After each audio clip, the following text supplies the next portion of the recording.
Let's get this party started!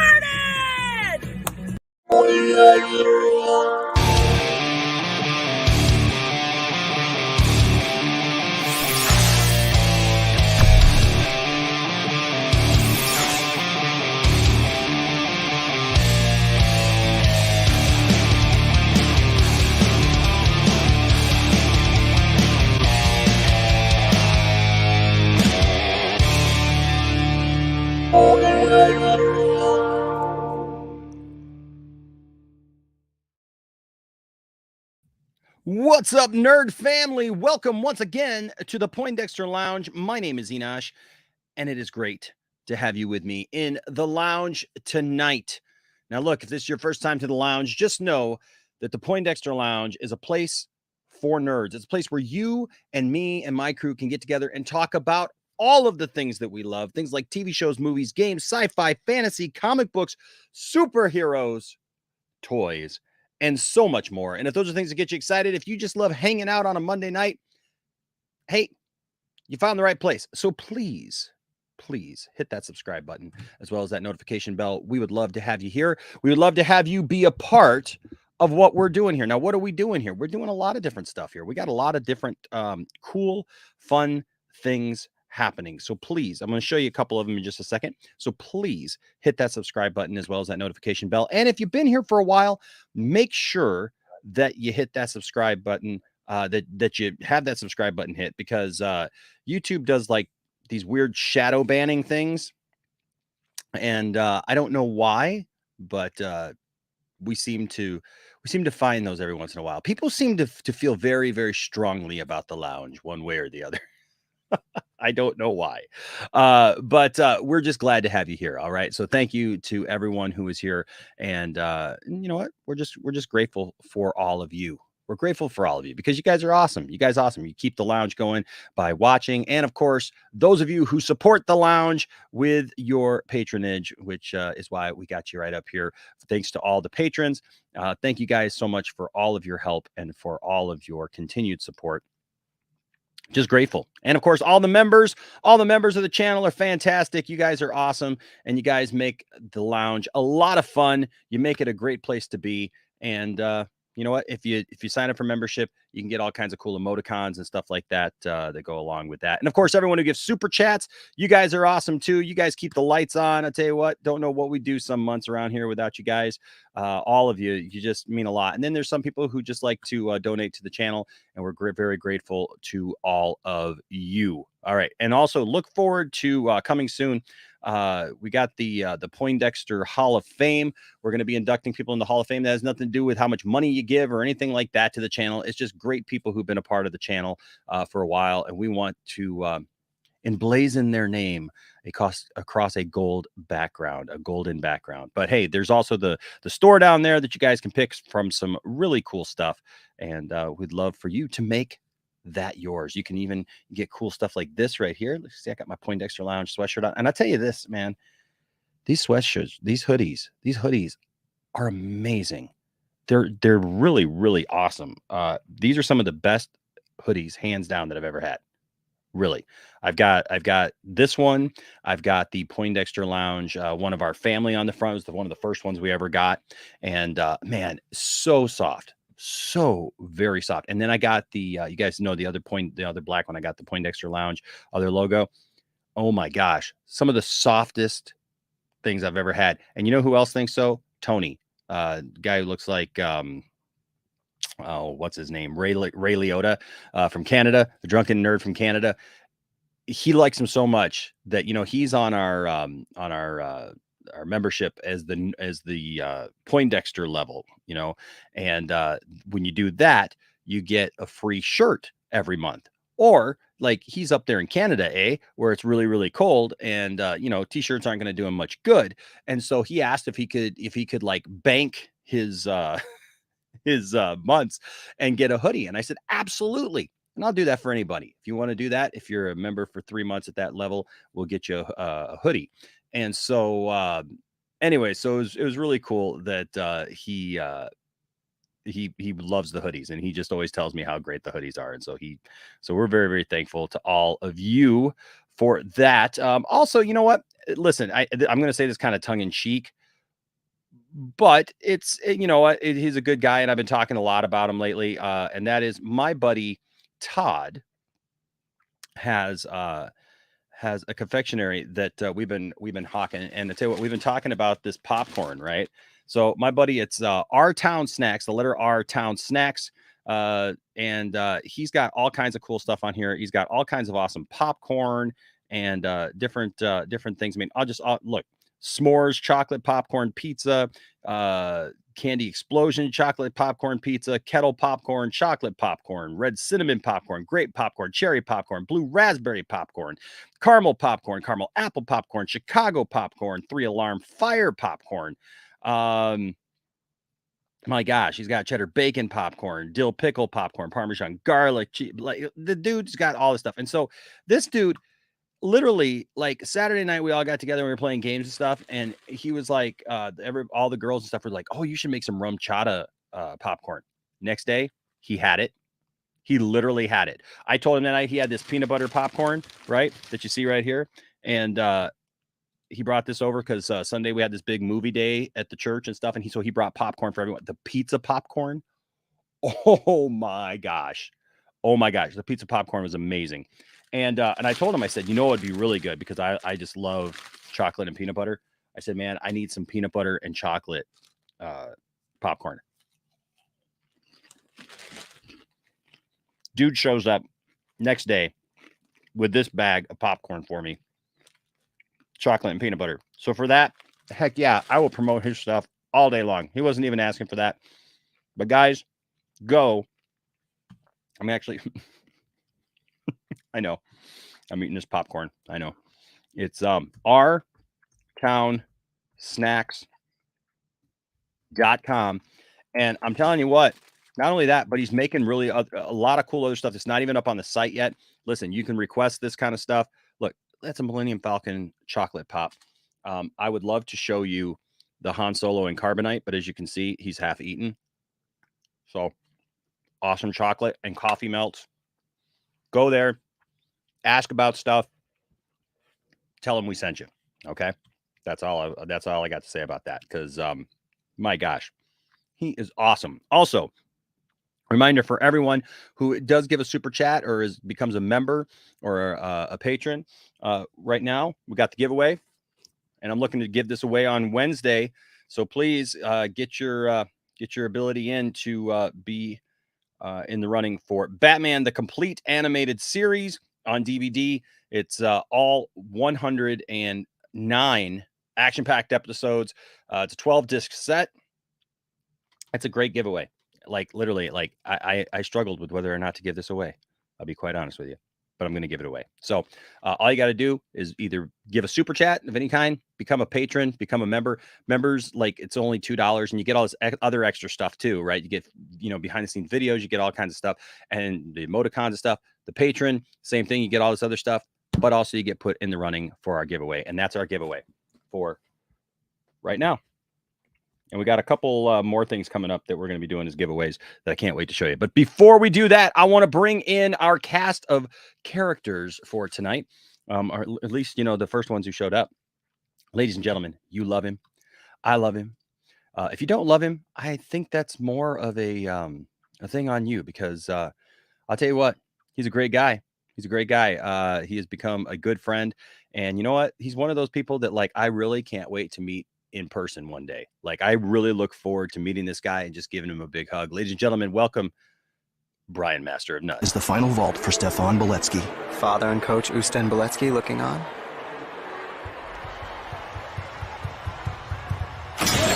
Whoa! Oh. I've never seen a springboard break like that. There will be a deduction on. I played the wrong one, Brian. Holy moly, that looked painful.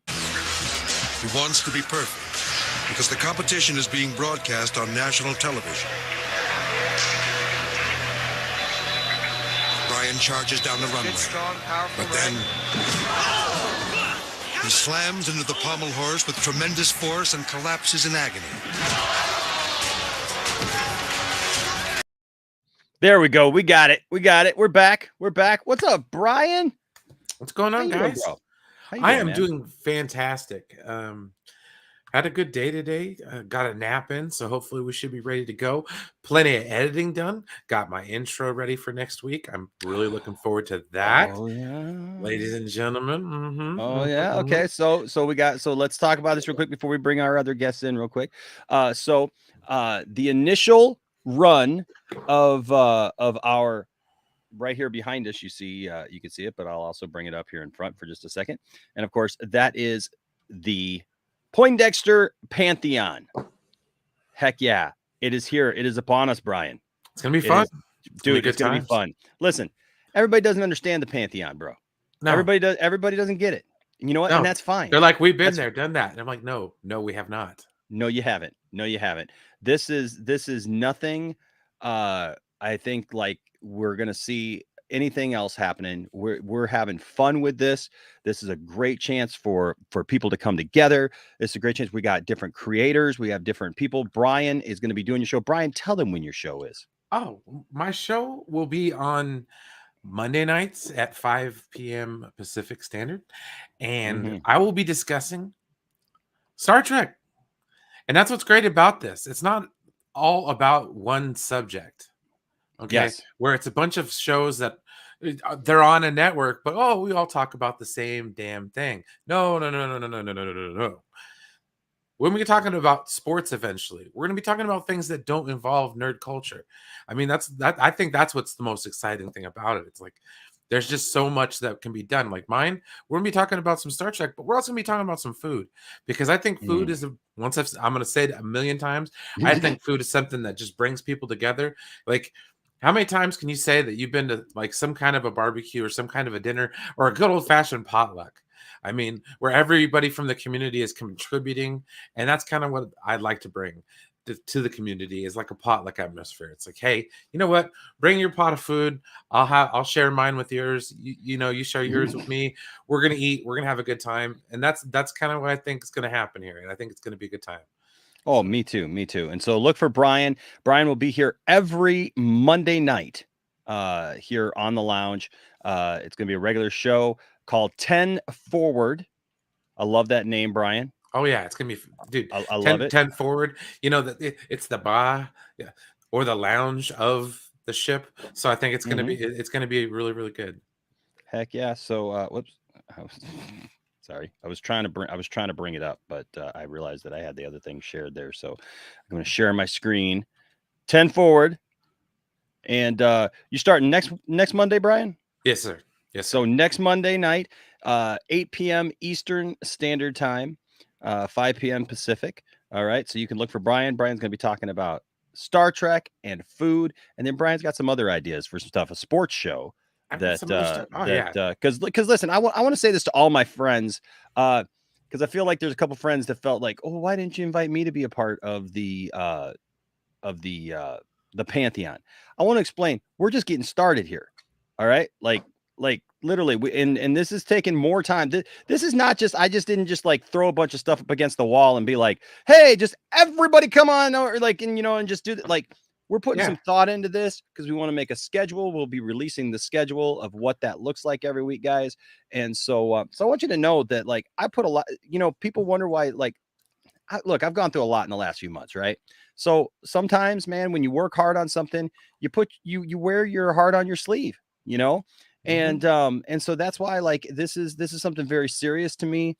This is something that it's not just willy-nilly that I open up my channel for other people to just come in, and be a part of, Brian. This is I didn't put out just a casting call to everybody, right? And that's no offense to anybody I didn't ask. I want everybody to know that, like, we're getting things started. We're building things up. Right. So look for more and more stuff to be a part of the Pantheon as we go forward. But I'm very, very thankful for the ground level stuff. Speaking of which, this Wednesday at 8 p.m. Eastern time will actually be Austin's first show. The Greatest People I've Ever Met will be this Wednesday. And he wanted to start off by having me. So Austin is literally going to interview me here on the lounge. So And I tell you what, he already sent me some of the questions, and I was like, wow, you know what? Austin is really taking this seriously, and it's some great questions already. And so Austin is starting this Wednesday. Also, don't forget me, Wonder Meg, and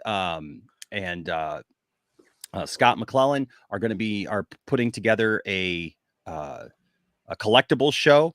That should be great. I can't wait Heck to yeah. see that. William here. William's going to have a show on Mondays at 2 p.m. Eastern. That will be Sci-Fi Center Presents. Then he's going to have Sci-Fi Center Live on Friday nights at 8 p.m. Eastern. Then he's going to have another show called As Seen on TV. That's going to be like a 15-minute. It's going to be like a pre-recorded, uploaded show. And he's also working on a wrestling wrap-up show. So we're going to have that as well. And the lovely Tiff-tastic is putting her show together. I just want you all to know. And the two people that I don't want to say too much about it, but a certain wonderful lady might be involved a little bit. The lovely Wonder Meg, and also Sophie, our good friend Sophie. So, and then also you can find this guy on here as well.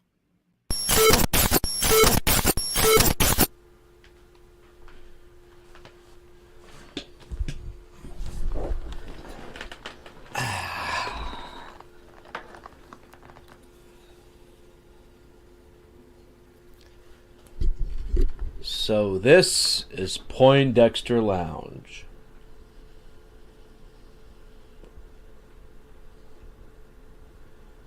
I think I'll make myself at home here.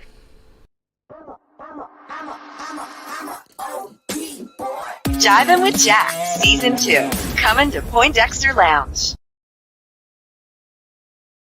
Except no imitations, except no continuations. This is the real thing. And he's right here on the Poindexter Lounge. And we're glad to have him and Austin and Caden doing their thing here in the lounge. All right. And you know what? Sometimes, there's some great sequels, Brian. You know, when you stop and think about The Godfather 2 was awesome. Superman 2 was awesome. Oh, I don't know. Empire Strikes Back was pretty awesome. Just saying. True. Just saying. But we're glad to have those guys here, and we look forward to what they're going to bring to the lounge. All right. So also here, ladies and gentlemen, tonight, one of the guys who's going to be on the lounge, I just talked about him just a second ago. Hey, it's Mr. Hey, Alien Austin, himself. What's up, Austin? What's up, guys? No, I am so like, I think for me the biggest part is this, like, getting to know you over the last few months, Enosh, and like kind of watching you beforehand and stuff. It's just been, this is just all so much fun for me. Like, I'm so excited for our interview and just kind of for people from your channel and my life to just kind of get to know you better and have a one-on-one deep dive. I'm super looking forward to Master and Noms being on the channel, and it's gonna be so much fun. I can't getting wait. to enter. Oh Heck my yeah. gosh, man! I can see now we're gonna have a lot of fun, and I'm just so excited. For It's all gonna of be it. like things. the Poindexter potluck, man. Yeah, man, we're gonna have so much fun. I see great things. I still want to have like a cook-off with you on Master of Noms or something, Brian. Like I can't wait. It's so going down, man. It's gonna be so much fun. I I'm see so great excited. things for the lounge in this coming year. So Yes. make sure that you guys are around for it and check out all the shows as we announce them, and of course as we announce more. Right? Yeah. As we announce more. Also, somebody who's probably going to be a part of this, I think, at some point. Ladies and gentlemen, we love him. You love him. He you know what? This guy has got some great takes on stuff, and I do love his attitude. And of course, he's one sexy man. Ladies and gentlemen, welcome back to the channel. As always, Mr. D. Yes, I knew it was Diao too. I knew it was Diao. Yeah, Diao got the clean shave and everything. Oh, look at this! Oh, what's this? Nice. I know. Look at this. Look at Nice. this. Dang, dude. It's like Mace Windu showed up. Man. What happened?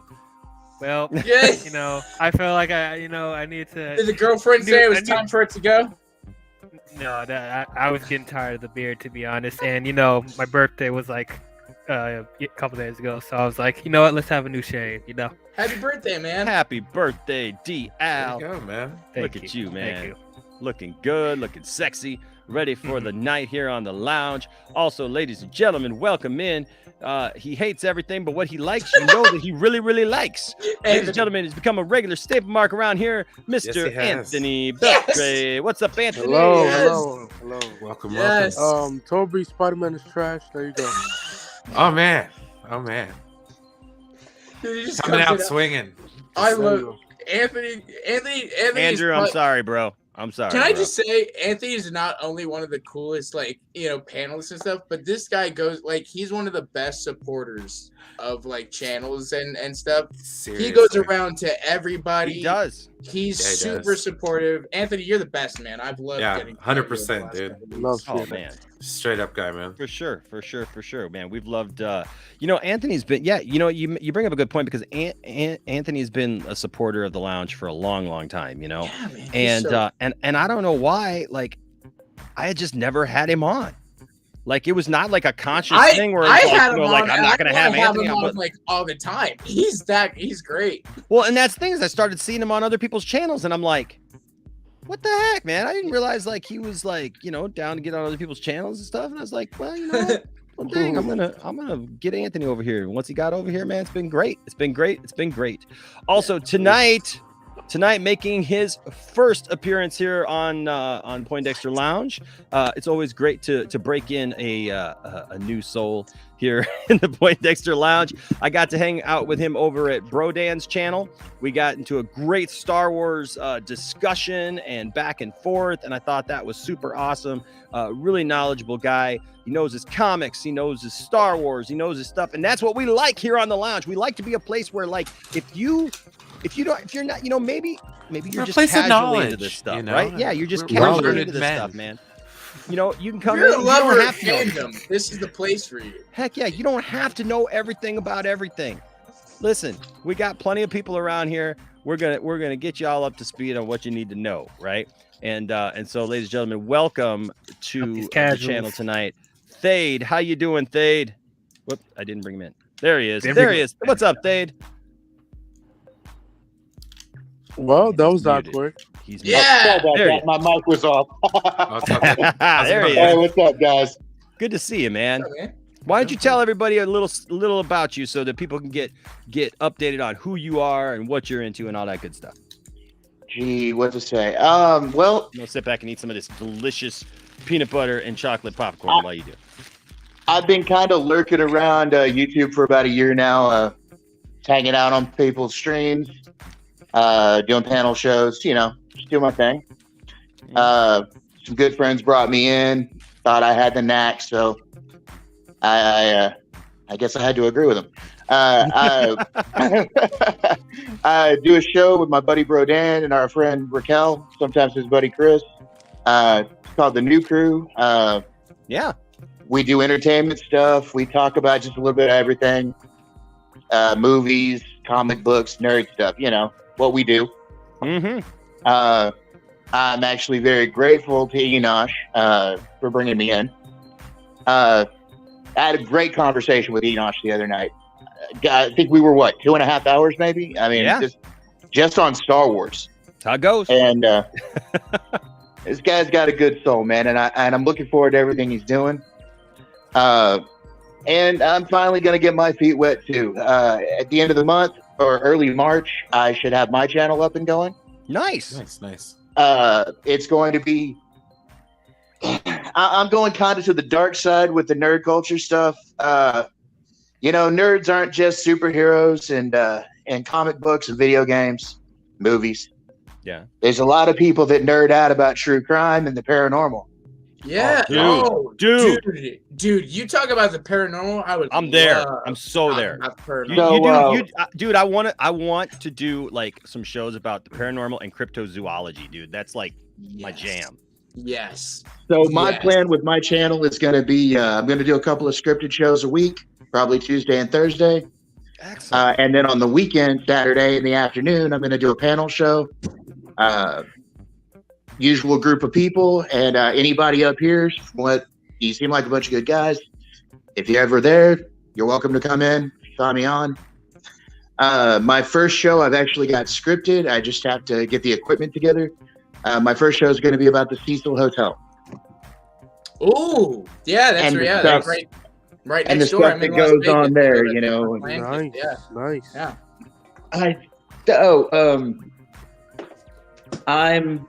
I go and, you know, like I said, I do a lot of panels. I've been Did involved you ever with. come out to Nevada and do we got a lot of ghost towns and stuff out here and stuff? Yeah, I'd heard that. I haven't made a trip out that way here recently. Last time I was in Nevada was I was in Vegas about 12 years ago. But I did. There's actually a place north of Vegas called Pahrump. Oh yeah, I have friends who live in Pahrump. Same. And there's go some there weird frequently. stuff. There's some weird stuff that goes on in the desert outside of Pahrump. Yes. Let me just say that. Yes. But yeah, Well, I'm looking that's forward to- just my friend Carl, my friends Carl and Lisa. They're kind of that way. I will tell you this about Carl. Carl was like, we used to tease him because what were the best stories about Carl? If you see this guy now, like this guy is a silver fox. Like, I mean, this guy is like Burt Reynolds, but not like that Burt Reynolds ever aged. Like, but just Burt Reynolds kept all of his hair, had like just went silver, and is just a sexy man. I'm telling you right now, Carl is a sexy man, and his wife Lisa is amazing. She's fantastic. She's just one of my favorite people in the whole world. And then they're the perfect people to haunt the desert outside. I'm telling you what, they've got a ranch out there. America. When Tiffany and me and the family went back, because I'm originally from Vegas. So when we went back to Vegas a couple years ago, we went and visited them out in Pahrump, and we did like late night, like midnight horse riding under the stars and everything. Dude, it was fantastic. That's beautiful out in Pahrump with the stars. Dude, and stuff. You can see everything. yes. Yeah. But it was funny because talking about weird people out in the desert, like Carl was known in the 70s before he became a Christian.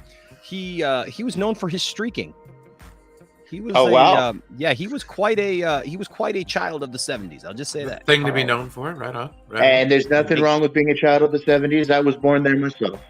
I was born in 76, man. I got in. I wasn't even a child of the 70s. I still have a streaking reputation.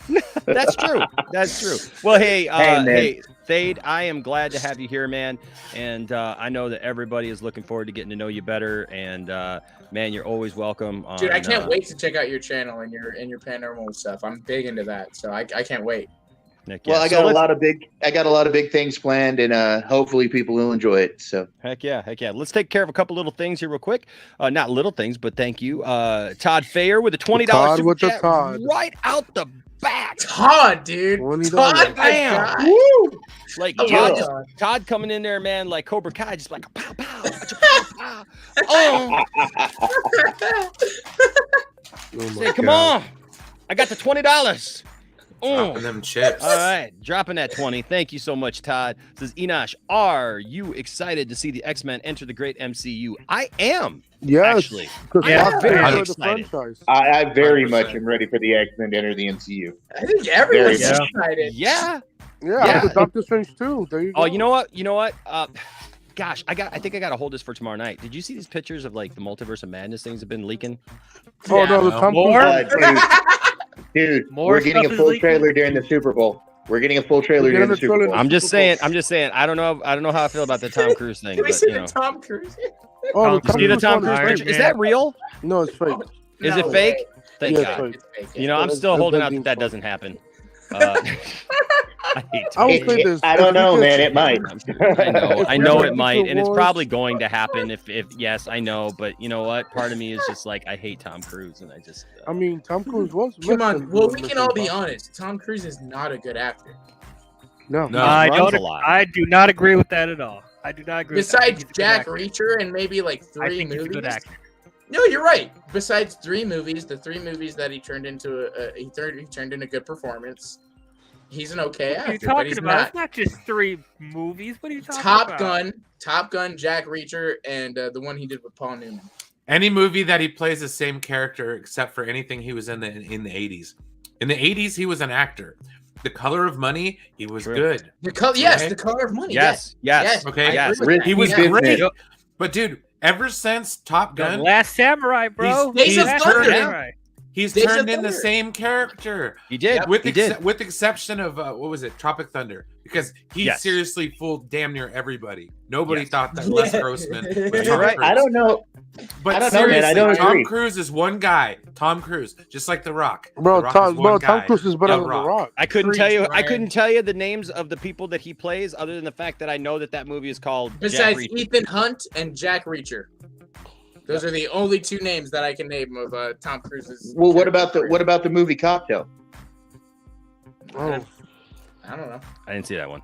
I didn't see it. Don't care. Rather different character.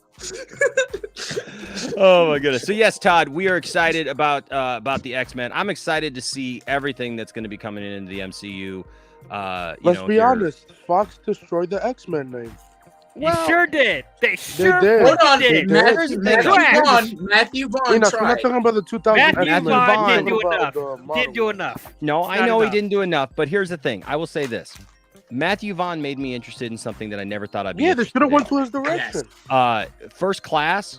I went into Masterpiece, First Class yes. thinking I'm not going to like this movie at all. Okay, Yep. like it does. You're telling me it doesn't have like the regular popular X-Men. Like I was thinking this is going to be a throwaway movie, but it's a superhero movie, so I'm going to go see it. 100%. It is literally my favorite X-Men movie. Yes. I'm going- 100%. I would have to say mine is Days of Future Past.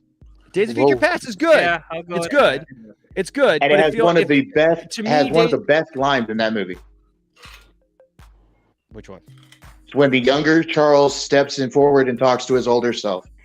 You know Well, what? that That was was amazing. pretty good. That was very good. It was, and so I gotta say, That was I fan agree with you. service. I agree with you, but for me, I wish when they did Days of Future Past, it had been like that. It could just sit on its own. It just felt like they were trying to undo stuff that they had messed up before. And Yeah, then, you know, when, Ryan they, and Singer- then when they That's fixed it, true. and then when they fixed it, they still screwed it up afterwards again. That's Like true. I don't Yeah, understand it. what the fuck? like- you know, you're 100% right. like you can't do Days of Future Past Part 2 like after, I guess, but you know what I mean. It was just like there's a ton of those X-Men movies, and I don't understand how do you mess up Deadpool and like Wolverine Origins? Yeah. How do I'm you not take gonna away look- literally because an executive said they saw the initial thing and they said, I don't like Ryan Reynolds' jokes at the beginning. Let's sew his mouth shut. It's Well, look, I'm not Deadpool. saying that Fox didn't mess things up. Reminds you of another studio, huh? Yeah, it's Yeah, freaking WB, Deadpool. there you Hold go. my beer. Oh, Dude, my God. like I'm sorry. Like I mean, I understand with the first classes and the Logans and stuff like that. Everyone loves this stuff, but for me, Mhm. being a huge X-Men fan, these characters deserve so much better, so much better. So I hope the MCU will actually make the X-Men closer to how they were in the comics, because like They probably for will me make per- it closer. Yeah. But I yeah, hope so. What? I'm curious. What are your thoughts on First Class? Because like for me, First Class was the definitive X-Men movie. That Okay, was well, like that was for and I agree with Enosh. I don't even like that comic, but I'd read it and I was like, this is good. Okay, so I think First Class is a good movie. It is a good movie. I don't think it's the definitive X-Men film, though. I don't. Okay. I still see some of the same problems that I see from the other X-Men films in this movie. Yeah. I feel like, once again, anyone outside of Professor X and Magneto aren't that interesting in the movie for me. Like I was You're not really wrong. I Oh, was that really is kinda true. disappointed. You're true. You're right. And that is my main problem with these X-Men films, is that whoever's working on these X-Men films think that the only interesting characters are Wolverine, Professor X, and Magneto. Ryan Singer. Everyone else takes a back seat. And Yeah. it really Thanks, that's Brian. not Throw the Mystique in there too. Ryan Singer. yeah, you could throw Mystique in there as well, but it's like the X-Men is an ensemble. At least like, the Jennifer Yeah, the Jennifer Lawrence one, not the Jennifer Rebecca Lawrence Romaine. version. Jennifer Yeah. Lawrence is a bomb. I hated her in. I didn't like Sucker. her in First Class. I hated her in Apocalypse, and I hated her in Dark Phoenix. Oh, you saw the interview. I agree where with she you, said- man. She's like all over the place in those movies. You can tell that she didn't really care about even being there. No, Yeah, she like, said she even took it Rebecca because Ro- of the money. She said she Exactly. took it Okay, because of the so money. what is everybody's opinion of Evan Peters' Quicksilver? I happen to like Oh, his He's amazing. great. Oh, I He's love great. his Quicksilver. amazing. Yeah, he's great. Amazing. Yeah. He's great. Uh, He's but probably see, one of the in- best. in breath of Punisers fresh put on air. film. I'm Yes. also coming from a background of being a major X-Men fan. Okay, and I've been a fan of the X-Men since the early '80s. Okay, since the original Phoenix, Dark Phoenix saga, Mm-hmm. the Jim Lee Claremont days, the Claremont days. Yeah. And there's a few characters, and I'm sorry, opposite corner from me. What was your name again? Oh, I can hold on a second. We took this. Just let me. Oh, let me Dial. Opposite. Oh, me. let I'm me yeah. take this down here. There you go. There you go. Dia. Yeah, Okay. Good deal. I know I agree with how you. aggravating that can be when I'm on a stream and I don't know anybody yet, and I'm just like, can you put up the names, please? So I don't have to ask them. Yeah, Thank you. yeah. Sorry about that. I agree with you. Okay, they do make the only interesting characters Xavier and Magneto and Wolverine. Okay, and honestly, I loved Hugh Jackman's Wolverine. I did, but he's not the main star of the show. Okay, and that's a lot of X-Men properties fall back on him being the main star of the show. Okay, Yeah, Yep. Cyclops agree is with that. supposed to be the leader of the X-Men, and they buried now him. Oh, I it have a is bit of a hard. Yes. I have a bit of a controversial opinion. Uh-oh. And I know he wasn't in but maybe 2 movies. But I think there was a lot of potential with Ty Sheridan's Cyclops. I see why I I see agree. why you say that. I see. I agree. I think agree. he did good. He showed the angst that a young Scott had, okay? He's a good young actor. He's a very good young, especially like the Tender Bar with recently with George Clooney. But yes, he's Now a that very being good. said, another very controversial opinion of mine, I don't like Sophie Turner. And I don't think she was very good as Jean Grey. She didn't have Me the either. chops for it. Me either. I agree with you. She was good on Game of 100%. Thrones. She was good on Game of Thrones. I'll give her that. For the most part. That last couple of seasons were a bit dicey. Did you but- like the original Phoenix or the original Jean Grey more? Famke Janssen, yes, I did actually. Okay. She had Now, Jean had a habit of being one of 2 ways in the comics. She was either hyper emotional or she was that cold, collected doctor type. You know what I'm saying? Yeah. Where She was was their in the medical, first movie. and a lot of people don't know this from the movies, but Jean Grey was their medical officer. She was a primary medical officer along with the Beast. And they played that off good with Famke Janssen. They did. Yeah. You Oh, know, in the you're first right. 2 movies? Yeah, You're right. Yeah. You're right. I don't think, however, the Last Stand, the 3rd movie, it was horrible. Oh, that was And Fox for some reason, the only good portrayal of the Phoenix Saga has been in the animated series in the 90s. Of Yeah. course. Yeah. Jesus. Both You know live what I action think? I think- portrayals. Hey, you know what? Hey, Wolverine and the X-Men was a very good X-Men series. Yes, that was. Wolverine and the Yes, X-Men. but X-Men once Evolutions again, was- it suffers from the same issues that this movie has, focusing too much on Wolverine because he's popular. Okay, Still, yes, but at the same time, come on, you got to give him that. Like, out of the I would X-Men, rather than watch Wolverine's the most 90s interesting show. character. Like, I you would got rather to. than- I Out got of to the give the original- X-Men back. Oh, Out of the Yeah, but original I'd 3 rather than X-Men watch movies, the '90s show or X-Men Evolution. Like, if I want people to get introduced to the X-Men, I would have them watch those shows first. The I 90s don't even know if shows. I. Yeah, even though I don't hate Wolverine and the X-Men, but still, it's like, stop putting the focus on Wolverine. Goodness, all the other characters are like suffering because you are putting so much focus on him. That's still an issue. But anyway, I think You're right. when You're right, yeah. You're right. I think when we see the X-Men Marvel, I think Kevin Feige is gonna use the 1990 animated series. I think he's gonna use the same team and stuff. Because even said in interview, I love the animated series. That's the reason why we brought them back for one.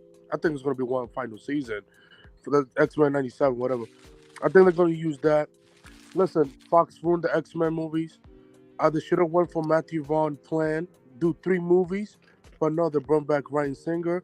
And then after that, they went down the hills after that. But like, Ryan I hope Singer. with that, They did have James Ryan Mangold, freaking so Singer. that helps. Yeah. that was the one thing about Days of Future Past. Even though I do like it, like Which Which one? like There's first two class. versions of it. The road. Which one? There's two versions. Yeah, it's the road cut where they put. I haven't road seen in the road story. cut. Yeah.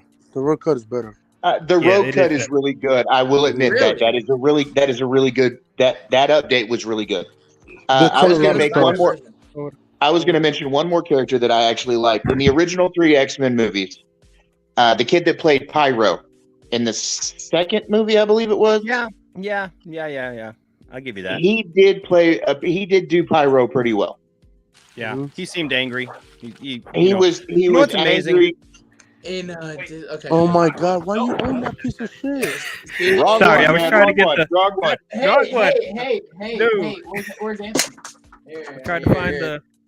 I got the deluxe edition with the like Hold on a the second. comic and the whole fun stuff. Dio, can you burn it, please? While he's looking for that, while there's a break in the action, Anthony Grigsby here with a $7.99 Australian super chat. Thank you, Hey, mate. Anthony. I'm gonna eat this piece of popcorn just for you, Anthony, our brother from down under. You gotta Love speak this guy. Australian.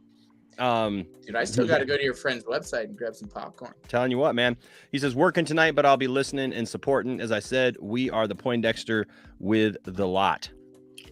Lots of love to all in the lounge. We love Anthony. Thank Anthony's you, Anthony, for awesome. your support. Anthony is awesome. Well, okay. While he's doing that, I want to say hi to a couple people, because we kind of got jumped in right here. Protas is here. Andrew Casali is here. He's fine. Hey. See? Hey.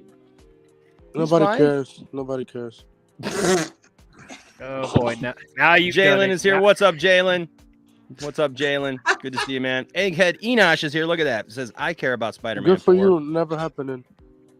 Egghead, like Dan Aykroyd, Egghead, Jimmy Badalinsky is here. Says, how's it going, Enosh? Just wanted to congratulate Tiff. She did a great job yesterday, and I really enjoyed the service. that was Thank you for amazing. helping me reopen my heart to the Lord. Hey, Jimmy, that's awesome. Yeah, she did a great job, didn't she? Like, I tell you what, I was super proud of her. For those of you who don't know, Tiffany preached her first message yesterday. She spoke yesterday. She did really good, great. and I'm thankful for her. So thankful for her. Okay. I hope that this screen name got taken care of. Look, we're not going to tolerate personal attacks on people. Oh, the truck kind of said Andrew is a blood. Yeah, that's not cool, guys. Like, listen, we're not gonna. This is the first I'm seeing it. I apologize, Andrew, to you, because that's not cool. So, hey, Andrew got haters. That's what it is. Yeah, I know, but you know what? Still, yet, like I tell Andrew all the time not to go after other people. It's not cool if people go after Andrew either, because I get a little fun, tease about Spider-Man. That's fine. That's not personal. This is a place for everyone. When we start making screen names that like call people names and stuff, that's not cool. Okay. The word bomb. Wow. Yeah. That's not good. Okay. Yeah. We're a place for everyone. Come on. Everyone is allowed to be. We can rib each other and tease each other about the stuff that we like or don't like or whatever. You know what I mean? Like that's fine, but let's keep it above board, guys. Let's keep it at the lounge level. What's up, Aaron? Good to see you. Abel's here. You do suck is here. You do suck is here. Jesse Allen is here. Good to see you, Jesse. Rhea is here. Stella is here. Oh my goodness, Stella is awesome. She says, remember to like this broadcast and subscribe to this channel if you haven't already. Stella is awesome, by the way. Damn, Stella has been so encouraging to me Stella lately, been guys. making her way around. She been on Poindexter and stuff. I'm kind of. Was she somewhere else? I think I saw her somewhere else, but I could be wrong. Uh-oh, Stella cheating on me? Wow. No. Well, it's not an easy life to live, man. Let me tell you. I know. No, Stella's awesome though. Stella is just fantastic. She sent me something the other day she's been sending me stuff to encourage me and stuff. Like I do a nerd encouragement thing, man. She's been sending stuff to encourage me because she knew I was upset about a couple of things, and so thank you, Stella. Maybe she just can't join tonight, but yeah, she's always awesome. I love her because, like, low key. Like, I don't think people realize, like, she worked in the industry. Like, she worked in the movie industry. So Stella knows her stuff. She ain't just a pretty face being around here. Stella's awesome. That dude Vince says, hey, y'all. Took the night off. Sweet. Good to see you, bro. Fear Jason is here. He's one of our members. I love seeing all the members in the chat. Good to see you guys. and see you guys, interconnected and having fun. Hal Jordan is here. What's up, Hal Jordan? Flying around this sector, I see. Tell John Stewart that he owe me. Relevant Existential is here. Says, "Let's go, boys. Let's go, and girls, and everyone else." I gotta love the Targaryen dragon on that person's avatar. There you go. There you go. There you go. Anyways, I just wanted to hit up some of these like off the bat here at the beginning. People, Little Sus is here. A baby picture. That's a baby picture of Little Sus. I put that Batman thing on him when he was that was in a cart at like Walmart. Oh, Nice. Walmart still has that? I don't think so. What's up, James? See, Zeno's here. Good to see you, Zeno. Oh my god, bro. Kevin the Hunter, bro. Integrity is here. What's up, Integrity? I don't know. What movie could you possibly be talking about? I have no idea. Could it be like the Pinky and the Brain Cinco we've all been waiting for? The Pinky and the Brain. I mean, after the amazing Tom and Jerry in Space Jam 2, I'm sure it's evident. It's coming. Space Jam 3 is happening by Michael Bay. What's up, Slade? What's up, Slade and friends? Good to see you, man. Mask of Shy is here. I'm hoping not to miss Jerry anything. was just Cherie is here. Hey, Cherie is Cherie. here. Good to see Cherie. Welcome back. Heck yeah. The McRibbler is here. The McRibbler in many ways says, Egghead Enosh, McRibble me this. Why don't you be nice to Slade? Slade Wilson? You mean Slade and friends? Like, I've Slade Wilson? I've never said a negative thing to Slade. Yeah, who's not being nice to Slade? What the fuck? I don't know what you mean, McRibbler. Why don't you be nice to one of them McRibs and I wonder if this is awesome. Slather it in some more tangy barbecue sauce. Dawson. Because the only reason it's good is because they make it a limited time offer. If it was on the menu all the time, nobody would like the McRib sandwich.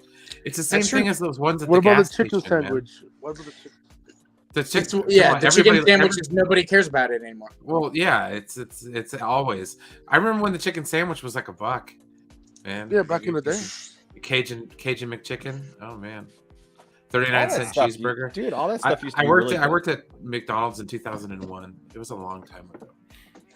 But speaking of which, look, Brian's up there on the screen, and James is here tonight. Good to see you, I'm James. talking about food. What are the odds? Says love Brian's food shows. We all love Brian's food shows. That's why we gotta get. I got Brian. a lot of experience in the industry. It's something that I'm very happy with. And dude, the Shamrock Shake, right, Raya? Gary Lee Fowler is here. If you guys are looking for the best food recommendations, Brian Master of Noms is the place for you. I'm got some ideas. I like it, Slade. I like that idea. I do. That would be good. I do too. If we all lived all close to each other, but we could. I got some ideas. And what were you saying there? Brian Master of Noms, his food streams are the best. Like he's talking about breakfast. He's talking about burgers. He's talking. Is that Ted behind you? I'm telling you, if you like food, Brian Master of Noms is the place for you. Is that Ted? Food. Yeah. That is Ted? Yeah, that is. Oh my god! It makes a sound too. Does it? John Collins. You really cut away when he was about to show the teddy bear.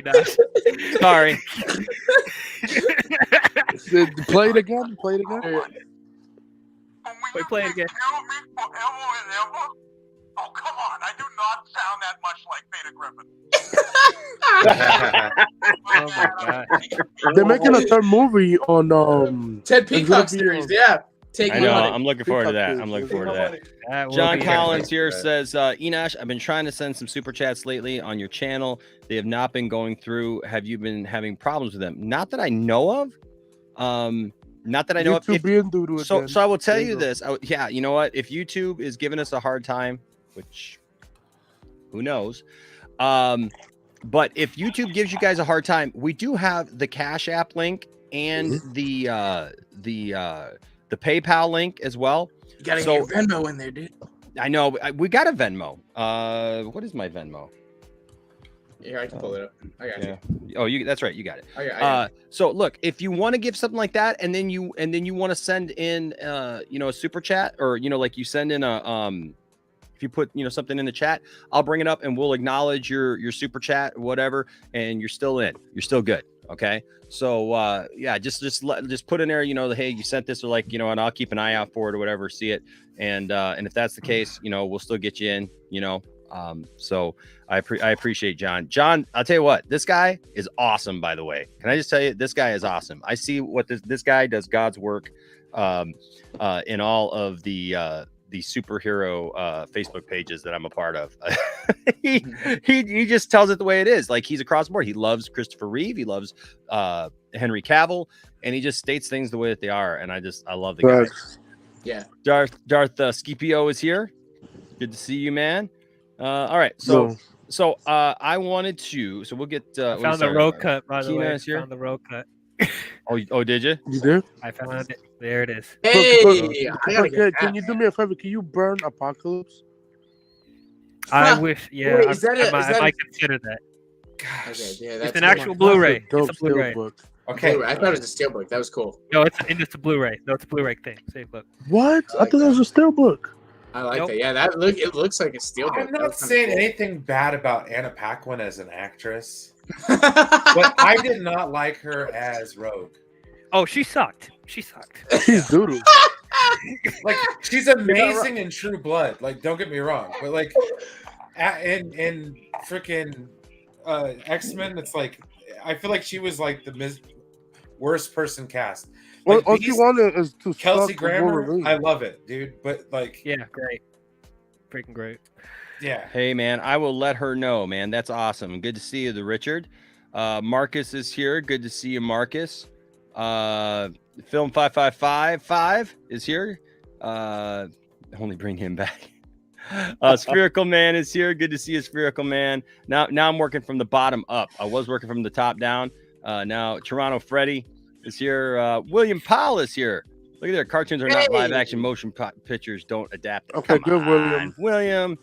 Sometimes, dude, come on, man. That's like saying don't do a Transformers movie. Don't do a You just G.I. heard it Joe because you movie. never watched a 1990 show.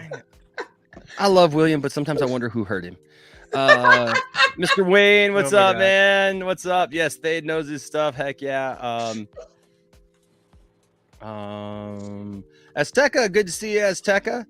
I'm not going to get through everybody because we're too far down the list. But hey, I'm Vikram is here. I'm just glad to see you guys. Thank you guys for being here. And you all know I like to acknowledge y'all. Elmo is here. Good to see you, Elmo. Always good to see Elmo. Yo, Rocco's better. What's that? Rocco. Rocco's better. Uh-oh. Them's fighting words, man. Them's fighting words. All right. So, okay. So I got something to show you guys. I got a couple things to show you guys. You guys want to see some toys? Ooh. You want to check out some stuff that I found? Okay. Ooh. So this is relatable. Like, that's why I brought up Transform. Check this guy out. All right. Ooh. Is that like G1? Yeah. Yes, it is. It's G1 Optimus Prime. Optimus Prime. It's a statue. Okay. It's a statue. And guess what? Next couple giveaways, we're going to be giving one of these bad boys away. I need to send the show. Stop, dude. Awesome. I'll send all the super chats. I'm just telling you.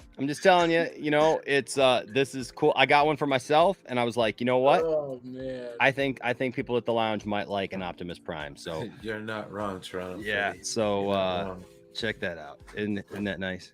Look at that. That is beautiful. That's a beaut. Oh, that would look really good on my shelf right next to Skelegod. So pretty. So pretty.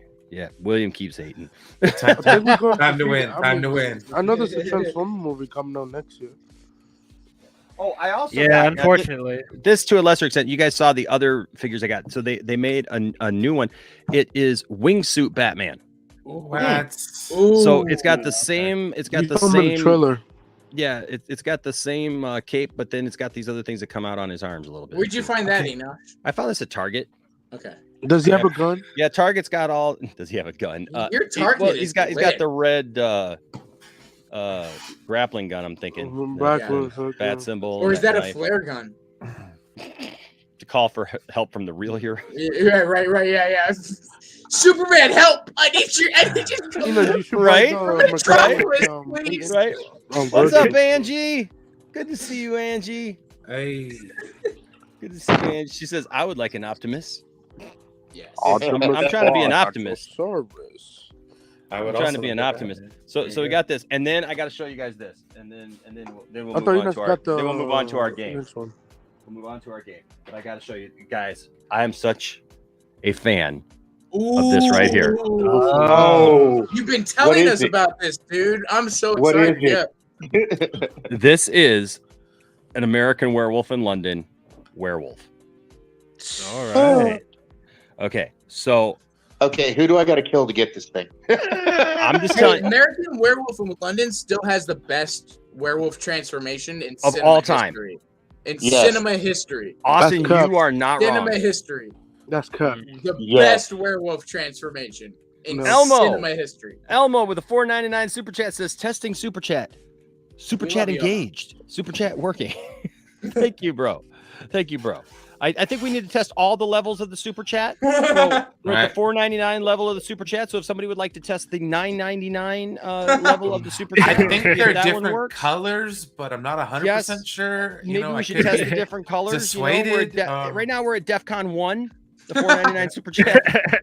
let's test out DEFCON 2 with the yellow, the $9.99 super chat, and we'll just go from there. Threat levels in the 2000s, you know. Today's an orange day. I'll tell you what, it's great when those red days pop up. Let me tell you, or like the hot pink ones. Those are interesting too. Are you going to open that?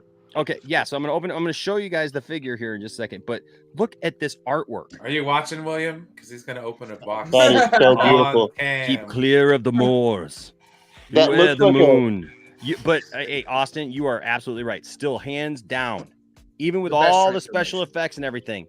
Yes. Best werewolf transformation. That's a testament to the filmmaking and everything that movie did. That's cut. Because that was almost 80 years ago. Like 80, 70 years ago that was done. It was. No, it's more like 40, not 70. Was it 40? I'm not 70. Yeah, it was in the 80s. Yeah, you're right. might have gone a little too far there on the. Yeah, a little bit. I believe the movie came out in like 1981 or something. Like Michael Landis did the movie, dude. Yeah, I know. Whoa! Holy. Well, I was just kidding, but I know we were joking. Thank you very much, Elmo. Oh my gosh, Elmo! Holy crap! Whoa, dude! Well, we know the red ones are working. We know the red ones are working, dude. Oh my gosh, Elmo, you are awesome, bro. With a $99.99 super chat, dude. You know what? We were poking fun, but dude, man, 100%. Elmo, thank you, brother. That is awesome, man. You are fantastic, dude. That is so right cool. There. That is some love right there. We got some love right back for you, man, for sure. I'm trying to look at what soup. I was gonna give you a drop, but I'm trying to see. Ryko's still better. What's that? Ryko's better. What's better? The $100. I'm just saying the $100 is working. I'm just saying the $100 is working. Obviously, dude. That slaps. Where are we going? Halo Burger? That sounds nice right now. Halo Burger. Their tater tots smack. My tongue. Was that your son after getting his wisdom teeth removed? Oh yeah, you haven't seen these? You haven't seen these? What? I don't see what my teeth look like. They took your teeth out. I know, I want to hold them. Okay, so we'll cross that bridge when it comes. Let's see what they say first.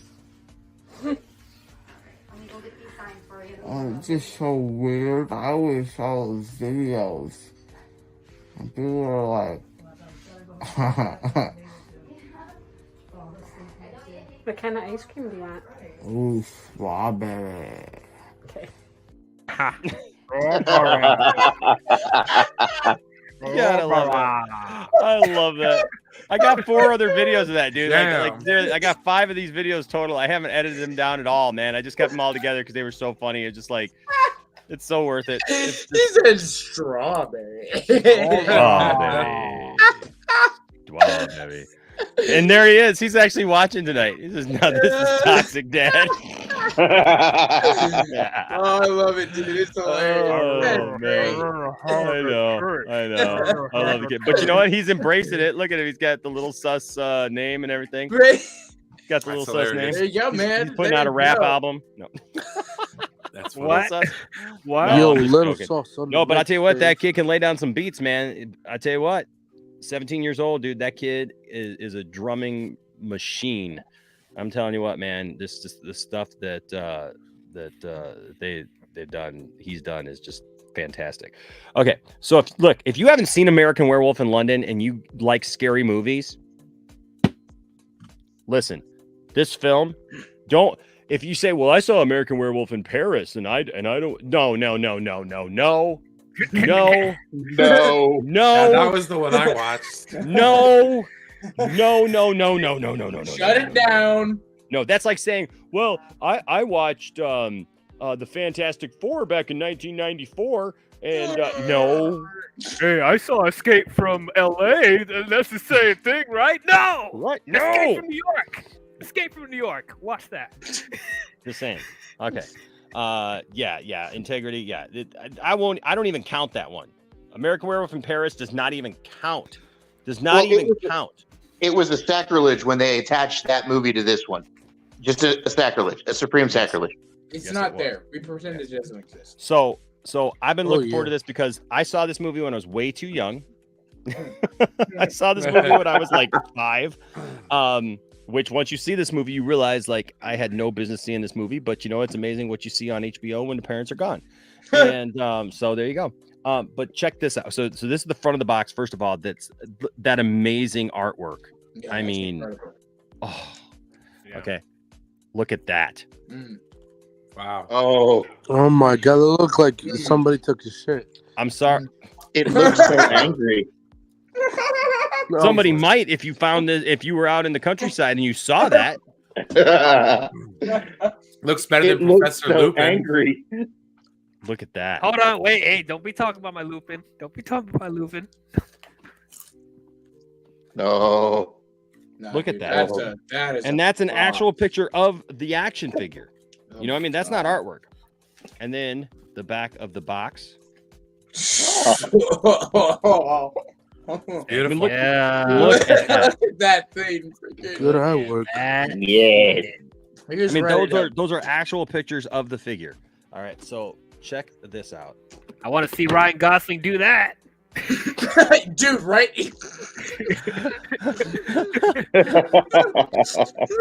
Okay, so I'm going to bring this in from here first. Show you. Look at look at that. Oh, that is so pretty. Oh, it's so pretty. CGI version is better. The only thing I don't like about it is they like I show you all that, but see, like I can't. They didn't face the figure forward. Yeah. So whoops. I think they're like. I think they're like, you got the idea on the box. You know what this face is going to look like. Right. So. Oh, that's cool. It has interchangeable heads. That's cool. Yes. So it's got. That lens flare, bro. I know, dude. I'm trying to. I'm feeling I feel like I'm in an Abrams film. You're just, oh my gosh. William is Rip going to your take that. face off. Look at that. William is going to take it. Looks angry. Yes. So I know it's hard to because I'm not taking because I didn't take it out of the box. So, but oh my gosh, I mean, this is such a cool figure, man. And so, yeah. So I'm excited for it. For sure. All right, let's have some fun real quick. Hello, everyone, and welcome. I am broadcasting from heaven now. As you can see, heaven is filled with toys. Yes, they say you can't take it with you, but apparently I did. You're glowing. Get on with me just now. You're glowing. There we go. All right. Well, God loved you, Enosh, because you do God's work here, and He brought you in with everything. He just said, you know what? Enosh has got so many cool. God was just like, hey, we don't have all that stuff down up here, so. Hey, God's like, he's got a flag. Oh my! Right.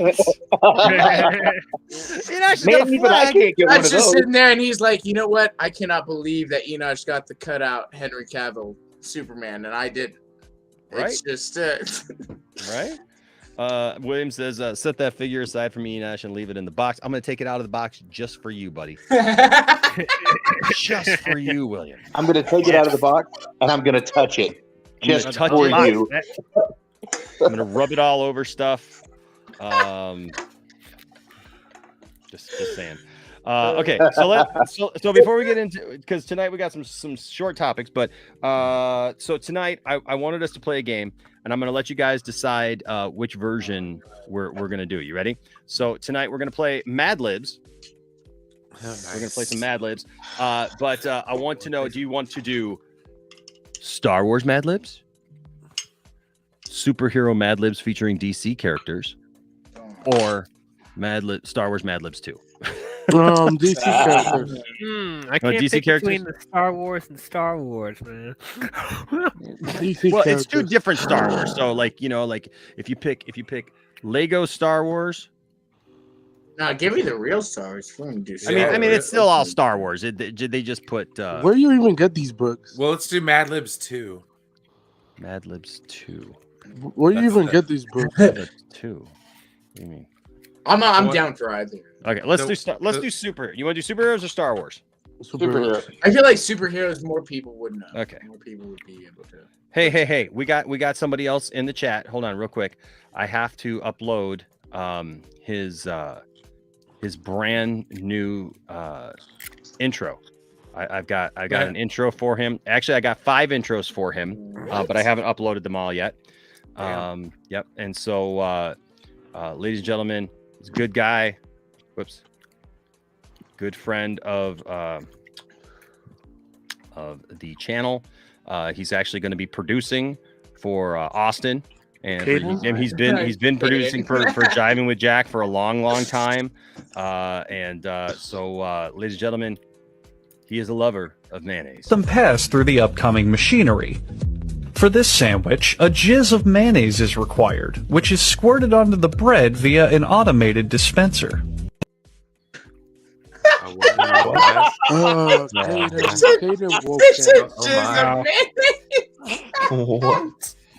Wow. Y'all gonna make me hate mayonnaise by the time. Welcome to the show, Caden. How you doing, buddy? Welcome, Caden. What's up, That Caden? was something. It was, wasn't it? Yeah. You're about to make me hate mayonnaise. There's so many things wrong with that video. A term. But so many things right. The wokeness is here. But so many things right. Shifty Kism raises his finger. Pardon me, but what does God need with a toy rig? Fair enough question. What? It's you know what? You want to know the answer to that? It's literally for me and Enosh. To get to that, it's just for me. You're like, here you guys go. All right, so people overwhelmingly voted in the chat for superheroes, so we'll do that. John Collins with a $5 super chat. He got it to work. Yeah, there we go. Awesome, bro. Says American Werewolf in London. Yes, inspired Michael Jackson to do Thriller. That we did so that movie inspired something legendary to come to pass. Well, the movie American Werewolf in London is legendary all its own, created by Michael Landis, and then Michael Landis did the music video for Thriller. How much money do you think he got paid? I don't know. Him and Michael were friends though back then. Like Michael really reached out to him, and like they worked together. Yeah, on there's the whole something Thriller about thing. the creative on that was they were Another interesting fact about that. Vincent Price did that little part in the middle. Yes, for free. Yeah, really. Yeah, he did it for free. Yeah, that's really cool. So I mean, and nobody knew that Thriller was going to become the. But Thriller's a masterpiece. Oh! I gotta show you guys this right before we play the game. So like Captain EO. So while everybody's here, so today I got in the mail an offer for a credit card. You guys ever get credit card offers in the mail? Yes. Right. Too many. So, and what they love to do is they love to send you like the like a phony card. Looks like a card, whatever. So so I got sent a specific credit card today Just for you, And, huh? yes, and thank you, John, again, dude. This is awesome. Yes, awesome information. Yes, great history right there. Michael Jackson's Thriller, man, one of the greatest albums of all time, for sure. Rest in peace, Mike. Yeah. So I got this in the mail today. Oh my That doesn't seem like a very sound investment. I'm just saying. I'm just saying. You want to know what the funny thing is? I don't even know about the WWE, but I know your thoughts and your opinions on it. If you want $3,000 worth of credit, that'll give you 1% cash back on internet purchases. Give me a hell yeah! Hell no! Hell no! Is that your credit card company? It's a Capital One credit card. Who the hell It's not uses an actual Capital credit card. One? It's actually like a piece of cardboard. I'm not Oh my saying, gosh! is What was the the one that card Tiffany- very small or your hands are really big? I wear a size 15 ring, dude. Whoa. Yeah, That's what I try. Like people don't realize. Like that's Hey, that's you know what that's a big credit hands card. means? Oh. Custom That's my shoes. hand. Big gloves. Jesus Christ, Oh, man! You making it look Enosh like a did it. teeny Enosh tiny did it. It card. wasn't OJ. It wasn't OJ. It was Enosh, guys. Oh yeah, outside, inside, outside, out, front side. It doesn't matter. I'm sending him the one from Batman and Robin. Yeah. The cream rises to the top. Never leave the cave without it. Oh man. Oh yeah. I never leave the cave with that. Oh yeah, the cream rises to the top. Yeah, right there, Mr. McMahon. Yeah, giving me a credit card. Not willing to pay me what he's supposed to pay me, so I might have had a little fun time with his daughter. It's a little thing of history. Oh God. Oh yeah. Of age either. But I never leave home without her. I mean, with it. Yeah. Yeah. One of those grandkids might be mine. I'm just saying. I don't know. Hunter's probably gonna come after you. I'm just saying. Well, Hunter's got some health problems right now, so I think it's all right. Yeah. So, Enosh, what's in your wallet? What's in my wallet? Well, apparently not condoms, because the Macho Man Randy Savage has been fathering children with the McMahons now for about 15 years. Oh my God! You better be careful, dude. Jennifer Garner's gonna come in here, man.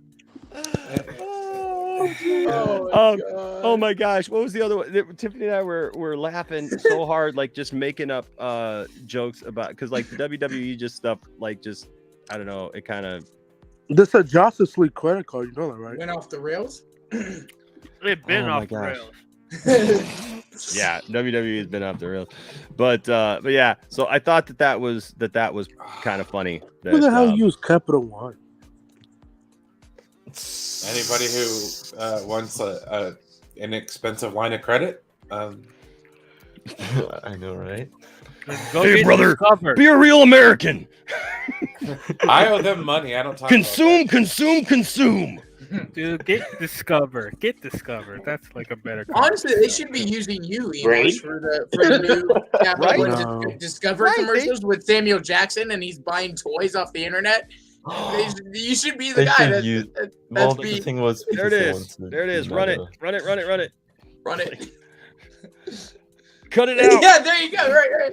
They should have your background and be like, "Oh, I'm sorry. Are you buying toys off the? You should be buying with Capital One over the." Buying toys with Capital One. Oh my gosh! So, Hey, Yeah, Enoch, if you ever get, Enoch, if you ever, I want to go ahead and shout out Brodan's in the chat, my co-host on the new crew. oh, what's up, bro, Dan? Good to see you, bro. See you, brother. How you doing, man? Is he? Welcome. Yeah, he's right there. I don't see him. He's on He's the, right there, Thade on here handling new crew business. Oh my gosh! You know what? I got you covered, Oh, man. you see him? Okay, I didn't see him. Okay, cool. But yeah, my goodness, that's the blessing of having you in here now, Brian.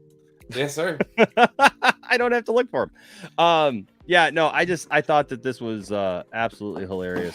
Like I got a credit card. Woo! So for all that styling and profiling. Well, hey, y'all, I gotta hop off. I just wanted to spend some time with y'all. And, Oh my goodness. and, yeah, Yeah, I love. Hey, I love talking with y'all. we got a credit card. Can we get another hour? Oh God. Oh god. I'm next hour. Can we get another hour? This is like a 900 number here. Oh, God. You might be able to buy my time back in a little bit. Actually, you might be able to. Like we'll just swipe it. I don't know where to swipe it though. Yeah. Swipe on the camera. You got one of them Apple things. Be like, cash or credit. Square. You swipe on his neck. No, guys. Thank y'all. Swipe Bro. on I may They're come back. awesome. I may come back in a little bit. All right, I love bro. you guys. I love All right, being bro. with y'all. Love you guys. All right. Peace. Well, if you do, we'll make it rain. Okay. Oh boy. All right. Okay. So here's the deal. It's Mad Libs. Have y'all played Mad Libs before? I've No. never played Mad Libs. Okay. Never. It's been forever, but yes, I have. Look at No, these youngins. I know what Mad Libs Look are. at these youngins never playing Mad Libs. I My know gosh, this is what how we Mad used to. Libs This is are. how we used to Well, have fun. Kaden is only the youngest Oh my one. god. Well, we used to have fun like this before. We played them in improv class. Okay. All right. Okay. All right. You hit a girl with it? All right. Here we go. This one's called the Bat Cave. Yeah. The Bat Cave. Okay. So this one I'm gonna ask you for various words and stuff. We're gonna fill them in, and then we'll laugh at the hilarity. So the funnier, the better. Are you ready? Yes. Okay. I need an occupation. Detective. It's the first thing. Sewage. A bad How about mayonnaise jizzer? Oh my. Ugh. Go ahead and put that down. Yeah, I think I'm gonna do that. Right. Yeah. No. Just for Sound Caden. right. Just for Caden. All right. Ew. I also need an adjective. Bad condoms. That's a noun. What? That's No, not no. an adjective.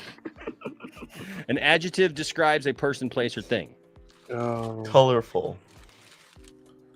Alfred. Is that an adjective or That's is that a noun too, Anthony. Isn't that like a that's Colorful? Isn't that an adjective? Is colorful an adjective or is that a I've never played it. That's Harry. How about Harry? Harry? Okay, I like it. Harry. How about Harry Balls. Oh, God. What? All right. I need a plural noun. So a person, place, or thing. Apples. New Jersey. New Jersey's? What? A plural noun. There's more than one. More than Apples. Apples. The Apples. capital. Put some apples in that. All right. I need a noun. Just a noun, person, place, or thing. Bob. The no, That's a proper noun. that's a proper noun. What? Dog. Dog. Crypto. That's also a proper noun. All right. And I need a verb. An action. Jump. All right. Jump. Got them. I need another noun. Okay. Boy. What was it? I said boy. Boy. Girl. Boy, girl. Oh, she or he, whatever. All right. I need a plural noun. Riddler. I'm a gorilla. The Riddler. A plural noun. Mm-hmm. A plural noun. Joker. Hamsters. Hamsters. I like that. Plural noun. My bad. Shit, I screwed up. No, you're good. You're good. And just a noun. Door. Is door? Door. Let's, yes. door. Richard says, "Oh, that is so weird. I saw an ad for a mayo jizzer earlier. Oh, I literally got some God. craft earlier."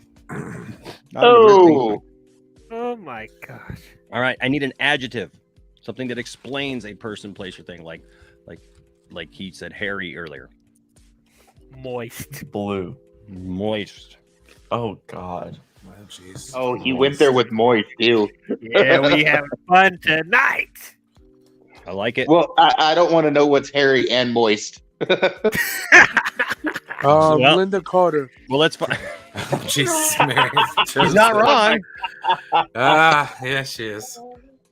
Where is it? Where is it? Where is it? Oh boy. All right. All right. Moist. Yes. Boy. We need a. Hold on a second. Linda Carter We need a job. noun. We need a noun and a Linda Carter. Knife. What's that? Knife. Knife. Okay. Knife. Nice. A knife. Well, we're thinking about that. Moist, wet, wonderful colors. Colors that lick your lips. Moisture Whip Colors by Maybelline. With moisturizers and a protective sunscreen to keep your lips very soft, very moist, very wet. And I think that's very wonderful. And you know they could not do that commercial on TV today. Oh heck No, they cannot. So many people would be so angry. I need a verb. No, they could. They could do it with Linda Carter. A verb? They probably do. It probably. Yeah, I was gonna say running. You say rubbing? Running. Well, you want to Not put rubbing? rubbing. Let's put rubbing. Rubbing would be Well, funnier. well, rub. So it Rub. wouldn't be an adverb. Rub. It'd be a verb. Oh, so yeah. so Okay, rub. rub. Okay. Rub. Let's do this. Okay. And an animal. Jaguar. Monkey. Horse. Crypto. I said Jaguar first. Haha. What do you guys want to go with? Horse, Michael Jaguar, Jackson, or monkey? Penguin. Jaguar. Jaguar. You go Jaguar. Sure, Okay. Jaguar. An octopus would be funnier, but yeah, Jaguar works. Why did you say octopus?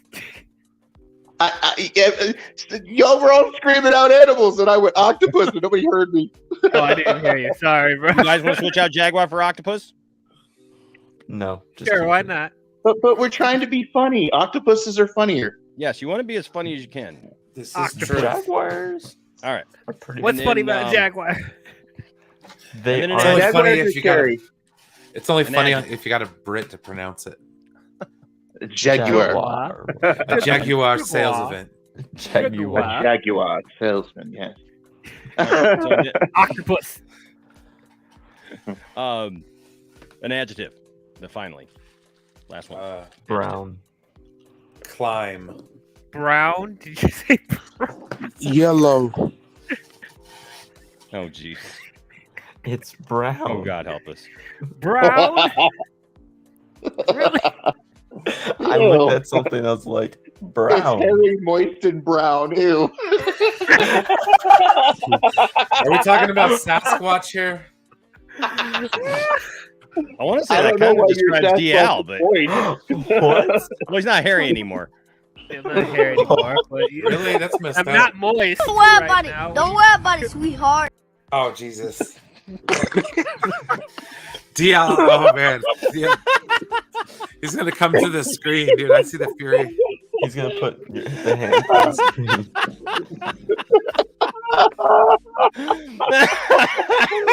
He's gonna break his computer, dude.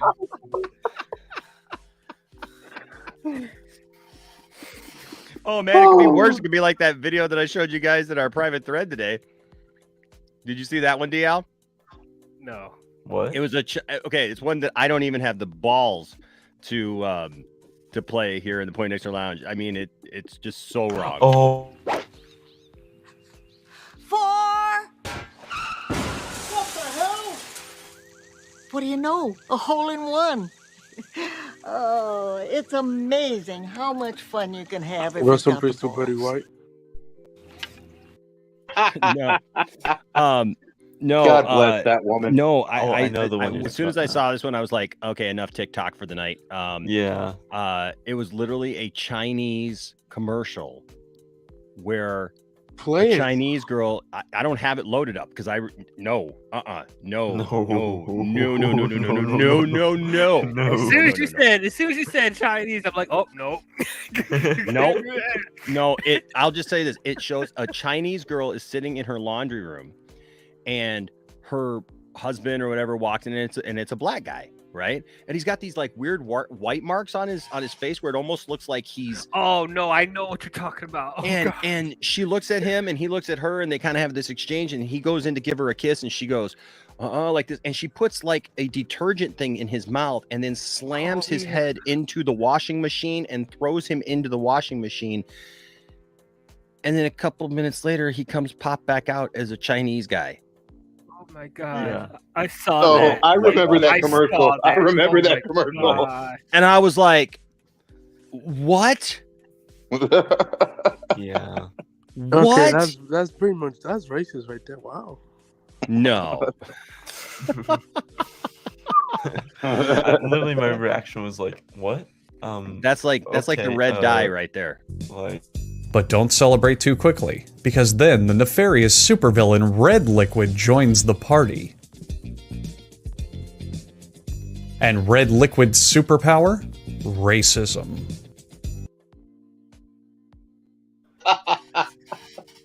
It's terrible. Terrible. Oh. Yeah, I mean, Enosh that's kinda won't be loading that one up anytime soon. Heck no. Yeah, I had to question some things if you decided to just play that Nope. one day. I'm No, like, no, oh, no, no, If you played that one, if you played that one, not only would you get canceled, but we'd all get canceled. Right? Like they cancel all of us. I just couldn't believe it. I was like, well, and somebody in the comment section of that one said, you know what's crazier about that is like, a whole board of directors had to approve that. yeah. yeah, they had to look at that Of and was Chinese like, men. Yep, we're It's good. Chinese That's men good. too. All right. And So Chinese government. I'm guessing we're not going with brown here. No. Something funny, an adjective, something that explains a person, place, or thing. What's slinky? Is that a word? Like you mean like a slinky? Not a slinky, but You mean like slinky, like kind of Yeah. dangly, kind of. yeah, Yeah. Slinky. How about we go with dangly? yeah. Okay, that works. Dangly. Let's Yeah. do that. Dang. All right, It's are you ready? dang- Are you ready? Here we go. Yeah, let's go. Mad Libs, the Bat Cave. The Bat Cave. Maybe we'll do a Star Wars one too. All right, just for fun.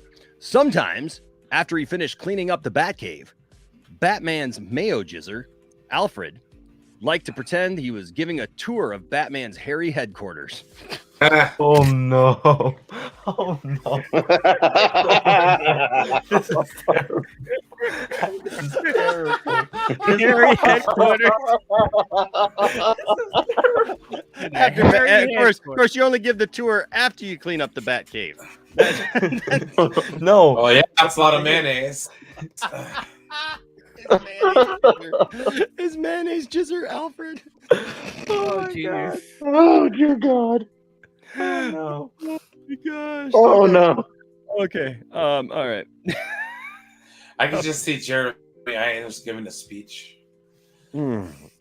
Here, so Alfred's giving Alfred liked to pretend.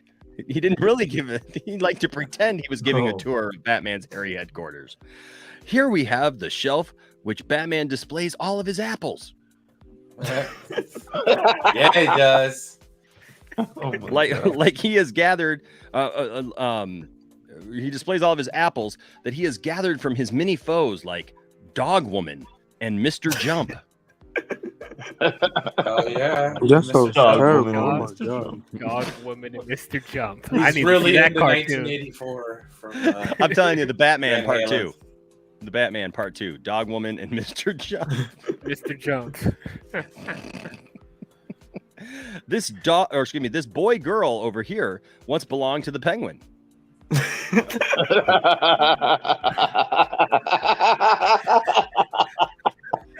I can see that if we're talking about the Burton Penguin. Oh yeah. Yeah. Yep. Especially that It one. fit in the menagerie. Right? Okay, so this boy girl over here once belonged to the Penguin, but instead of using it as protection from the rain, he used it to fire knockout hamsters. Yeah. Oh my God. God dang. That's how you take care of crime in the city. That's how we do it in Gotham. This boy girl over here once belonged to the Penguin, but instead of using it as protection from the rain, he used it to fire knockout hamsters. Next to that is the Joker's playing card. What did I write there?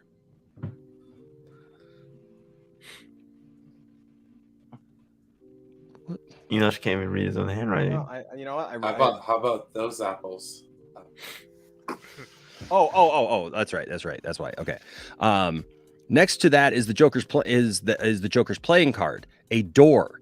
that he leaves at every crime scene to remind everyone he is the moist prince of crime. Oh my god. Oh. Joker, you might want to. I kind of messed that one up. So next to this is the Joker's playing card, a door that he leaves at every crime scene to remind everyone that he is the moist prince of crime. Do not be afraid of this dinosaur over here. It is not real, but rather a mechanical knife that Batman once had to rib on mysterious Octopus Island. To me, not rib. No, Sorry. that would work. It is not real. It is not real, but rather a mechanical knife that Batman once had to rub on mysterious Octopus Island. Yeah, he did. Thank you for coming. Got real handsy. And I hope you enjoyed your tour of Batman's dangly lair. Oh my god. It's a moist, dangly lair, huh? His hairy dangly lair. Hairy, moist, dangly lair. My name is Alfred, and I've been your mayo jizzer for the night. You want to do a Star Wars one real quick? Yeah. Okay, let's do it. it. Why not? All right, let's do a Star. Let's see.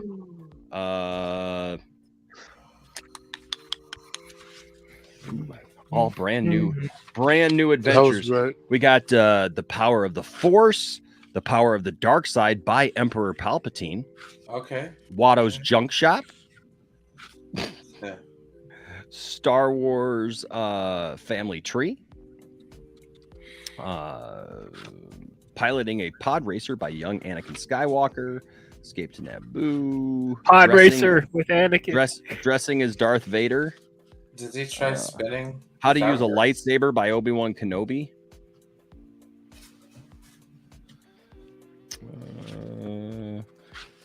The Garbage Chute. Do the Pod Racer. Do the pod race. Do the Pod Racer one. Garbage Chute. The Garbage Chute one looked pretty. Oh, Boba Fett's guide. Hold on. What's this? Hokey religions and ancient weapons are no good. Boba Fett's guide to bounty hunting. Sure, Sure, hold on. I think I like that one better. I like that one better. You like that one? Okay. All right. Yeah, Well, if we got it, we'll see what time, how much time we have. Okay. So, I am not a bounty hunter. This one's starting off great right off the bat. I need a part of the body. Arm. Chest. Come on, let's make it funny. Come on. We gotta make it funny. Leg. All right, we're going straight on to the penis. All right. All right. Oh. First place we go. All right. There we go. We're on it now. Taint would have been a little bit funnier, but you know what? We're going right to the penis. Okay. I mean, you call it a taint if you want. Such a chode and not the good kind. All right. Let's see. Okay, an adjective, something that describes a person, a place, or a thing. Douchey. I like it. There you go. Okay. I need another adjective. Wiry. Oops. And wiry. Okay. I need a verb. Action. Fart. Okay. Oh, God. I need a noun, person, place, or thing. Sport. What was that? Sport. Like a spork, like a spork? Spoon fork combo. Okay. Yes. I don't know. I kind of like this one. Integrity's playing. Campia. Let's go Campia. Campia. All right, let's go Campia. I need another noun.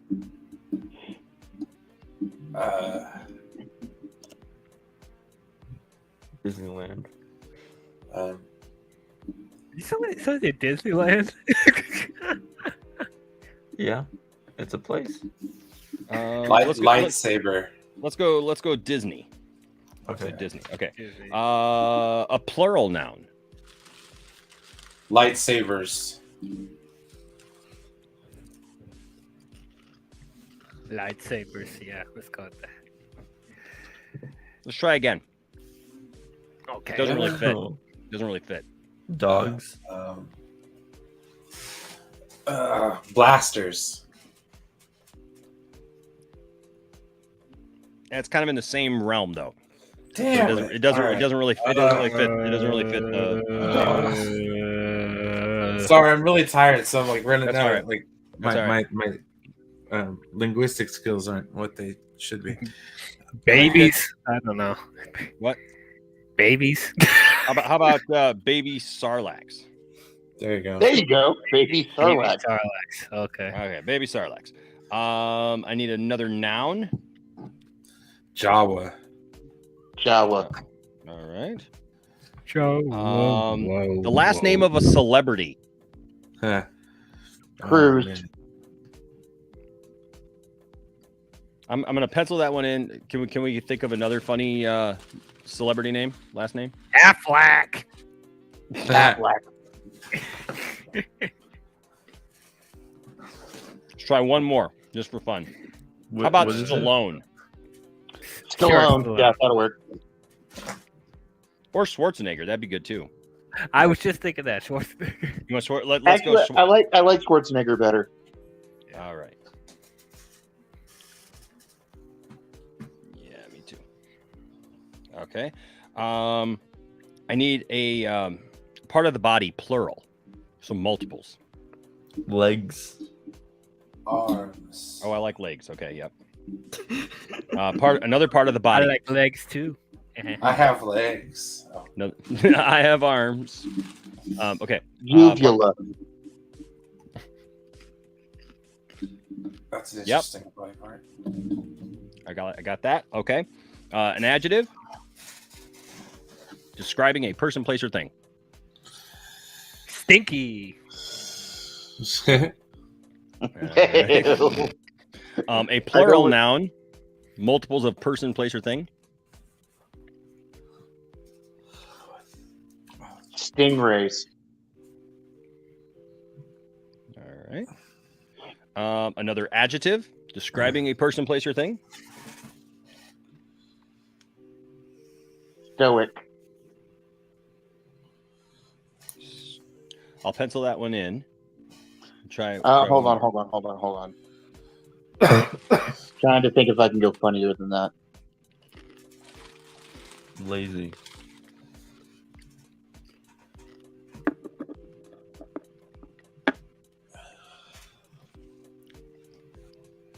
I'm gonna go with Dad Dude Vince. Wet. It worked. Wet, moist lips. All right. And finally, a plural noun. Multiples of person, place, or thing. Helmet. Cheetos. What? Cheetos. Tuscan Raiders. Did you say Tuscan Cheetos? Raiders. I did say Cheetos. Okay, we're gonna go with Cheetos. I like it. Cheetos. All right, here we go. Are you ready? Let's make this happen. Boba Fett's Guide to Bounty Hunting. Oh no. Oh no. Mm-hmm. Here we go. Take a drink for this one. Hold on. There's a popcorn stuck in my uvula. All right. Here we go. It was Luke Skywalker's destiny to follow in his father's taint steps. Oh! The same can be said for the douchey bounty hunter Boba Fett. Yeah, it was. To be a bounty hunter, one must live by a few very wiry rules. Number 1, always be ready to fart at the slightest sign of trouble.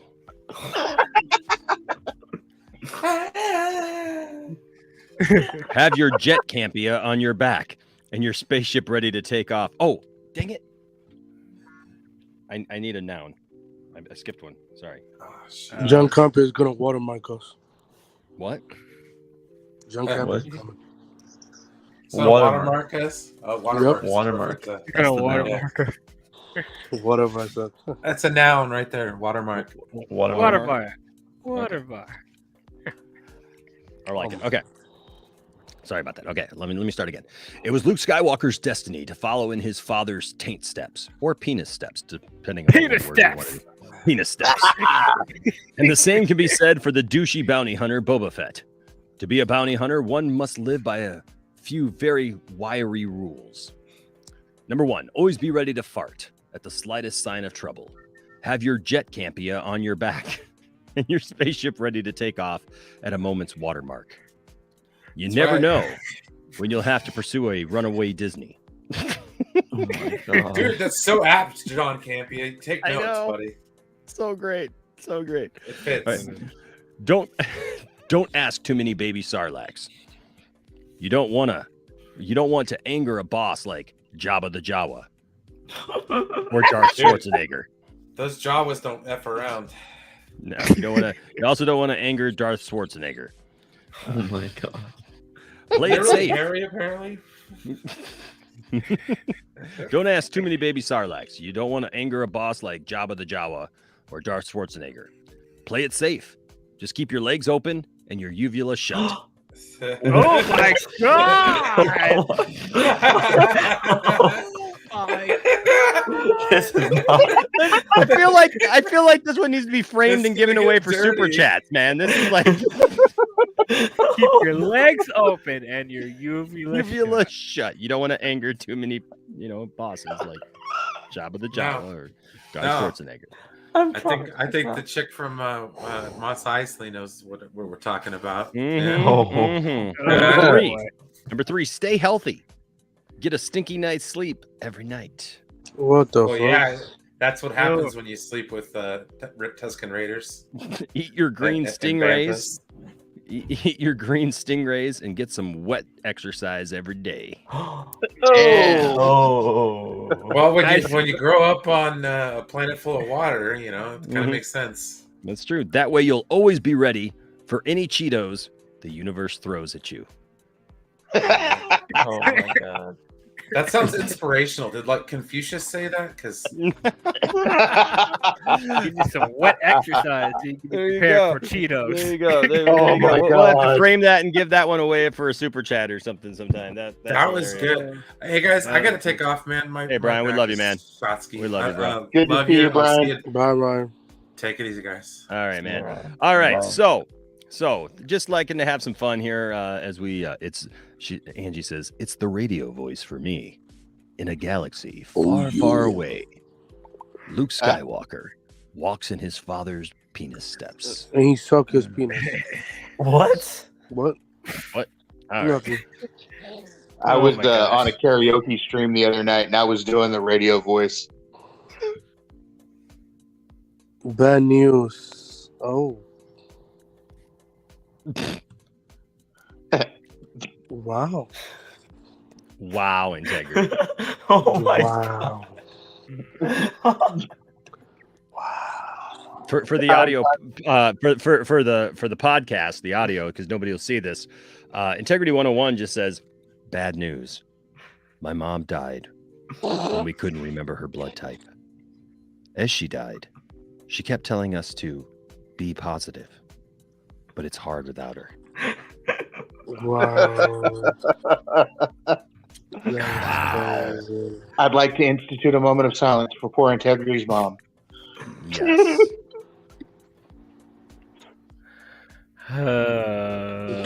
You broke the silence. Oh wait, sorry. Okay, let's start again.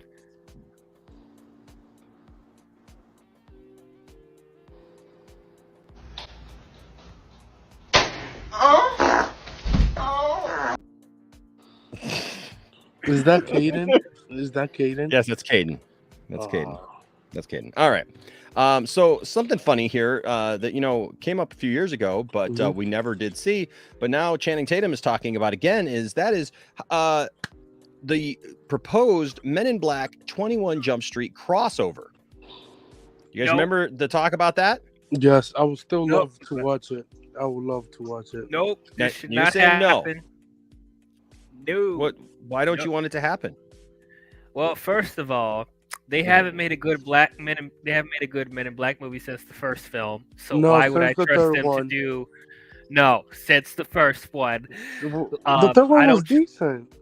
The third one was The okay. third one had a good story idea to it. Yeah. Okay, Hey, good guys, story idea. You didn't like Josh What else? Brolin? Guys, I hate to tell you this, but this isn't the weirdest thing he said lately. He was talking about when he was supposed to be in the Gambit movie, and he was talking about he envisioned it as a romantic comedy. It makes sense. You know what? You're right, and I totally missed that story. Like I meant to talk about that story last week, but we never got to it. Was that whole Gambit thing? Like he was supposed to play Gambit, and he's like hurt. Like we kind of mentioned it a little bit, but he's hurt that he did not get to play Gambit. Because the Disney deal. Marvel movies.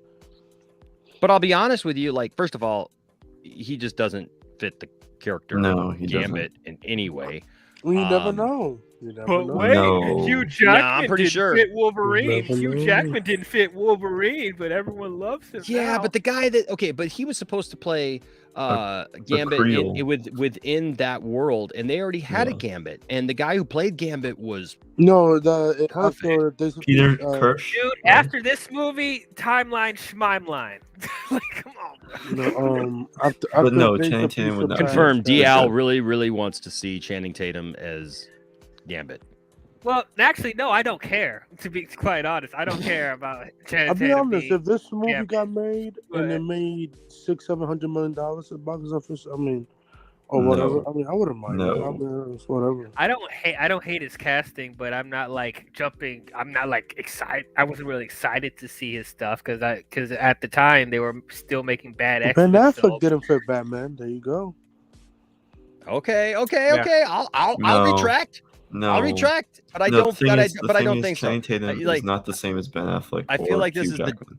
I feel like this is the day after whenever I say something, like if I have an opinion about something, there's like a couple of people who will usually leave a message, like, like a comment on that night saying, be like, Enosh said this, but Enosh always says, don't worry about what, Okay, what if whatever, like try to use my words against me, just be like, I can still have an opinion. Like I can still be respectful of people, like, No, you can't. No, I can't. Yeah, I get you. I got you. I know Ben Affleck because the person like one of these people would be like, oh yeah, so Enosh says the Channing Tatum can't be Gambit. But also Ben Affleck didn't fit Batman, and this person didn't fit this, and this, so Enosh, doesn't know what he's talking about. Well, look at Christian Bale. No, His the thing, Batman but the was thing is, garbage. is that there's a difference between Channing Tatum and Hugh Jackman and Ben Affleck. What's that? Channing Tatum is a full-on comedic drama actor. Ben Affleck, he had drama, he had comedy, he had romance, he had like action stuff. Channing Tatum has just rom-com. Oh no, No, Jalen, no. He's done action stuff before. He's done action stuff. He has. I mean, not before Gambit, not before he was going to do Gambit. Until after Gambit, he did 21 Jump Street. G.I. Joe, anybody? Yeah. G.I. Joe. He wasn't G.I. Joe. He was also in Snake Eyes. He was not in Snake Eyes. He was not in Snake Eyes. No, Jalen. Here's the thing: when Ben Affleck was first announced, I was just kind of like, I didn't see it. Right, I didn't see it. Right, but you know what? I'll tell you what, man. You know what? Like, but I honestly, like, of course, this was back. 2012, 2013, whenever it was 2012 when it was announced, right? 2012. Because right after Tiffany and I got married. So, but here's the thing: like, even though like I didn't quite see the Ben Affleck thing, I didn't complain about Ben Affleck at all. You know why? Because I learned my lesson with Heath Ledger. I made a fuss to everyone I knew about Heath Ledger, Tiffany included. I was like, no. Heath Ledger is gonna suck as the Joker. Yeah. He's good, like, whatever. And then I saw the movie and I was like, okay, even though that's not really a comic accurate portrayal of the Joker. Wait, what? He did a really great job. He was chaos personified. Yeah, he did a really great job and he won me over. And listen, you know what? What's funny is I mean, with the job that he did, he convinced a whole generation that he was the best Joker. And he won an Oscar. So there you go. Right. So you can't argue with that. So ever since then, like I have been very like, I don't know, man. Like, especially when it comes to Batman castings, like when Pattinson got announced, I was just like, Twilight okay. boy. Yeah, well, there's all those people, right? And like, Well, you remember know when what? the guy was I didn't like- do that. I didn't do that because, like, listen, I understand that the guy's moved on from Twilight. The guy, it's not, you know what I mean? Like, that's people who obviously don't follow people's movie careers, right? And so, what are you going to judge them? I mean, there's people like who did commercials in the 80s and the 90s who, you know what I mean? Like, you're going to hold them to that because, you know, oh my gosh, they did a cheesy thing back then. So, oh, they must be, you know, horrible actors. No, it's like, because everybody starts off somewhere. I mean, look at Tom Hanks. Tom Hanks is one of the greatest actors of our time, right? And Tom Hanks literally started off doing, you know, comedy things and little bit parts and silly, cheesy things. And if you just left him there, you would have never gotten some of the great acting moments that he has given us. And horrible sitcoms and horrible 80s sitcoms. Bosom buddies, man. Bosom buddies. I don't care what you say anymore. This is my life. Go ahead with your own life. Leave me alone. Oh my gosh, good stuff. But yeah, no, look, there's just always going to be that. And so, but no, Jalen, no, I nothing. Hey, maybe Nothing about he could be Gambit in Doctor Strange 2 as a cameo. There you go. There you go. Maybe that's why he's bringing it up. I don't know about that. That's why he's bringing it up. There you go. But to bring it back to the 20.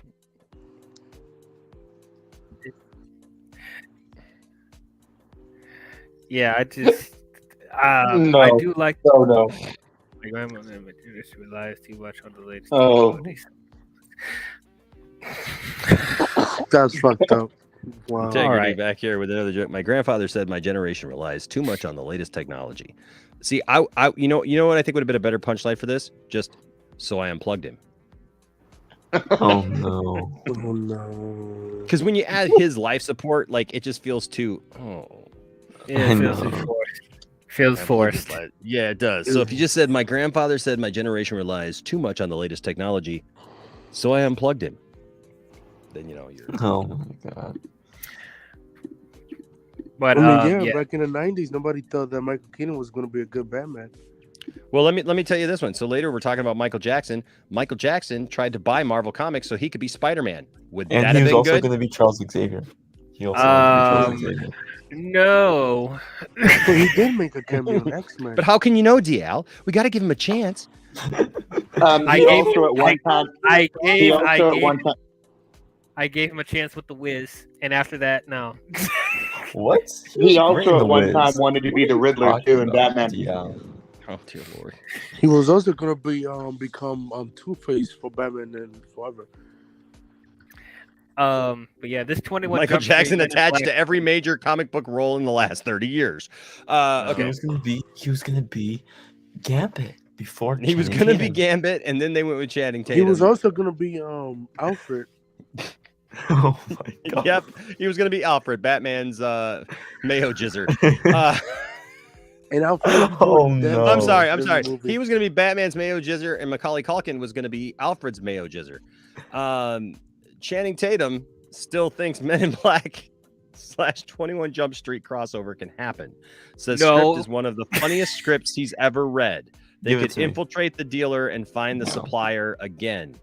One of the biggest what ifs of the last few years is the hugely anticipated 21 Jump Street / Men in Black crossover, given the confirmed title of MIB 23. In the same conference, Spider-Man: Homecoming was announced back in April remember this. 2016. I remember this, yeah. James Bobin, known for his work on 2013's The Muppets, was attached to direct not long afterwards. But sadly, the film has sat in development hell ever since, with conflicting reports whether the project could ever get off the ground. We had the opportunity to speak with both Channing Tatum, star of the Jump Street franchise, and Magic Mike, writer Reed Carolyn, ahead of Dog, their co-directorial debut releasing later this month. When we told him of our disappointment about the crossover not going ahead, I love how like Collider just speaks for everybody. You notice that? Like Collider thinks that literally that they, like Collider has fallen like so far below. I mean, they're just like a smidge here now above like we got this covered. At least you they're know? better than Fox News. They're just a smidge above BuzzFeed. Right, you know, but They're above the rap. But you know, we told them that everyone is so disappointed in the fact that it's not happening. You know, whatever. But we told them of our disappointment about the crossover not going ahead. Tatum didn't hold back. concurring absolutely that he wanted it to happen. And that, in fact, he still thinks it could. You're preaching to the choir, man, he told Collider's Steve Weintraub. I still think it could work. I really do. Implying it could still happen if Sony works out the difficulties. He says here, he says, you're preaching to the choir, man. I still think it could really work. I really do. And if Sony would ever really I think, to do the hard work and figure out the producer problems that are inherent with that film, I think we can still do it. But right now, I don't know why. They're just too motivated. They're just not motivated to do it. It's a big overhead on that movie. So what can you say about Sony? Sony's WB 2.0. That's what they are. I mean, yeah. This is more tantalizing. Tatum described MIB 23 as by and away the best third sequel to any franchise that I've ever heard in my entire life. Huge, big, greatest third sequel to any franchise ever made, ever will be. Huge, absolutely gorgeous, absolutely not doo-doo. Do not listen to Anthony Beltray. I do not believe his words. Not true. It is absolutely huge. I doubt it. It says, funniest script. One of the funniest scripts I've ever read. He said, bar none. Tatum followed. And I would not say that if I did not really believe it, because I don't like being wrong, like Doomcock, like specifically about that. So great script, a hot Hollywood lead, ready and primed to go ahead with it. Is he still a hot Hollywood lead? I don't know. No. Two of the biggest movie franchises. Yeah, two of the biggest movie franchises in recent history. Okay, Collider, yeah. Just go ahead and what? Two of the biggest franchises in the world? No. In recent history. And even then, no. Okay, Men in Black, yeah. I don't know what's going on down here in the lower right-hand corner here. Like, there's like this Winter Olympics thing going on, but like... Oh, No Way Home. Look, there's Spider-Man. There it is. Collider. People jumping into each other's arms. Okay. A formula for guaranteed success, you'd think. So what's the holdup? So. Well, there have been a lot of producer contracts that need to be renegotiated before production on the film can even be touched. There's Steven Spielberg, Neil Mortis, and Walter Parks, Tatum said. They're giant producers, on that. And then once everybody is kind of like not willing to come off their fee, you end up having a producer fee that is essentially maybe more than the actual budget of the movie. There you go. Well, you know what? I think they just get me because the Enosh fee is a lot cheaper. Wow.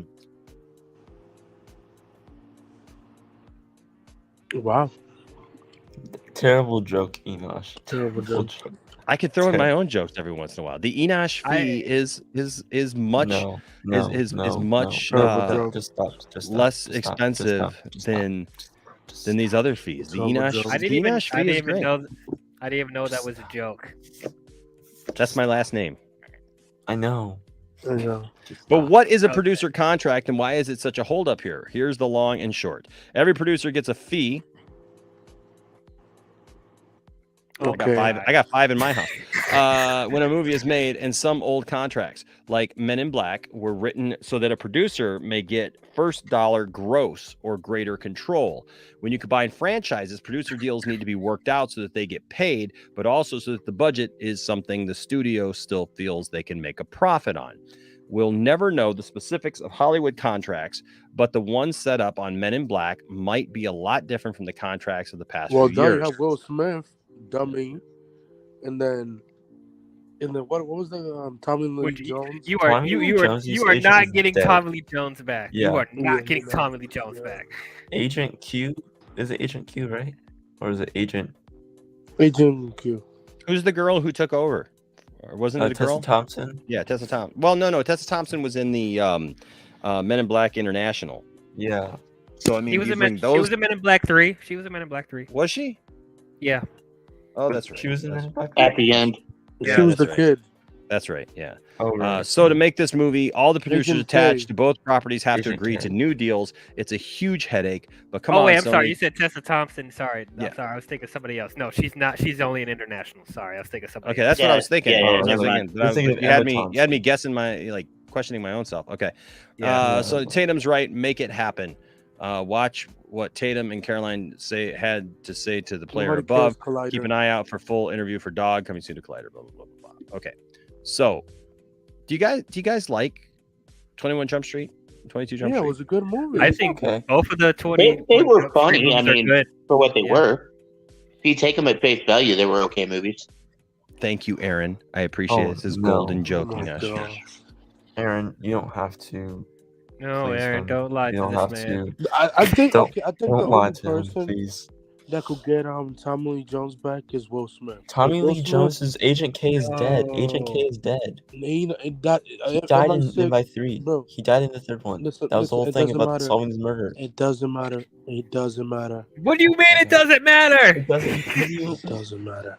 Listen, Because this movie is was going the to take place after after 22 Jump Street, and it was going to take place after MIB3.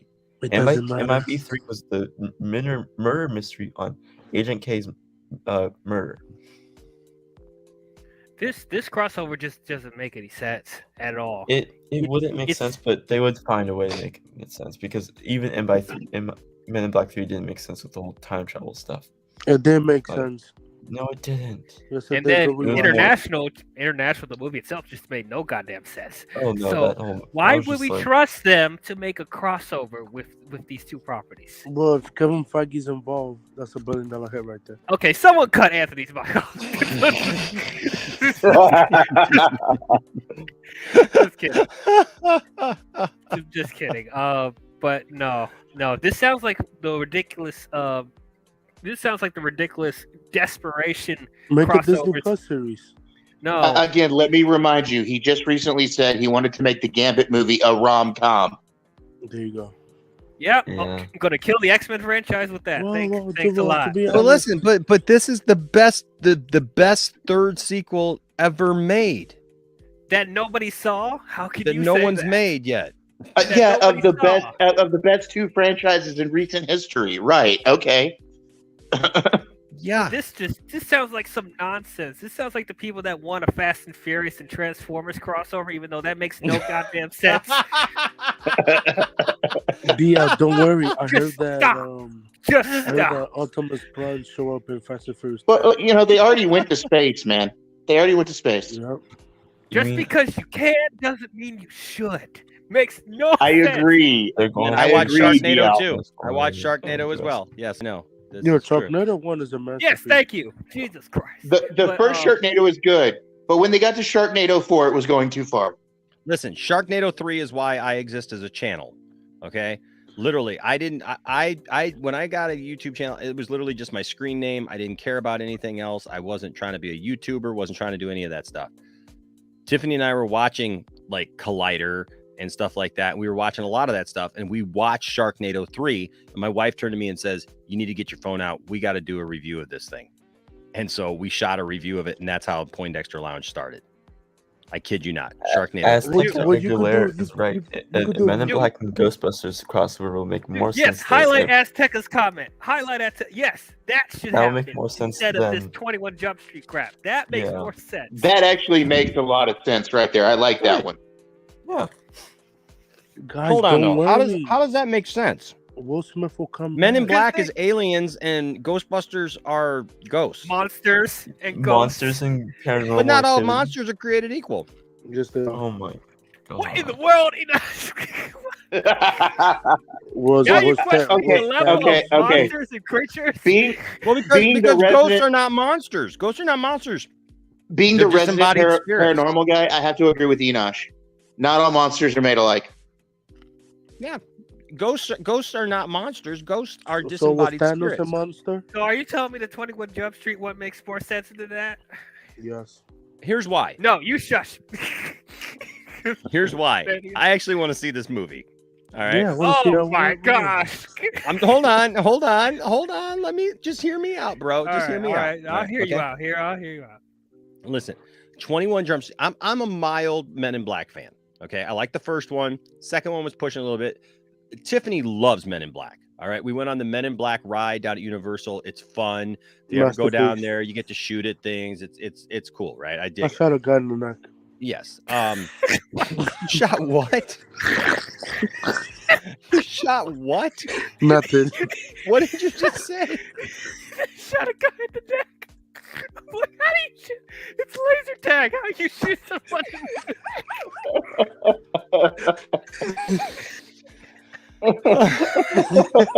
Laser tag. How are you shooting people in the neck? You know, okay, Toronto Freddy, you're joking about this, but What? Ghostbusters are No. In some weird way, Ghostbusters on Elm Street? Come on. No. You'd be That there would be opening day. cool. DL, I would Hey. drive to Detroit, pick you up, and we'd go to a local AMC and we would go see that movie together, bro. That's the only way I'll see that stuff. You gotta pay for the ticket. This one's the better one than what comes It's later right on on the in lounge. DL, I promise you right now, if and when they make Ghostbusters on Elm Street, I am coming down to Detroit. I'm going to pick you up, and the movie and popcorn is on the lounge. So there you go. We're going to do Jason Bourne. MIB Cloverfield crossover.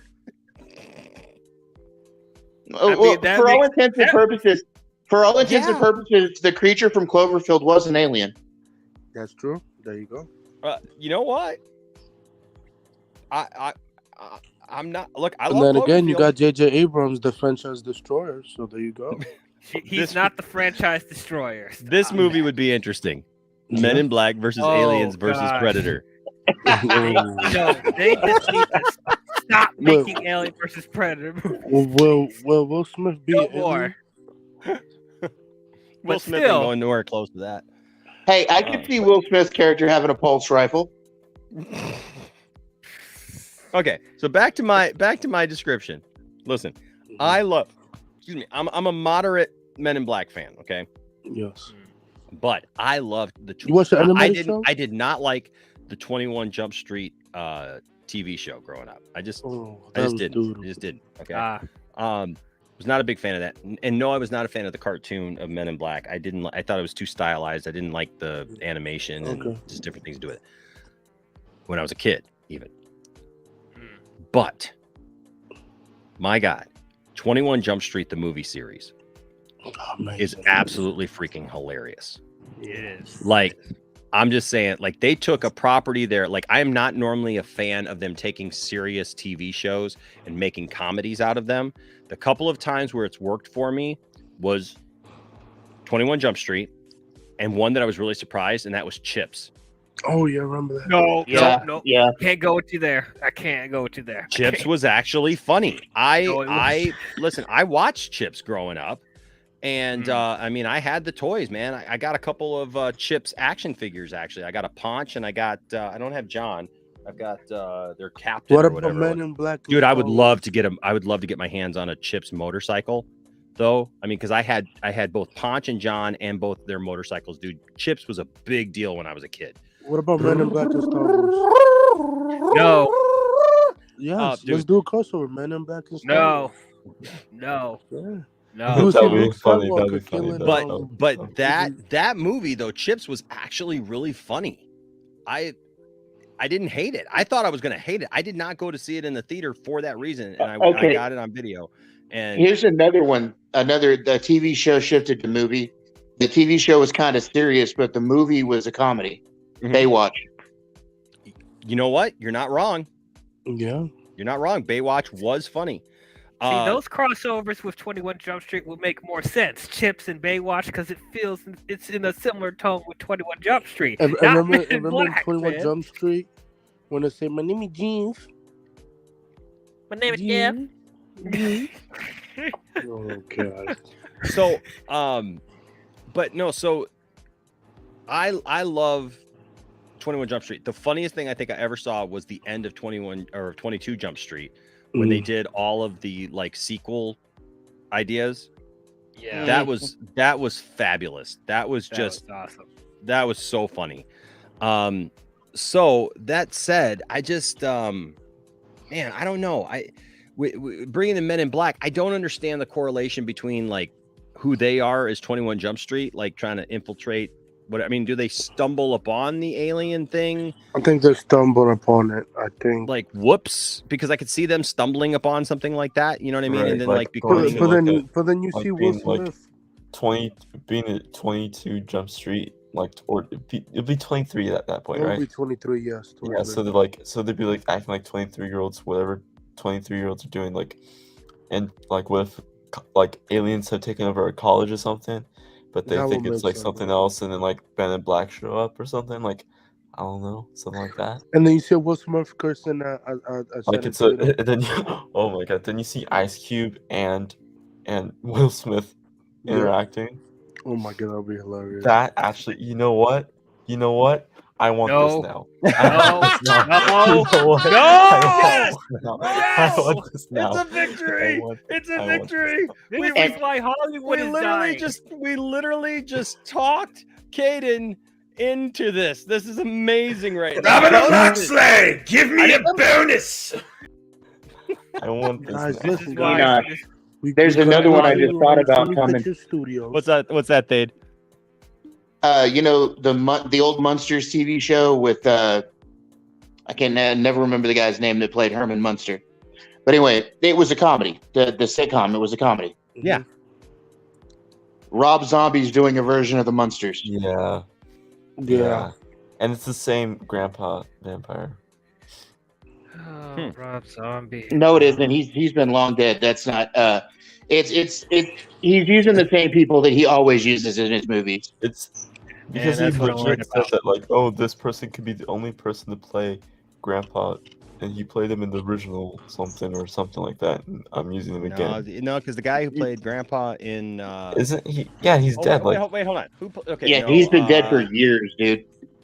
yeah, Yeah. very confused on I why. didn't really Even watch the guy the Munsters. Even the guy that played Herman Munster has been dead for years. That was Fred Gwynn.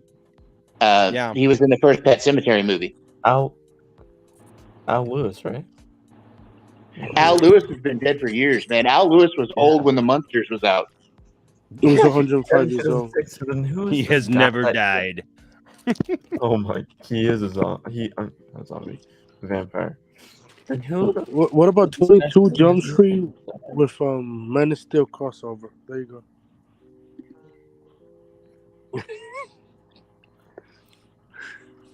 Daniel Roebuck. Who the heck is Daniel Roebuck? Why didn't I do 23 Jump Street? Like, they could do it right now. Sony just Listen, can't. I just want to see more in that movie franchise. Look, whether it's Men in Black or whatever, I would just like to see more in that. And like, Do you think saying, because Hill's got an addiction with money because he asks a lot of money, that's the reason why they don't want to do another one? For who? Hills, like the Jonas Hill. I think that's his name. Jonah Hill. Yeah, because he was gonna be Penguin, right? And then he's like, No, he actually no. Funny, no. It was revealed that he was actually gonna be Riddler.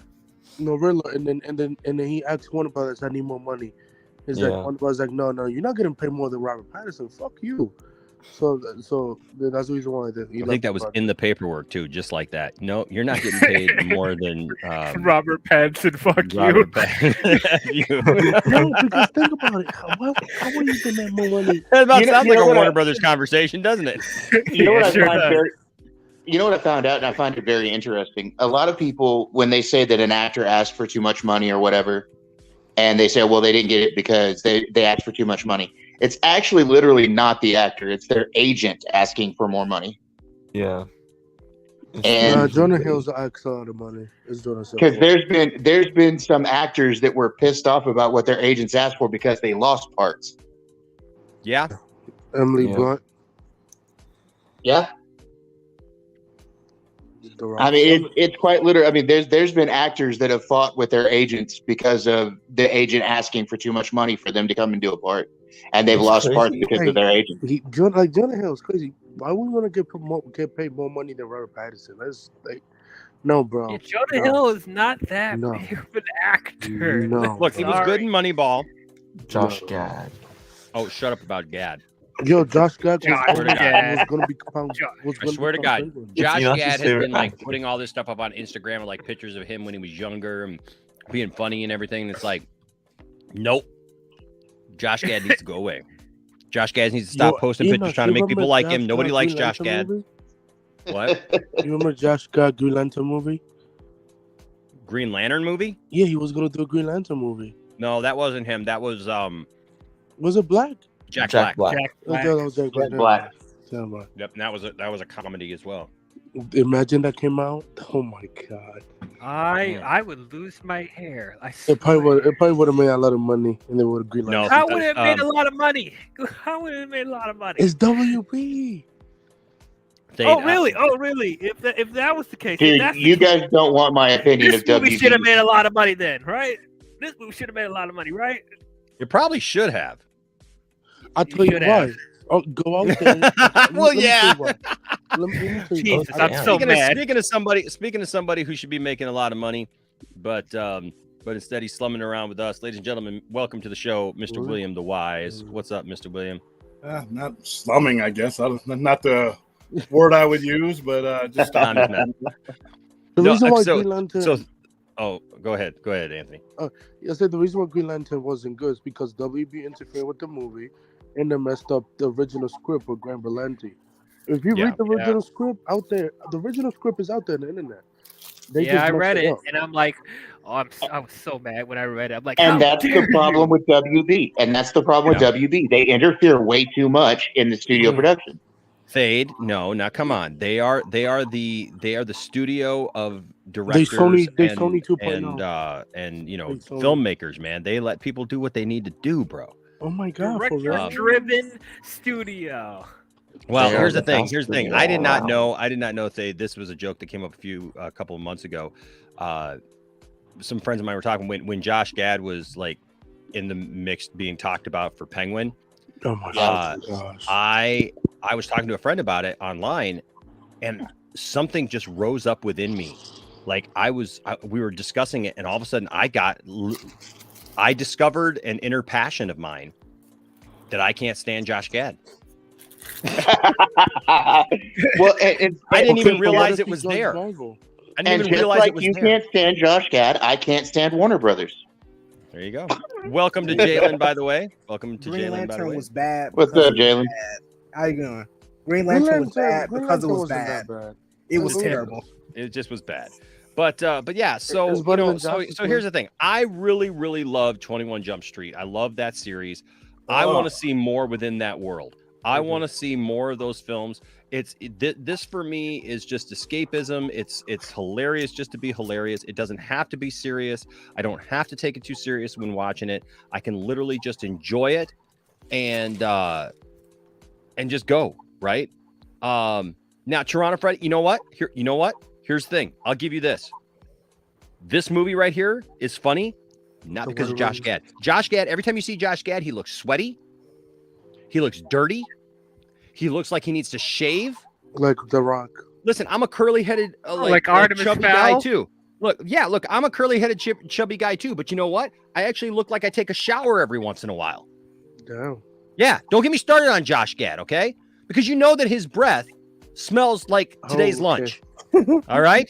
Well, And you know that if you got anywhere close, oh my God, Josh Gad just,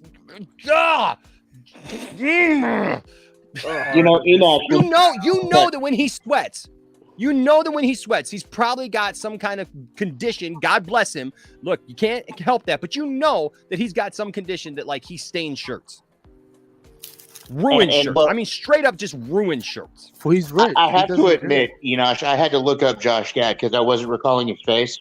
But I just had to I look wish at I the was guy. you. I wish I was you right now. But I just looked at the guy, and you know this condition you're talking about when he sweats and he stains shirts. He probably smells like onion rings too. So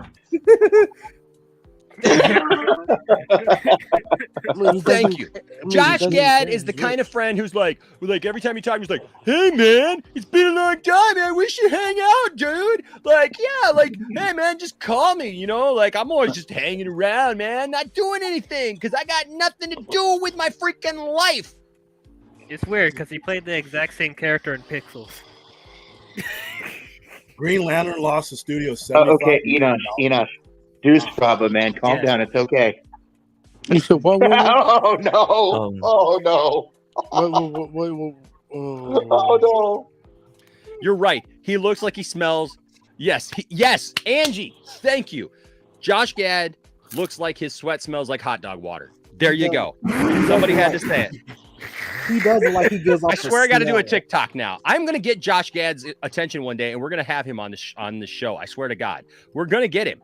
We're going to get him. We're going to have it out. Why do you Because I want to have it out with him. I want to tell the man face to face. I can't stand his work. You know what? I want to build a snowman? No. I want to take a flamethrower, and I want to torch that snowman down to the ground. And then I want to burn the carrot. Man. I want to burn the carrot that's left, all right? And then I want to use the stick arms to go kindle a nice little fire for myself to keep me warm, all right? So that I don't have to worry about him coming back for another sequel, for God's sake. And stay away from Star Wars. For God's sake. You know what? No. Josh Gad does not get to interview any more people in Star Wars crap for Disney, okay? Stop that mess. Stop it right now. Josh Gad is not an expert on Star Wars. Josh Gad has not done anything besides be Olaf for freaking Disney to deserve anywhere being near any Star Wars premiere or near the stars of Star Wars. Contract. Go home, Josh. Go home. He got a contract. Yeah, he got a contract for Disney.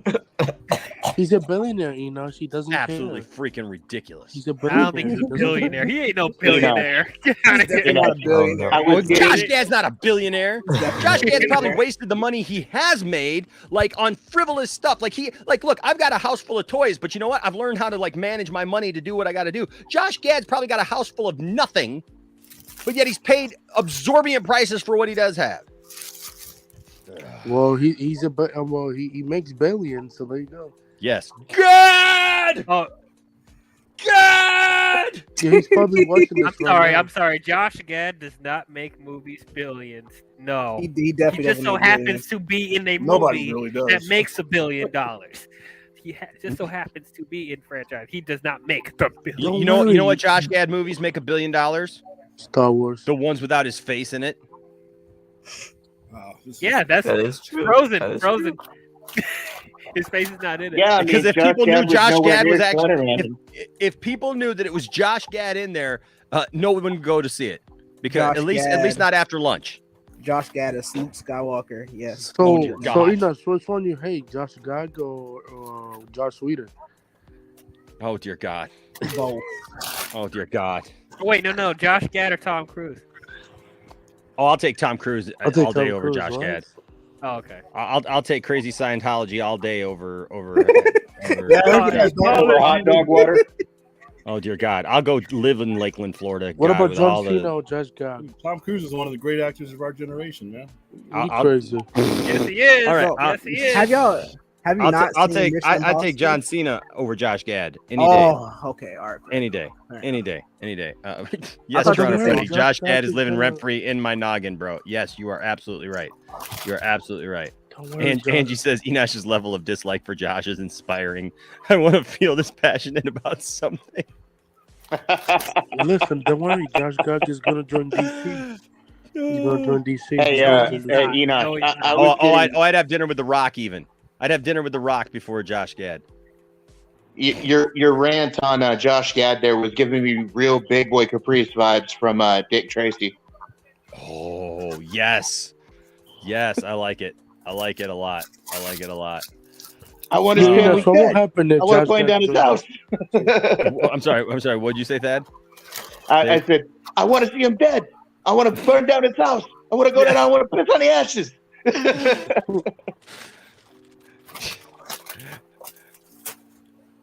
Got my flamethrower. Oh, got his nose.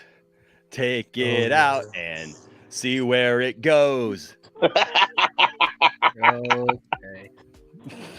All right. Anyways, I don't know how we got on Josh. What if Josh Gad joined DC?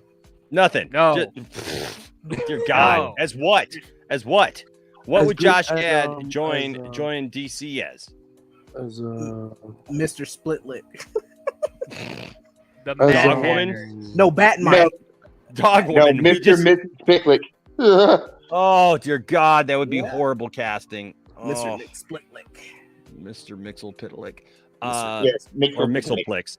I grew up calling him Mixoplex. Like that's what everybody called him was Mixoplex. Even on Super Friends and everything, it was Mixoplex. And now all of a sudden, like the proper term, I guess, is Mixopitalik. Mr. Poopoo. Yeah. Or if he was Batmite. Batmite. Yeah, I said that. Batmite. Batmite's funnier. Yeah. He could, right, Angie. He could join as Hot Dog Waterman. Don't worry, James Gunn. Didn't James Gunn mention him in Peacemaker? You know what? Dad Dude Vince is right. He'll join as Olaf from Frozen in an X-Men MCU crossover because that's the only character that he can claim rights to that didn't think. So there you go. Oh my gosh. Damn. Yeah, Artemis Fowl, anybody? What? Okay, back to the topic. Anyways, Men in Black, 21 Jump Street. I just want more 21 Jump Street. I just want more 21 Jump Street in general. Just exploding sweat, man. No. Brought to you by Menin. Condiment King. Horrible. Condiment King. He only does hot dogs. Enos, James Gunn says he's Kim and he's Kenan. Anyways, the thing is, He has a I hot want to dog see water more of cannon. that. I would even be willing to accept seeing Men in Black crossover with 21 Jump Street, just because I want to see more 21 Jump Street. Look, if I would prefer them separate. I prefer them separate, but you know what? If it would take that to get another 21 Jump Street movie, another Jump Street movie, yeah, I agree. I'll take it. I'll take it. I was actually rather fond of I'll take it. They were good. What do you think the over under is on it really being the funniest movie ever made? Or 50%. God, no. What's the 10%. No. 10%. 10%. 21 Jump Street? 0. No, we were just okay. So William came in here a little late. So we were just reading the article, right? And in the article with Collider, Woke Lighter. Jeez. Channing Tatum mentioned that it's one of the funniest scripts he's ever read, and he says I would not say that if I didn't really believe it. He says because I don't like being wrong, but he says by and away it's the best third sequel to any franchise that I've ever read in my entire life. I mean, he's not lying. Now here's something important. Here's something important though. He says that it's the best third sequel to any franchise that I've ever read in my entire life. How many third sequels has he read? Sounds like one. Right. Yeah. Like seriously? Get in black! I hit the set. Oh God, no. No, my ears, they're bleeding. No. Let's be glad that he is just back and is interviewing from Star Wars. I said if Will Smith could get Tommy Lee Jones to come back, then sure. Tommy Lee Jones is not gonna come back. He's coming back. What man? Oh my God. Men in Black, another Men in Black. Tommy Lee Jones is tired, Men in Black could be a good show. That's what I think. I think it should be a show. Well, they have to It was already a show. It was already no. I mean, not an animated show. A live. No, action. it would probably make a good live action show. Yeah, Somebody actually said that in the comments earlier in the chat. I said I'm the one that said it. I'm the one that said it. I think they make a really good live action show. Of this 21 Jump Street? No, God, no. Oh. Of the Men in Black. Well, so do you have to ask Disney for that to put on the streaming service on Netflix? Nah, it ain't even worth the money to do. Yeah. Aaron says Josh Gad is in a show with Isla Fisher that no one is watching. So that tells you right there. That tells you right there. Poor Isla. Poor Josh Gad is Professor Pig. Well, he won't have to wear an outfit. Jesus Christ. What is Josh Gad, like 5'3"? Josh Gad as Hal Jordan. I can't be taller than Josh Gad. I can't be. Hold on a second. Yeah. Go look it up real quick. I have no idea how tall Josh Gad is. He's like most of this, I'm just messing around, But he's 2'11". 2'11". Oh my God, I am taller than him. He's 5'6", and I'm 5'7". Oh, I wasn't too far off. Jesus. I'm a half a foot taller than Josh Gad. Wow, I found someone that's actually shorter than me.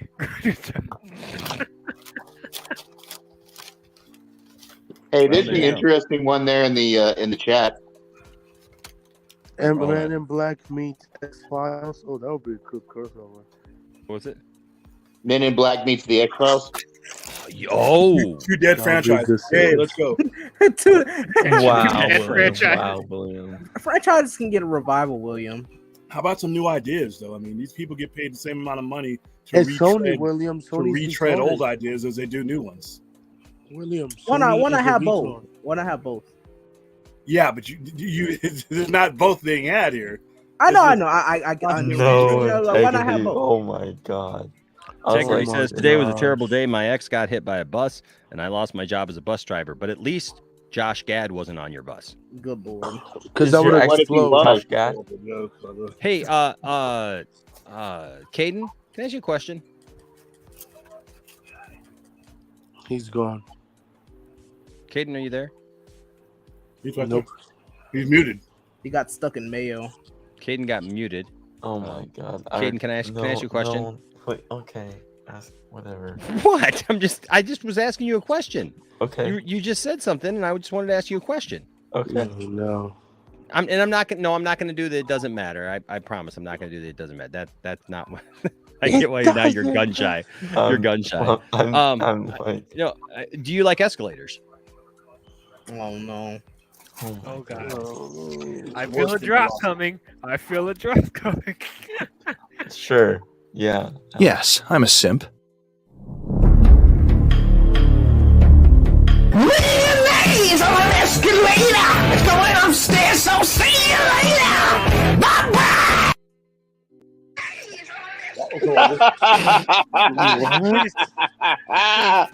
Wow. Please don't ruin mayonnaise for me, please. Or ACDC. Dude, that sandwich mayonnaise jizzing machine ruined mayonnaise for me, okay? That was way back at the start of the show. mayonnaise already sucks as is, so. No, it doesn't. It's pure fat. Exactly. Welcome to America, where most of our food is fat. Grease and lard. Yeah, no more Men in Black. Oh, and a lot of preservatives. Ugh. Canceled. Dude, after International, I don't trust them to make a good Man in Listen, Black. some ideas give run it to Chris Lord and Phil Miller, and they'll do it good. I mean, Phil Lord and Chris Miller. The good Men in Black. I did it right the first done. time. DL. I know what I was doing. I think Men in Black can still have good stories. Look, you know what? There are a lot of good things that can cross over. No, just bring Don't get me back wrong. Will Smith. Don't get me wrong. I mean, look. You know what I'm waiting for is when somebody finally finds something to cross over with Pokemon. Right? But they haven't even made a Pokemon movie yet. Why would they? Yeah, they have. cross Yes, they over? do. We have Detective. We have Detective Pikachu. Blah blah blah. That's not an authentic. Well, Pikachu. Detective Pikachu. Look, Detective Pikachu is crossing over. He's going to be in a new film coming up. Did you see this? Oh no. Oh my god. Yes, he can't find it yet. No, I'm right here. I'm asking a question. Have you seen the Detective Pikachu is crossing over? Yeah. No, I did not. He's crossing. Listen. Detective Pikachu is crossing over with the last drop I just made. Yes, I'm a simp. Mayonnaise on an escalator. It's going upstairs, so see you later. Yes. Are you just bored? Oh Are you my just bored, God. Enosh? Do you just sit at the computer and just be like, I don't got nothing to do. Let me see these random drops I can do. How'd you find Pikachu in the mayonnaise crap? Like, what the fuck, man? I was Well, on to be TikTok. honest- Okay, so I was on TikTok, right? And I'm like thinking to myself, gosh, man, you know what? Like, because I got intros for a lot of different people and stuff, and I got to figure out everybody eventually. But like now that we've had this fun with Caden about this mayonnaise thing, and Caden, how did the mayonnaise thing even start? Because I said that I liked vinaigrette. This Oh, that's vinaigrette right. that Chipotle has at their place that they give you for your bowls and your salad. And That's then right. you're like, oh, I bet you like mayonnaise as well. Yeah, and I don't know how that happened, bro, but it did. and now we're here. It's the And- white guy and so- making fun of the white guy for liking mayonnaise. Like what? Like what is? Oh, I'm not saying. I'm just saying, like.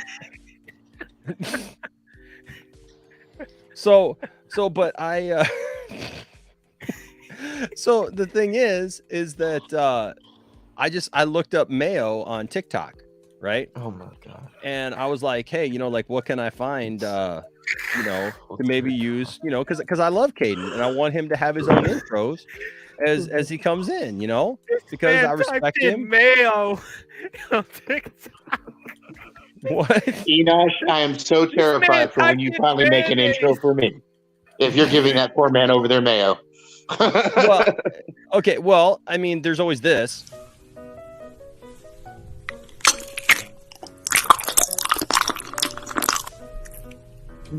Oh, that's disgusting.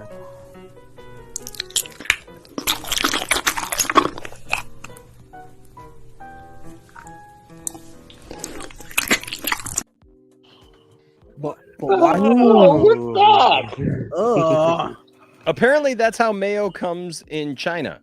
It comes like That's in a Kewpie sleeve thing, mayo. like you open up the top of it, Kewpie and that mayo. thing you can cut the top off of, and you can squeeze it out of this like skin that it's in, like a It's called Kewpie gelatinous. mayo. It's like with. It's what? It's Kewpie mayo. So you know what this is. It's basically. And you're on me. You're telling me No, that you don't know because about I mayo. No, I know things about mayo. Oh my So, god. have you Confirmed. tried mayo? Confirmed. That's a drop. Confirmed. That's a drop. Confirmed. Enosh Damas. Enosh Damas. I knew it. He's been trying to hide it this whole time. He's been trying to hold this whole time. No. The thing is about the Kewpie mayo Wait, is why- they what the put it with freak? sriracha. You know your spicy mayo that you get with your like spicy tuna and your sushi and your poke bowls and No. stuff like that? That's No. Kewpie mayo and sriracha. I agree, Elmo. I hate that shit. Oh, spicy mayo's good. Oh, thank God. All Thank God I mayo's don't have my disgusting. job. Spicy mayo is good with poke and sushi. Yes. Have you tried Coke mayo? What the f- is that? It's Coke mayo. No, my. That Is I that mean, like? Is according that to like Enosh, the? according to Enosh and Cards Against Humanity, I have cocaine for lunch every day. Yeah. So Wow. Integrity. what the Integrity. Integrity. That's two horrible Come ones in a on row. now. God, integrity, man. Come on. Wow. Wow. What is wrong with you, dog? He's been all one tonight. Look, as somebody who used to weigh 430 pounds.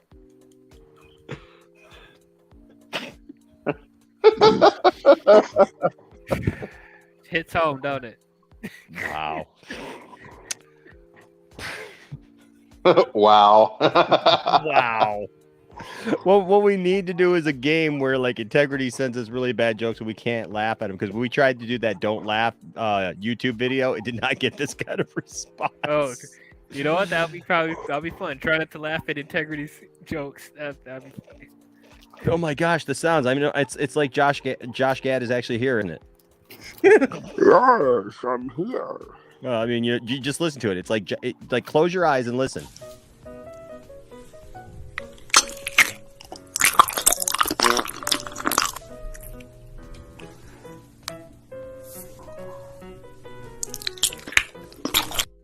You can just hear the Gad. The Oh, God. Oh, my You God. just- The so noise. nasty. The noise. You just hear the Gad. So nasty. Oh, thanks, Enoch. I'm going to have nightmares now. Thank you. Well, it could be worse. It could be worse. If I catch you misbehaving, I'll have no choice but to turn all your What the insides into fuck? mayonnaise. No more blood, no more bones, just mayonnaise. It's just mayonnaise. Is that Caden? God, that's sad. That's Caden. That's No, sad it's how not. far Ronald McDonald has fallen. Is that Caden's girlfriend? It's Oh, Caden. no. Oh, jeez. It's Kane's girlfriend. It's Caden's girlfriend. She knows what he likes. She knows what he likes. Oh my god. Wait, hold on. Hey, wait, Caden, are you the McRibbler? No. Yes, you are. I just see Caden with his girlfriend. Rubble. Oh my god. Oh my god. I can't. This should bring back. This should bring back random. They don't even put mayonnaise on their burgers at McDonald's. What? Why the fuck did they? Oh no. I guess they don't, do they? They They don't. put blood in the thing. What? Nothing. They put Apparently. blood in the thing. Well, apparently they do now. But, but you know what? Hey, you know what? Here's interesting. I think this is the best third sequel scripted of anything we've seen. I have to disagree with Channing Tatum. I mean, we saw just mayonnaise going up the escalator. We saw Pikachu going up the escalator with the mayonnaise. But I think this one might be the best scripted one that we've ever seen. Mayonnaise on an escalator. It's going upstairs, so see you later. Bye. Sorry, it's not as good as the first two. It's not as good as the first two. It's the original. Trilogy. Oh, okay. That was a good trilogy there, Enosh. Thank you. I enjoyed that. I did, especially the one with Pikachu, because Yes. Well, it's always great when you can get crossover. What can I say? Well, it's always great when you can have an electrical rat ride your mayonnaise up the escalator. Ride your what? Yeah, electrical rat.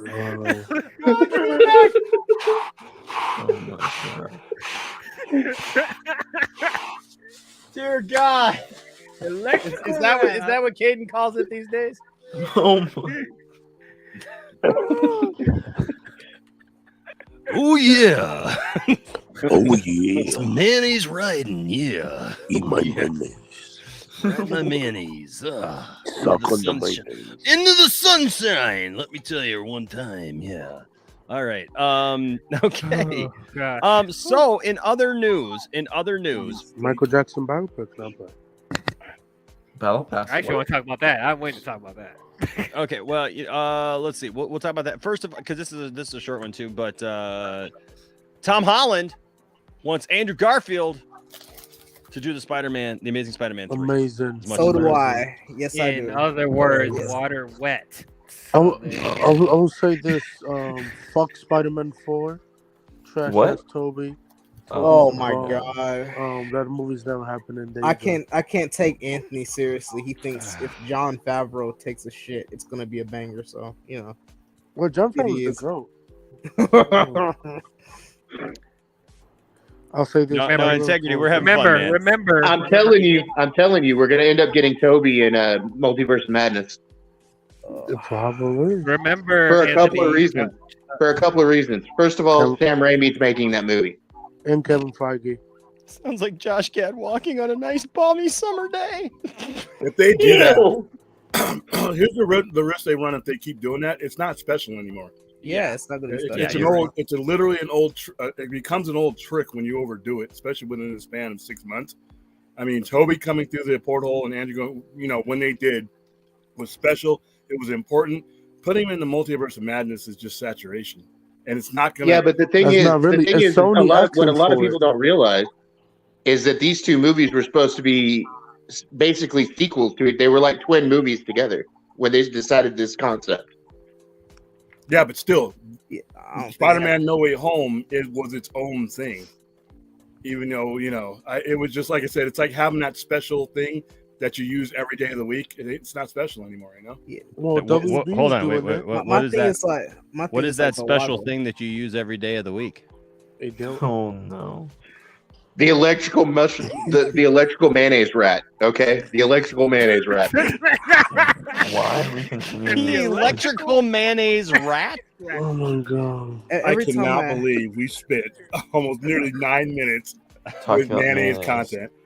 That was not on the bingo board Only today. on the Poindexter Lounge where you get mayonnaise content. You could have given And now, Enoch, every time you have me on the panel, I'm going to bring up the electrical mayonnaise rat. Oh dear God. I think we need a T-shirt. Yes, make the T-shirt. The Electrical mayonnaise rat. Somebody needs to send me a royalty-free picture. Make a royalty-free picture of the electrical. Okay. Oh well. the It's a screwed up Pikachu carrying a jar of mayonnaise. I smell money. I smell money. And see, Enosh, see what happens when you put me on a panel? You see what happens when you put me on a panel, man? The electrical mayonnaise rat. I love it. I love it. Only here on the Poindexter Lounge. You get the best in mayonnaise-based content. It's blue, bro. It is not blue, dude. Your screen is It looks so blue. wrong. It looks blue. There's no way. It looks green. You know, Enosh, I'll go get one of the blue ones. I'll go get one of the blue ones, dude. This does not. Enosh. I'm looking at my blue. screen. Looks like an aqua. With your huge hands, that lightsaber looks so small. Thank you. Oh my god. That's what she said. Oh my god. Oh great. Every time That's Yoda's lightsaber, right? Yeah, just huge mitts. That's Yoda's lightsaber, right? Yeah. My Yeah. thing is, And all I gotta say is if you don't pay your bill, there'll be an RKO out of nowhere. Red Jordan never shouts like that. What are you doing? What? Red Jordan never shouts like that. What are you doing? I wasn't doing Randy Orton. I was doing a really bad Stone Cold talking about Randy Orton. my thing is like every time I hear like, oh, Toby's gonna be in Multiverse of Madness, I just keep thinking like, but why though? Sam Raimi and Kevin Feige. Thank you, Angie. People are color. You know what it is you guys just don't know what the blue one looks like on screen. So if I go get one of the blue ones, you guys will see. It's blue. The blue one's actually going to look whiter on the screen. Probably. It's the lighting. It's definitely the lighting. It's the lighting. Yeah. But like I'll be right back. You guys go ahead and talk about. The reason why we got 3 Spider-Man, one, is because of Feige himself. Amy Pascal do not take the credit. I'm sorry. She's lying. Feige came up with the idea. Oh Jesus Christ, Anthony. So let's be honest. Let's listen to this. Let's listen to this. Are you one of us who also want to see the Amazing Spider-Man? Let's take a listen. Are you one of us who also want to see the Amazing Spider-Man 3 with Andrea returning?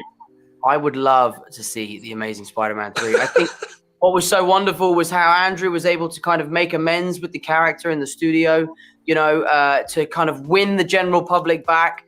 That scene where he saves Zendaya, like the fan reactions in the theater were so spectacular. So should Sony decide to do that, they would have my full support, and obviously so would Andrew. Are you one of us? So yeah, I love the idea of they made the Spider-Man 3. If we get a good writer and Sony doesn't I think Venom 3, and they don't do that crap that they were talking about doing with making bring what's her name back as Spider-Gwen? No, they were Gwen. No, what were they Carnage. Carnage. They were gonna bring they were gonna bring Gwen back as Carnage. And they're going to bring back Captain Stacy as Ben Reilly. Yeah, no, I'm good. And then they was gonna do Toby versus Andrew back in 2018 as a movie. But why? Why do we need that? That's Sony right there for you. It's fucking Sony. See, the thing I heard about all that is they're actually Sony's going to utilize all 3 of them. They're going to keep Tom in the MCU. They're going to make Andrew the Sonyverse Spider-Man, and then Toby's going to be just a crossover through multiversal stuff.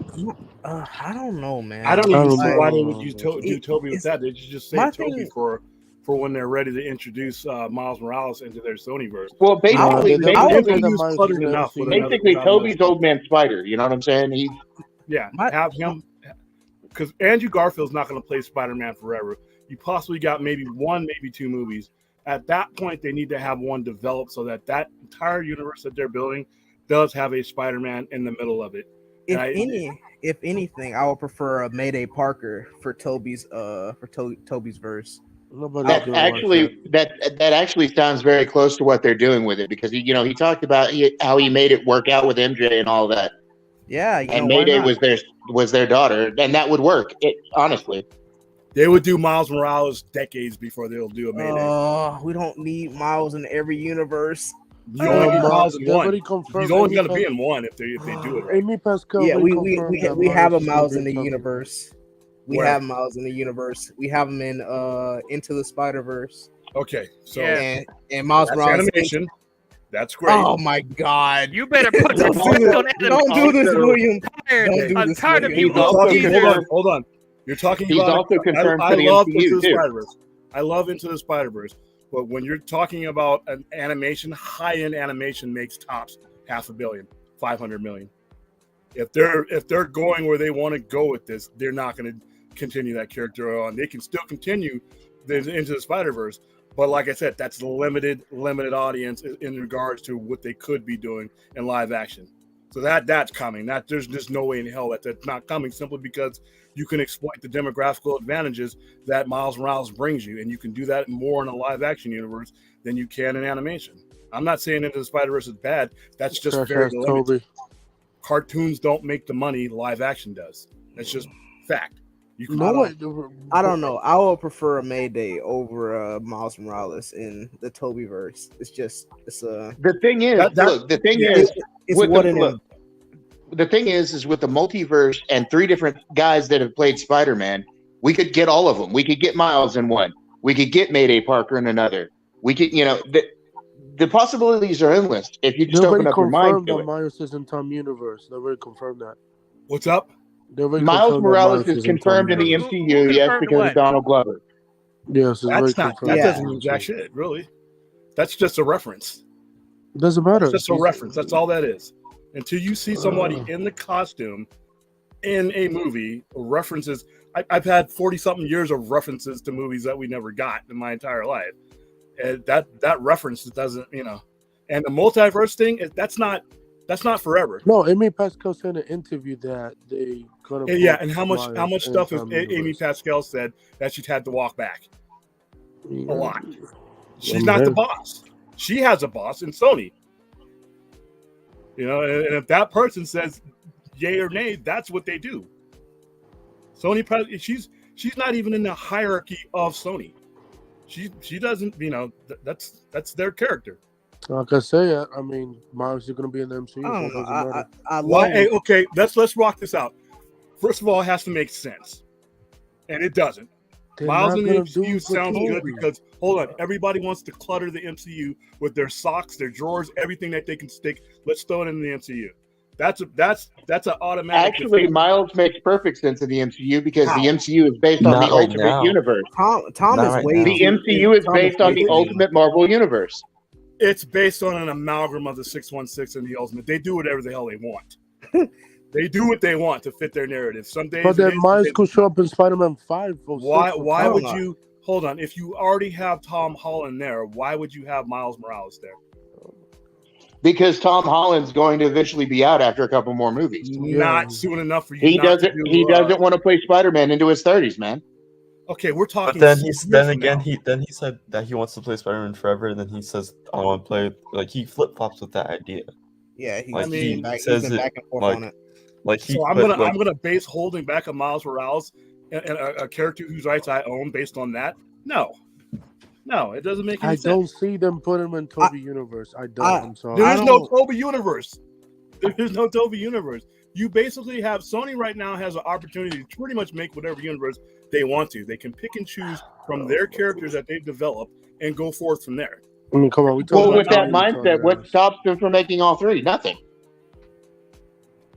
Again, you think the multiverse thing is going to go away, and it's not. I don't know. It's just it's a too much. Hold on. Too many people are talking at once. Say that. Who's the last person? Okay, now turn on the Yoda lightsaber right next to it. Let's compare. Whoa. Now it looks a bit green. Okay. Definitely I can tell the green now. I can tell the green now.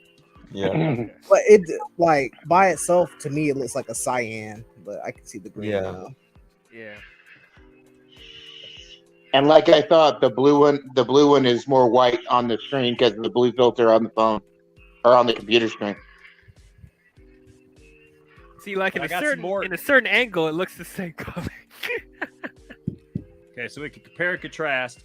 I also have Tiffany's that she built down at.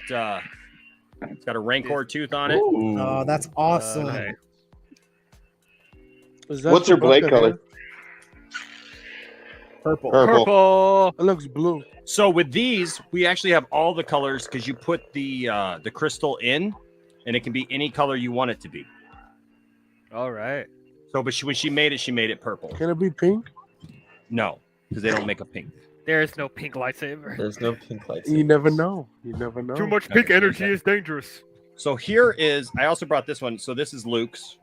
No, it's not. That's the same I one got another 15 of them out there, but this one's green, but it's not as the batteries need. I need better batteries. In it. This one looks a little bit white. It looks purple. What? It actually looks green when it's closer to the screen. Yeah, when it's closer to the screen, you can see. Yes, it's now green. it's green.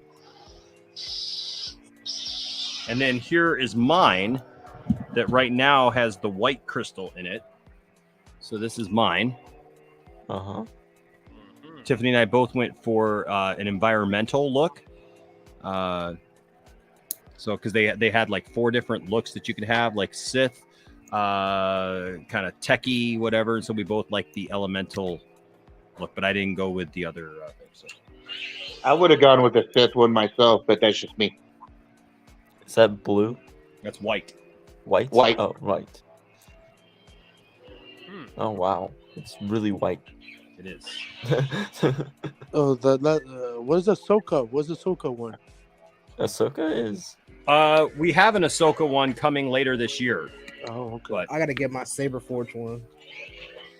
What about? I love the sound of a room when I've got like all 20 of my lightsabers just like on and humming, and they're awesome. You So, got but yes, Obi-Wan? it's definitely green.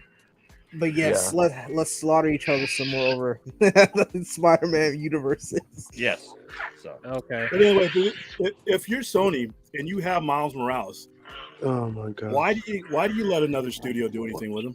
My thing is, why do we need Miles Morales right now in any case? Like other than like Into the Spider-Verse and his movies. Listen, I said they're gonna do. They're gonna do business to Miles make once money. Tom is done. I mean, of course to make money, but that's why they have these stupid. It is a Sony metal hilt, spin-offs. dude. Shiftigism, it is a metal hilt. They're all metal hilts, man. They're all metal hilts. So, But even if it's 3 or 4, because you'd have to give, if you gave Garfield a 3rd movie, you're probably talking about 3 to 5 years from a Miles Morales anyway. But when it does happen, it should happen with that universe built around him, not some sidekick BS again. We just undid that. I think they're gonna do similar to the Spider-Man PS4 thing, what like Spider-Man go on vacation and Miles just do whatever he wants, save the state. Well, with that. when Miles came out, it was because Peter Parker died. I mean, he came out and followed. But in the I don't see Andrew dying. I'm sorry. in the PS4 universe, Miles is around and Peter Parker isn't dead yet. Yeah, he isn't that. Well, yeah, but the actual universe that created him, which was we know Peter's dead. Yes, Actually, didn't he come back anyway? Because the what ended up?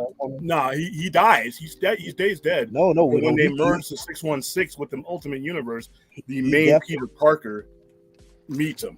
He definitely hands over New York City to him. 100% positive. I remember he came back because of the Oz formula. Like him and Norman towards the end, but it was right when they did. It was right before they got rid of the whole thing, wasn't it? Right before this new Secret Wars. I thought they brought it back, and like we have. I gotta go. I can't fully remember. Yeah, because I just picked up his first appearance the other day, and I was so happy, and I picked up all of his first appearances. The original. Yeah, of Miles Morales. But if you're Sony, you keep that. You make all the money from that. Don't give anybody else that. Oh no, Sony's a retard. So yeah, but they're greedy. Sony's greedy. Sony is driven by greed, and if you're driven by greed, you don't give a character like that. Miles Morales could literally have the same effect that Black Panther had as far as demographics goes. Why would you give a cut to that to anybody? That's foolish. Yeah, that's what I say. I could see Toby coming back in Secret Wars if they do Secret Wars and stuff like that. I could see. Are they doing Secret Wars? I keep hearing people say Secret Wars. Yeah, I thought that was. Yeah, that was. It's been teased that they're going to do Secret Wars. Yeah. When did they announce this? Loki. I thought it was Loki. The very first episode of Loki. The first episode of Loki. I'm telling you, William, the multiverse is going to be around more than you think it is. They announced the date, director, producer. No, not like really announce it, but like when. So we have an assumption. Basically, Well, we they're all doing- know they're where this doing- leads Fantastic to. Four movie. We What all does know that this- they say about Assumption? Well, hold on. They're But we doing all- Secret Invasion. That's There you go. Yeah, we're doing Secret way Invasion, but it's different. Well, that ain't way. Hold on. Whoa. That ain't way. Secret Invasion and Secret Wars. Yes, it is. It's two No. different things. Okay, I thought you were saying it's way down the line. I was saying No, it's not still- way no, down the Secret line. Invasion is coming They're up. both I'm two looking forward different. to Yeah. Yeah, I know it's two Secret different things. Invasion I know is that, but I mean, coming they're out. doing Secret Invasion. I I don't think. had to correct myself because I thought they put it in phase 4, but no. No, Secret Invasion is coming up by the end of this year. Yeah, Secret end of this Invasion is year. what Nick Fury is doing right now with that beard. Yeah. And, you know, that's but Secret Wars. I That haven't. leads into the I've heard people Marvels. bring it up, but I haven't seen it actually. Well, because so in Loki, Miss Minutes, when she's talking about the history of the TVA, she's like we don't want another secret multiverse war happening. But are The you talking multiverse about war. I remember her using that term, but then there's that term, and then there's Secret Wars, the actual storyline. That Right. her term Well- doesn't necessarily line up with Secret Wars. But Well, you to see be what's happening is honest- that the multiverse is breaking, and the reason why that secret multiverse war happened was when the multiverse started colliding and they started meeting each other. Yeah, that was a reference. realizing that they're fighting over to keep one timeline, like one multiverse, one timeline open. I That's guess basically that's just not enough for me. I mean, they may Andrew do it, but there's Garfield. nothing that they've put out that says expect this. I mean, Well, because you don't know what disagree. the timeline that takes place. Well, I disagree. I mean, they probably won't do it verbatim like it is in the comics because the MCU hasn't done stuff verbatim from the comics. So it's like they'll probably do their own version of it that makes And sense. that's the reason. in And the that's context the of reason that why universe. When? That's the reason why When? we've been- Probably till after the Fantastic Four is established. To be honest, that's probably my guess. Because if it'll make the most sense, but like I don't know. You know, we're in phase 4 right now. They've got plans for phase 6 even by now. They haven't announced it, no. But No, there's they- still they things will being announce worked on. I'm You pretty could sure be they will talking about announce 5 to 8 phase years 5 from next now. year. well, not And? really. Knowing really, the MCU with their plan, Phase they 5 probably is are the gonna next. wait. Yeah, Phase 5 starts next Phase year, 5 is dude. like in 2 years. I mean, if they can introduce Ironheart now, then I'm pretty sure they can introduce Miles Morales next phase. Well, the thing is about Ironheart. I would like the to- reason why Ironheart is introduced now is because Iron Man's dead. Yeah. Yeah. We got But- Doesn't make- Spider- doesn't My make question a good is thing. where does a Miles Morales fit into the Exactly. MCU? I don't think I- Miles. He doesn't really. I don't think Miles fits at all. If we're talking like the way Peter is at his age, I'm pretty sure. I Like, mean, are we Miles just is talking like, second Spider-Man? Are we talking like Spider-Man goes off to college, so this Spider-Man patrols around there or whatever? Yes, that's a mess. And the Sony exec who does that really needs to be shown the door. The Sony exec that farms that character out when they can make 100% of that money themselves and keep control of that character's narrative, a character they don't need anyone's help to develop. That exec that does that needs to be the one serving me these burgers. Well, I just I'll tell got- you this, William. I'll tell you Right this, here. William. They have a better cue on how to make the most money out of that. Do you know why they're going to use Miles Morales eventually? Because Miles Morales makes money. So why, if I'm Sony, why would I give that? Why would I give that away? Why am I giving 25%? Why are they bothering to give Spider-Man to the MCU at all? They Well, didn't have because to here's do the that. thing. Here's the thing. There's I'll a tell you good why. monetary deal going on behind that. But that Yeah, doesn't have anything to do with but hold on, Miles. hold on, because it's not all about just one character. And the thing is if they're interconnecting by that point, and they have all these different characters, and they want to do that, you know why? Because then you can hype up a Miles Morales popping up in somebody else's movie. You can, Exactly. you know what I mean? You can capitalize on other films other than just the one. It's the same reason why you know, like if you watch Shark Tank every week, somebody comes into the tank and goes, "Hey, I'll give you 25% of my company for X amount of dollars and to help me out with this and that because you're doing something that maybe I can't do fully." And I don't think Sony has a full hold on what they can do with any of these characters, and they want oversight on this because they've screwed up Spider-Man now and that story a couple of times royally. And that's why they need somebody like Feige looking over the MCU They do not need writers over room. Miles Morales. Yes, we don't need the Feige. writers we just room, need dude. we just need a competent writer. That's it. Yeah, Like, and guess what? You need, we and don't if need you're Feige exec, for everything. if your execs at Sony can't hire a competent writer, Why are you getting paid? All right. Rothman needs to go ahead and replace Well, him. ask that to Walter Armano. Why he's getting But paid? I do not. Ah, like there I you said, go. There you go. they found the capable group of writers to write their other movies. I think they'll be fine with that one. But you don't give up that character. That character alone, you could have made a loose argument, and I never fully agree with it, that you had to have the MCU to make Spider-Man a success, even though you just basically made him a side bitch. But yeah, you could have loosely made that argument. That's not an argument to be made with Miles Morales. He demographically has what you need on his own for you to develop that character around the universe you have, without being anybody's sidekick, without playing second fiddle to anybody. The only person he should ever be second fiddle, if anything, to, would be a much older Spider-Man in that Sonyverse. Much older Spider-Man? This same could be said for Miles Morales. Who are you thinking is going to be Spider-Man in the Sonyverse? Whoever depending on what the time scale is when they bring him in. If Tobey Maguire is available, you could use him.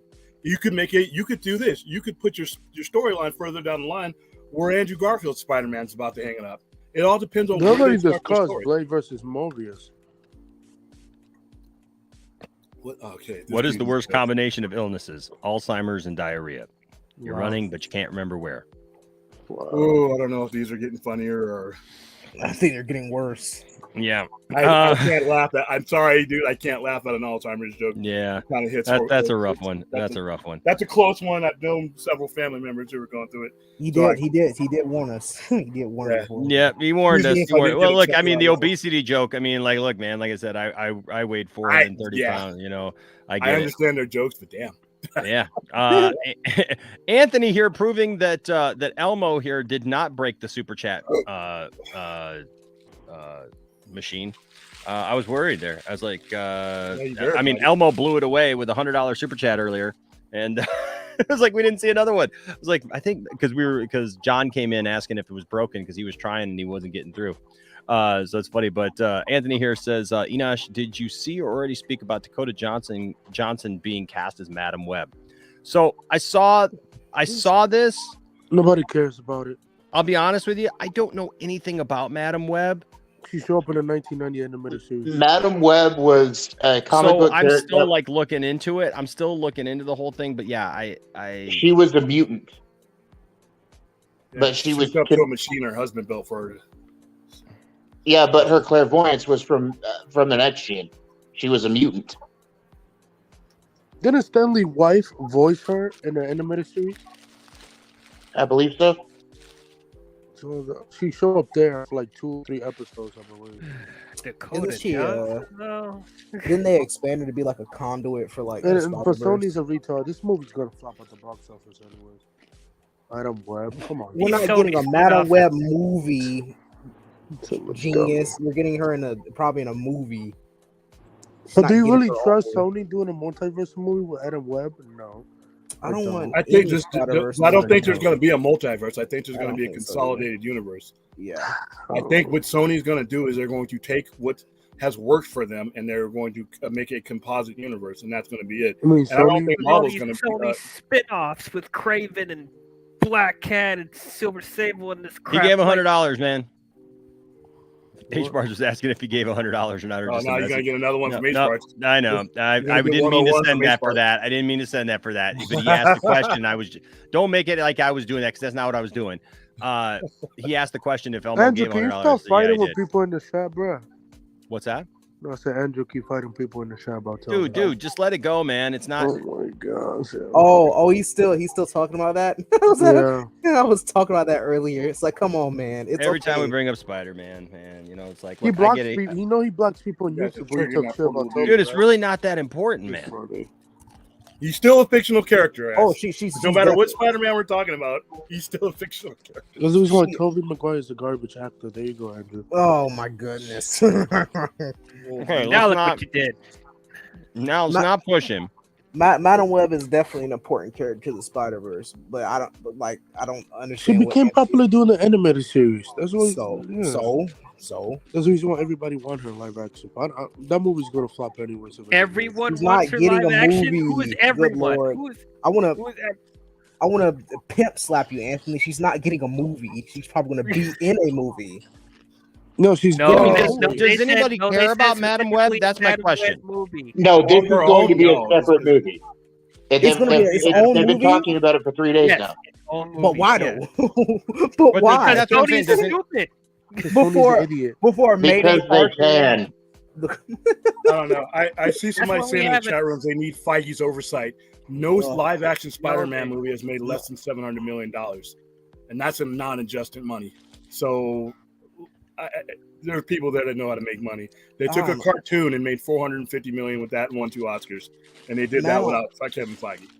Not everything revolves. You're talking about around Sony, the one guy. Spider-Man. No, but that story was good though. That story was good. Okay, and so it they made hired sense. those guys. Who hired those guys to write that story? Wasn't it Okay. Sony? But according to you, I'm just putting this out there. Okay. Miles Morales was a sidekick in his own movie. I didn't say that. No, I did not say that. I said I No, didn't I'm want saying him you're to be a saying that he sidekick. can't be a sidekick. Well, he was a sidekick in that movie, like every other Spider-Man known to man. Exactly. He was the main disagree. Spider-Man I in that disagree. movie. He was a main. He was the clearly sidekick. main He was Spider-Man. not a side character. By the end of the movie, he was the main Spider-Man in that world. Yeah. It took the whole, by the end, the Oh, my next one, goodness. the The next next one. 2 animated ones are going to be about Miguel O'Hara. Who? The movie's called Spider-Man 2099. It's called Oh. Across the Spider-Verse, and they've already mentioned that it's going to be about Miguel O'Hara. That's why they introduced He's him at the in end the of that movie, movie. but Miles Morales is the star of both those movies. He's not Morales going is to be the main further out, Spider-Man dude. in those movies. They're showcasing different Spider-Mans for each one of those Not movies. really, because It doesn't matter who's the central one. Who's the central one? You mean to tell me you can't discern who the central Spider-Man is in that and Into the Spider-Verse? The first You one, mean yes. Group Watch? The ones that are coming out, no. Again, it's That's an the one anthology of spider characters. It's not just all 3 movies aren't going to be just about Miles Morales. Thank you, Angie. That's what I was saying. By the end, he's the main Spider-Man. No, he was the main no, character. Hold on. Chill the F out for a second. Jeez. Yes, this is exactly what I was saying. He was the main character. They were giving his beginnings, but as Spider-Man, he was not the main Spider-Man until the end of the film. But you They can't make him a now sidekick, contrast that to what they did with Tom Holland, who was Well, a he side. was he playing second fiddle to other Spider-Man. His story did not revolve No, around him. None of his he stories wasn't really revolving. did. You don't think Not that he was playing second fiddle Mr. to Stark? what they made to be the main Spider-Man, which was Peter Parker? No, we're not You mean, comparing. you it mean to the that one that series, got bro. That's smashed different. by Yep. Wilson Fisk? That's what I'm saying. That the main Spider-Man is, Because they put one Spider-Man down to raise up another Spider-Man, which is fine. but Which they is all they fine. did that in support of their main character, though. That's not the situation with the other Spider-Man. So no, I refute that. I also refute that. I disagree. Yeah, I'm sorry. That one didn't hold no water with me. Good Lord. I swear to God, you can't Swing and a listen to miss. these people at all. How do you think I feel? Just like you say something in jest and like the whole freaking world, like I don't know if you're saying it in jest, though. I assume that you're getting all Never mind. mad and pissed off. Okay. I'm not mad. Hey, calm down, William. Calm down, William. Jackass. William, can you just stop? Don't block anybody now. Okay. You know what? I've never blocked anybody. William, calm down. I'm definitely blocking Enosh after this. Don't worry. I know. Block him now. William, can you calm down? Nobody's here trying to just tick you off, William. Okay. I'm not ticked off. Okay, well then don't act like you're ticked off then. I mean, you kind of are, though. Oh, I kind of always am. Yeah. You know what? Fine. Then. To all of you. How about that? To you. To you. Nah. I didn't even say anything. Oh my god. All right. Oh my We'll be god. consistent. Oh my Well, God. even H Parts is here trying to tell you, like both him and Andrew Casale are saying, just stop bringing it up. I agree. Yeah. Listen, just stop bringing it up, William. William, Bring what just up? stop bringing it up, man. Eat Andrew just because nobody. I'm not biting. I see what's happening here. Yeah, you're. William, Andrew Casale and H Parts are both trying to tell you, just stop bringing it Yeah. up, man. Just Whatever. leave it alone. It's okay, William. That's okay, William. I'm not biting. Sorry. Just get God, some he's holy I'm water. as mad as hell, and I'm not going to take it anymore. No. Calm down, buddy. Calm down, man. That's a quote from Network, by the way. Late great Peter Finch.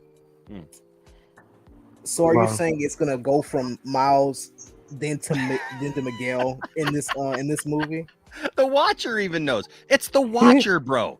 The Watcher is watching, and he's watching you get angry, man. And so you need to You stop can't even being say so. this crap with a straight face. Look at you. Oh my Do it god. on you. Don't do it on me. William, the Watcher is watching, bro. But who watches Then he the Watcher? disappears. Who watches the Watcher? I He's in do. Doctor Strange too. H Parts with a $2 super chat. See, your anger has influenced him to super chat Batfleck 2016 to 2022. Was that an Cool. RIP message or something, or what? No. It's mean that Ben Affleck came back because of Ezra Miller. Okay. There you go. Okay. Yeah. I know that Flash trailer better be epic. That's all I gotta say. You mean the doodoo Yeah, trailer? it better be great. It better That be Flash, great. that's the most. That's probably almost as important as the movie itself, because the hype machine's got to begin at some point. And like I said, you saw the Batman. There's a whole bunch of people that were like doubting what the Batman could be. That first trailer out of the Batman, I haven't heard anybody. I mean, anybody who was on the fence, not anticipating the Batman. And H Parts, here's William. Here's William's answer to you. H Parts. Oh my god. Are we sure Ezra Miller's playing the Flash in this movie? No, I heard Greg. No, I think Ezra John Miller's Wesley- playing the Joker in real life, man. Come on, the guy's twisted. Guys, I heard that. Scotty says William truly is a man of culture. Thank you, Scotty. Guys, I heard John Wesley Shipp is going to take Culture of over as the anger. Flash. What'd you say? A culture of anger. I heard that John Wesley Shipp is going to take over as the Miller job as the Hey, Flash. John Wesley Shipp. Hey. Good. It makes sense. And the Flash would be a contemporary of Batman. Yeah. Yeah, But they're both do you know back in the I hear they're going to resurrect George Reeves. Oh yeah. Don't say it out too loud. Don't say that too loud. You know, Don't I told you in the say. group chat. You're going to resurrect George Reeves. Yeah, after Book of Boba Fett, they're probably getting some ideas. Yep. They're going to bring back George Reeves. They're going to bring back Christopher Reeve from the grave. That would be cool though if there were just one scene where, Oh, yeah. where they had, I mean, like a 5-minute where they, because I know they could get the permission from Christopher Reeve's family. If they just had all the Superman that they were just like passing through a telephone booth or passing through something, and they all cross for just like a couple minutes, and Cavill standing in the middle of them, and then they all fly away and just leave him here. That would be cool for just like a one scene. I think that would be magical, but I could see where it could go downhill and they just start, pretty soon. Like I was saying what before. if the rumors are true and like Superman is missing and then like Supergirl goes off and finds them out? They're all hanging out at the fortress. It's Oh every my Superman. God. It's Cavill and it's That would be Christopher cool. Reeve, And and, it's Brandon it's Brandon Routh, and Tyler you even Huckabee. throw in some Dean Cain in there. Tom Welling. Tom Welling. They're all just hanging out Tyler there, Huckabee. like And we they're, get to actually see they're, Tom Welling. they're in all his watching Superman each suit. other's movies on like Tom- different screens and Oh, that stuff. would be fourth wall stuff. Yeah. And then- Superman and then into the Superverse. Right, into the Superverse, and then they got to fly off to go save the day, and all the Supermans work Enoch. together. Yes. About a month ago, Tom Welling was on Michael Rosenbaum's channel on YouTube called Inside You, and he talked about he would play Superman again if it was a good story. He said he was Again, up for it. Did he ever play him at the first time? He never put on the suit, did he? I consider him mean, Superman. He I was- consider him Superman. I don't care what anybody says. I don't care if he never The wore the suit doesn't costume or not. define. He was Clark Superman. Kent. He is that character as far as I'm concerned. Enoch, do you watch? Have you read the comics? brother. Oh, yeah, As I've read the long- as comics, long man. as Smallville they season They 11. introduced the Justice League there. Yes, Smallville season 11. Those comics, man, they ran for like 150 Justice issues or League's something gonna like show that, up man. in, There's a uh, lot there. There's a Justice lot League. there. Trust me. Yeah, the Justice And, League. and he was Superman in now. season 11.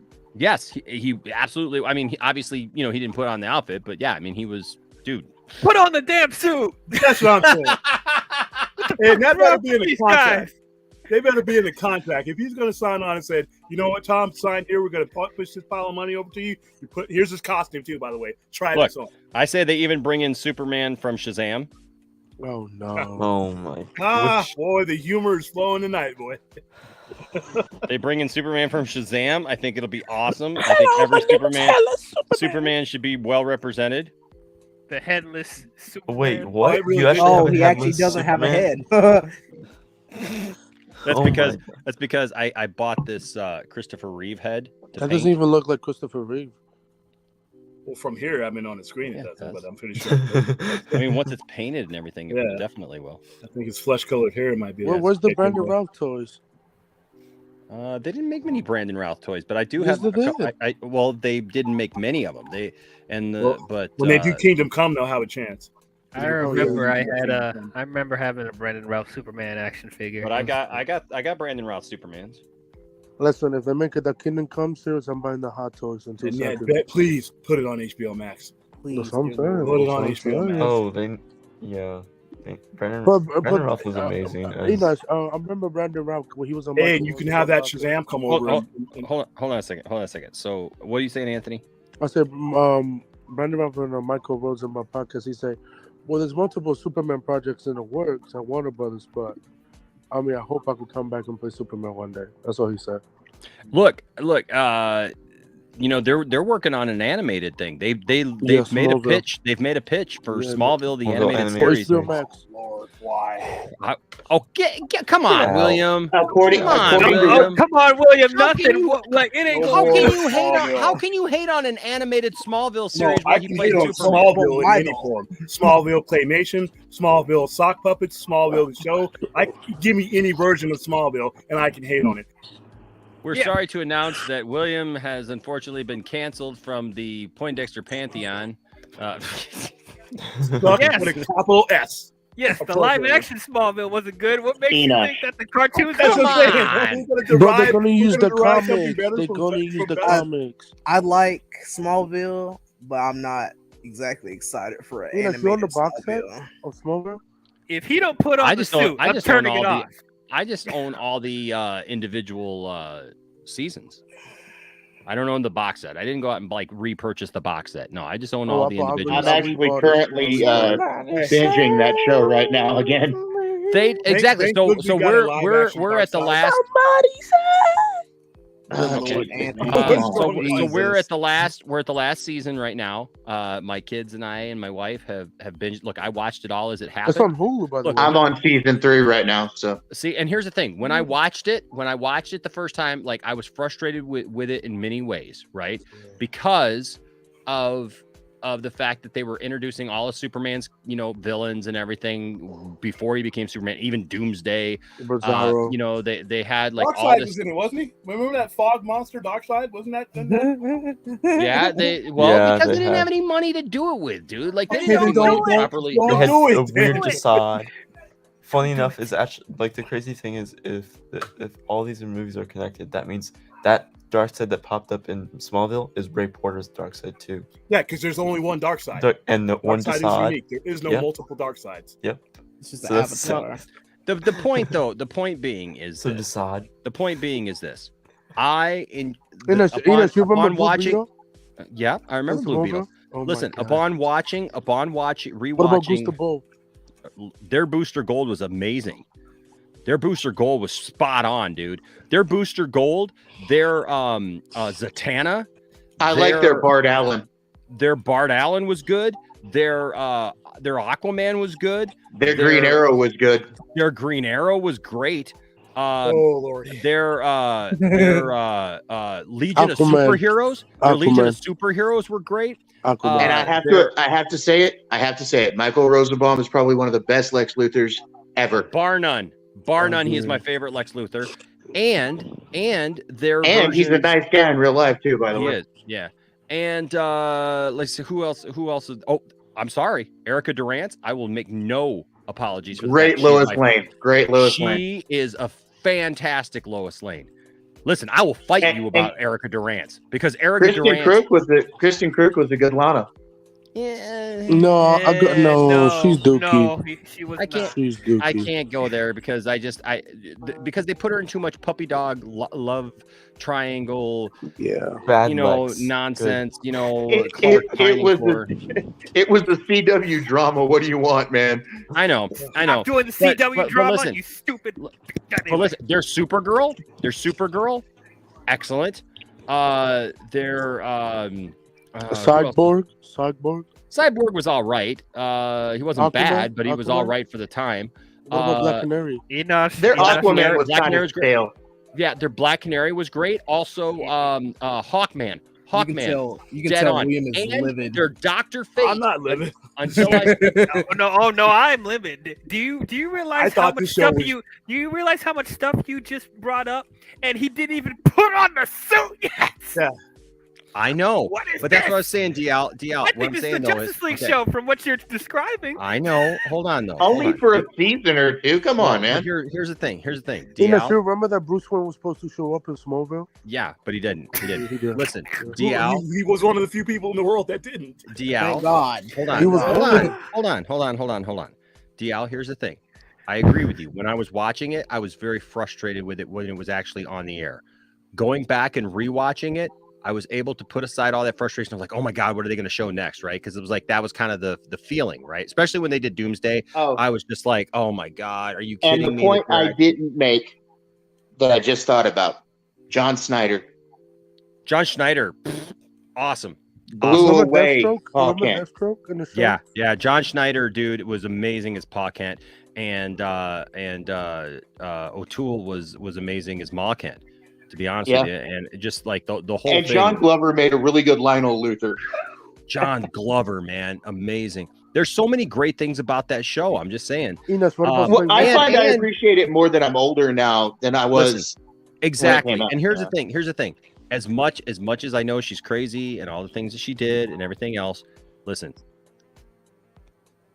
Chloe is a great character. And she was a sex cultist. And not Chloe. Not Chloe. No, Separate Chloe the character.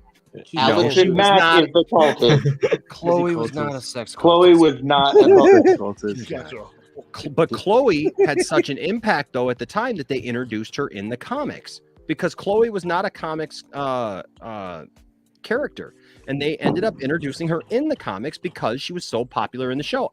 Listen, at the time before they introduced Lois, you know what I wanted? I wanted them to forego the Lana crap and just like, because they were, there was all this rumor for a long time that the reason why Chloe was not in the comics was because Chloe had actually been Lois.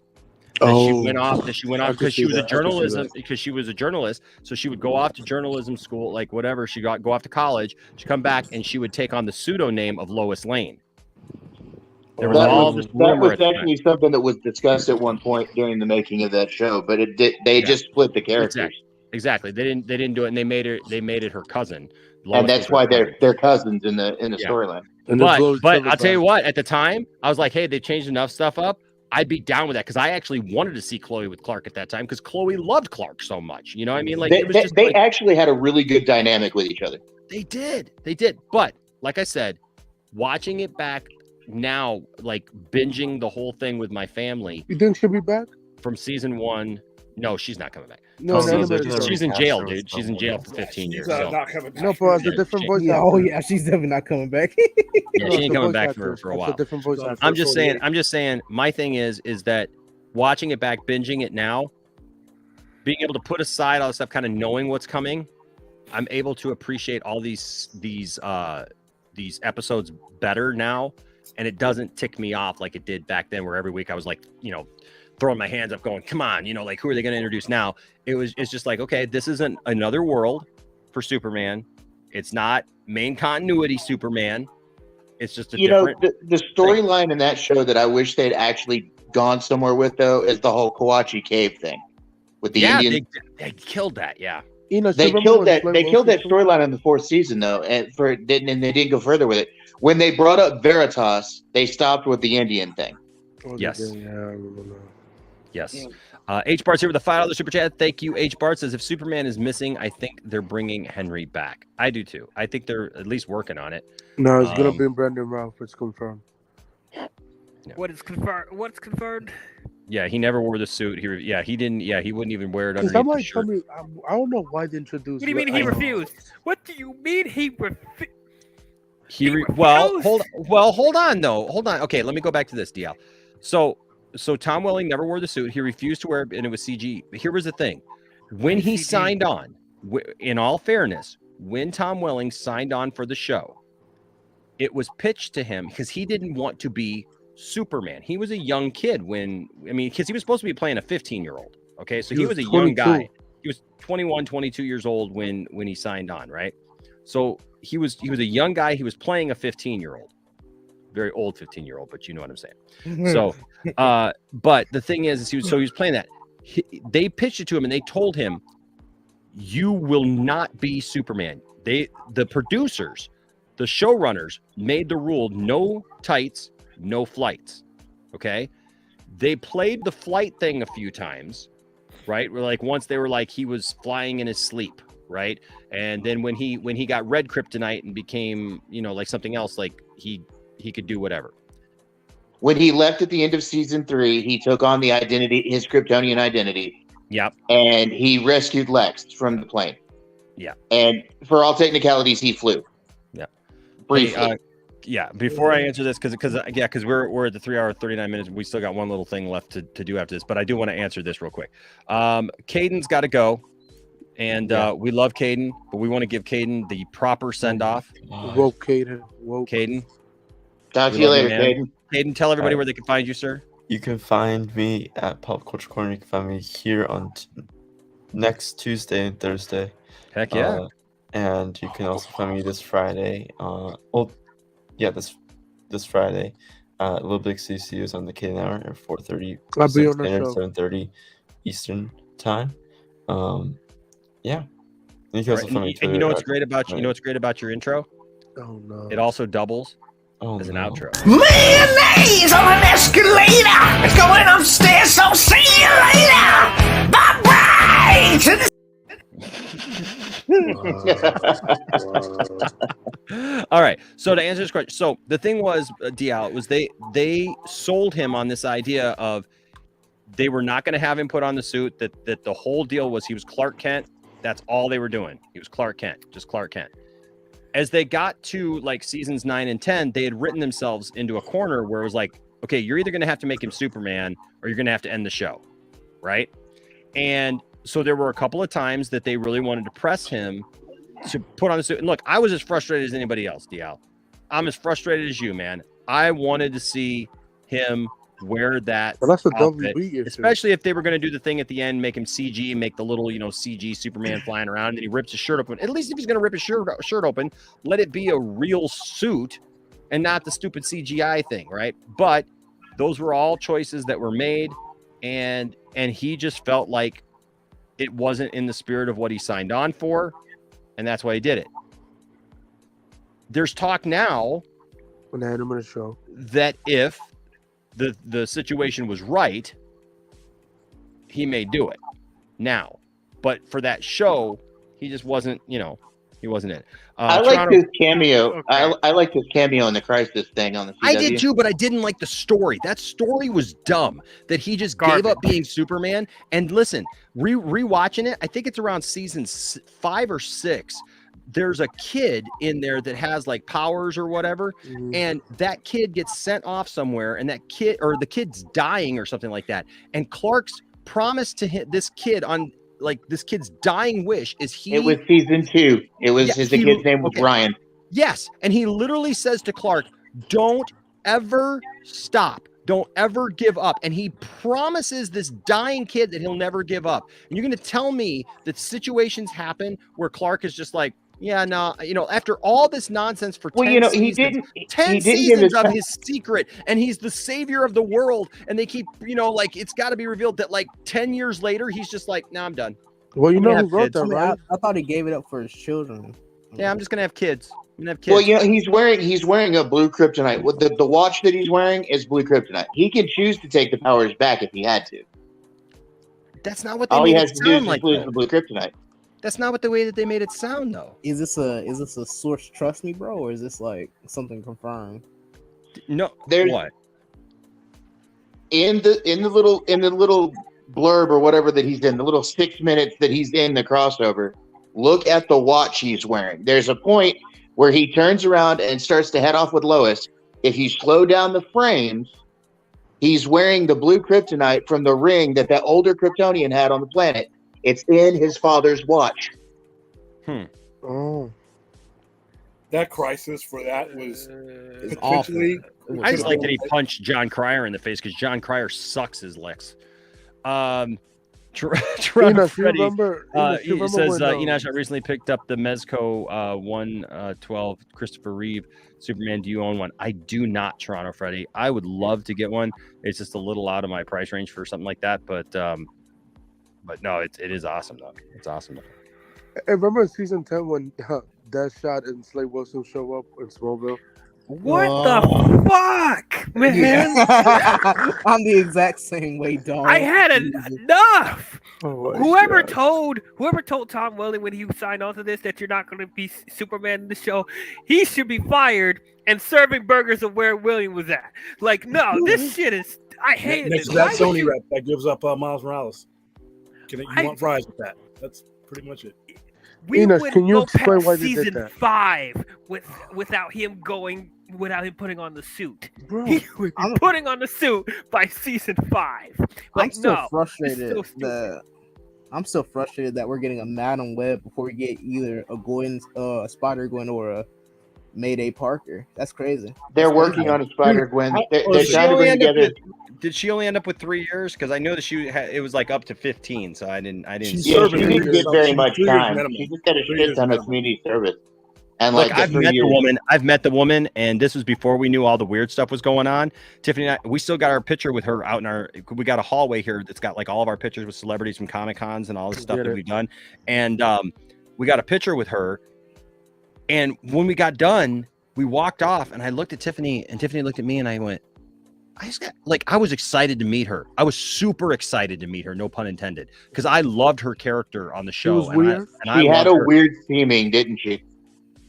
There was something up, and I looked at Tiffany, and Tiffany looked at me, and I said, "Is it just me, or was that a really weird experience?" And she goes, "Yeah." And she goes, "I'm really surprised you said that because I know how excited you were to meet her." And I said, "Yeah, but I got a really weird vibe from her." Say to you? And Tiffany said, "So did I." I said, "Okay." And so we just both kind of brushed it off, didn't think about it anymore. And then, you guys would have just tackled her then. No, I'm just kidding. Right? Couple years. Well, here's the weird thing, though.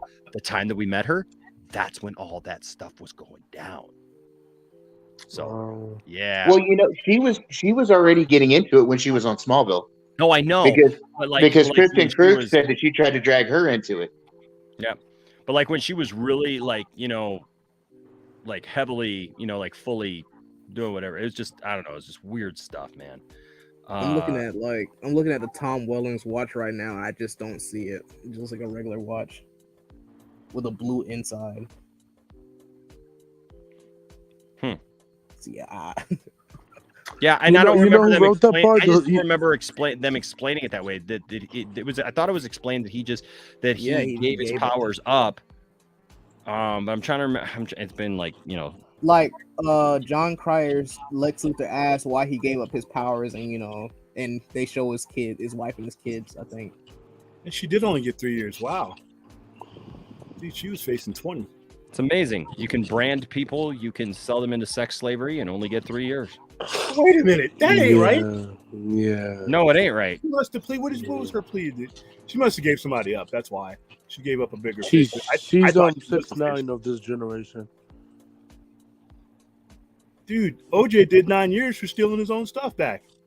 She only did. Can I ask a question? Can I ask a question? Hold on. I just need to ask this question real quick. Why is it? Stop talking about Spider-Man. What do we? I think you should. I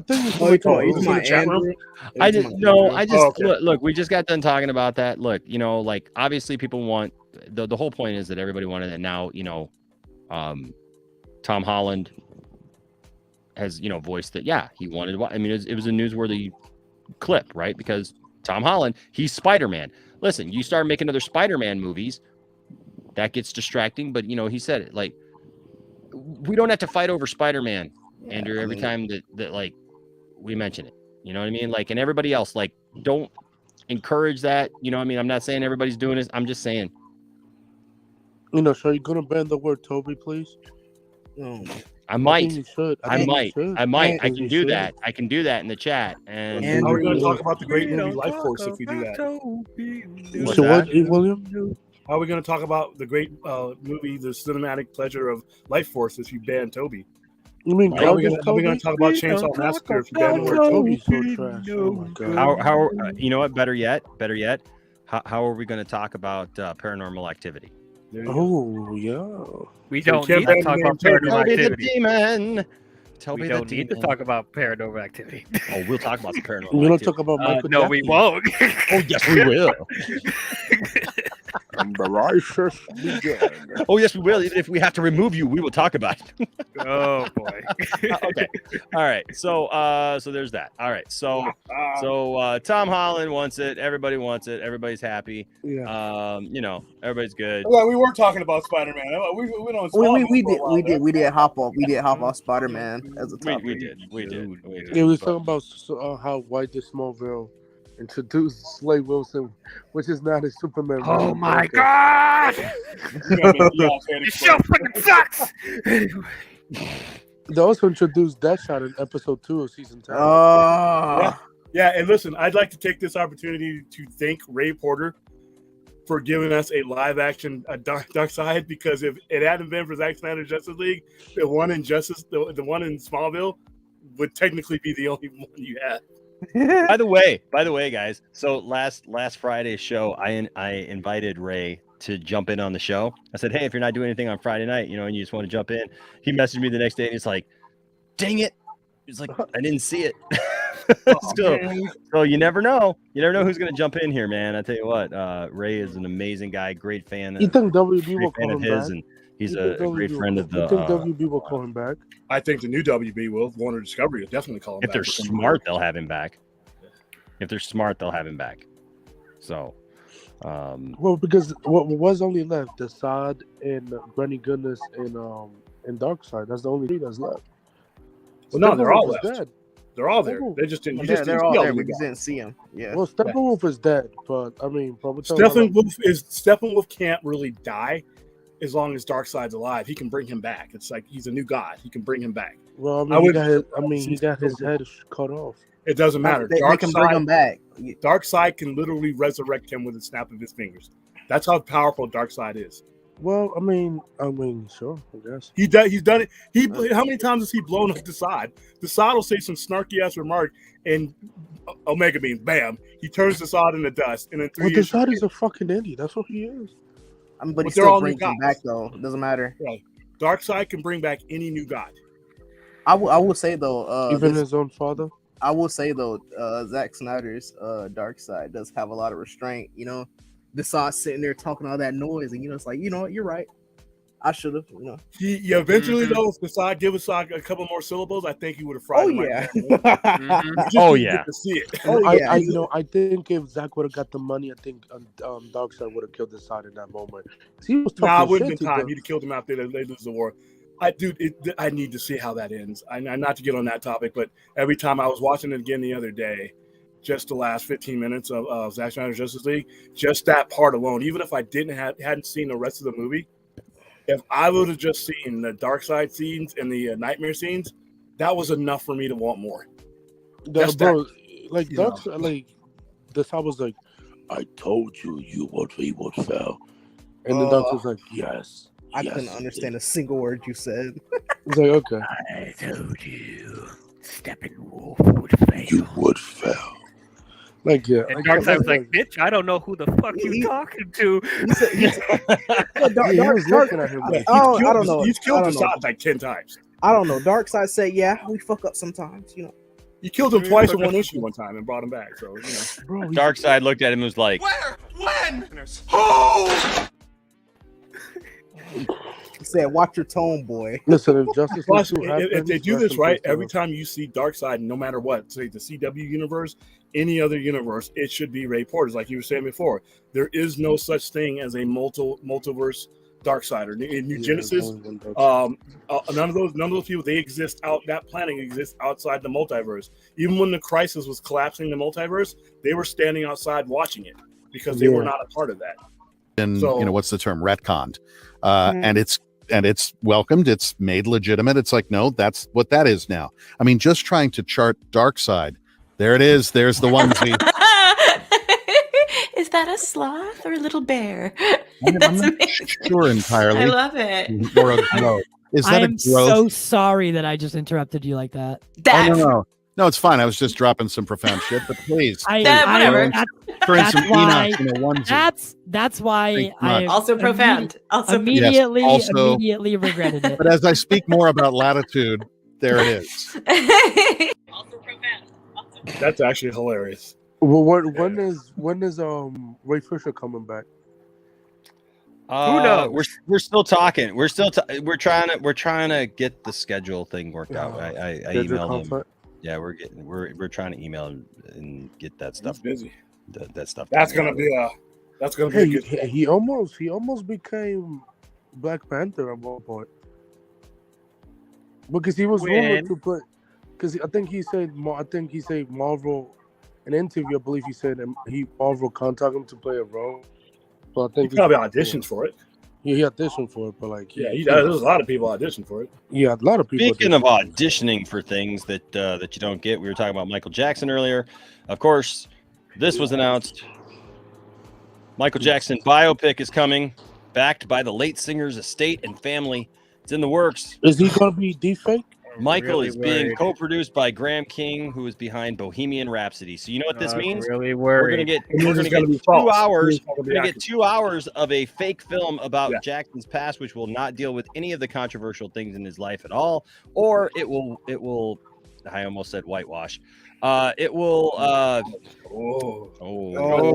They better be careful with the casting. I better- I take it back. Oh my gosh! take it Yeah, back. that too. No, it will scrub clean pretty much any controversy. I mean, I have a look, question. I love Do you Bohemian think- Rhapsody. I love Bohemian Rhapsody, but one of the things that I don't enjoy about Bohemian Rhapsody is the fact that because it was produced so closely with the members of the band and with the estate and everything, they basically told the story they wanted to tell. And listen, changing like sugarcoating some situations that actually happened is one thing, but when you literally just make up characters, I mean, like Michael Myers in there, just to have a line in there about kids being in the car headbanging to Bohemian Rhapsody and having it be something that literally never happened. There was never a record executive like the one that they portrayed in the film. They admitted that there was never any kind of conversation like that. There was just to have a Wayne's World joke. And the fact that like they totally messed up like how they actually wrote We Will Rock You. Like they had it at the wrong time. Like Freddie didn't even look like that when they wrote it. So I mean, like, Didn't the movie make a lot of money? What about Flash Gordon? They don't talk about Flash Gordon. Come on, I bro. know. Well, they literally have Freddie breaking up with that guy, announcing to the band that he has AIDS, and doing Farm Aid all on the same day. Which he did not announce that to the band for like a couple of years after Farm Aid. 1990. He didn't announce it to the Yeah, to the so band in 1990. They made most of their famous hits over arguments out of nowhere. Like what? It was like, I hit you, and like, oh, you know what? We come up with We Will Rock You right now. It was like, what the fuck? Dude. Yeah. Well, that whole thing of like, hey man, come in here. Look, we were messing around with something here in the studio. Look, boom, boom, cha, boom, boom, cha, boom, boom, cha. No, that's not how that happened. Not how that works. It's not how, Freddie didn't even look like that. They had Freddie in that scene. They have Freddie with the short hair and the mustache, and Freddie didn't have the short hair and the mustache. He had the no mustache and the long hair at the time. With the bangs, with those bangs, boy. I know, right? Yeah. And so like that. Listen. I've had plenty of people tell me like try to tell me like, Enosh, you shouldn't be so worried about all that stuff. It was a good movie. It was a good movie. I loved the movie. Tiffany is a huge Queen fan.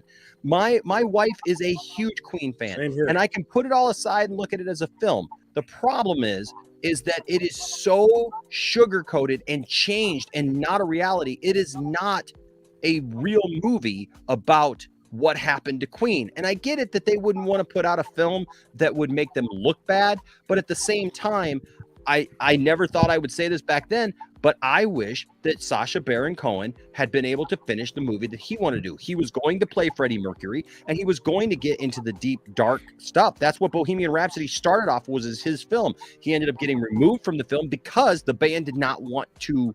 And I get it. It's some dark stuff. Okay, I get it. You know who else wouldn't have wanted to do Enosh? And I'm not saying Freddie? one way or another.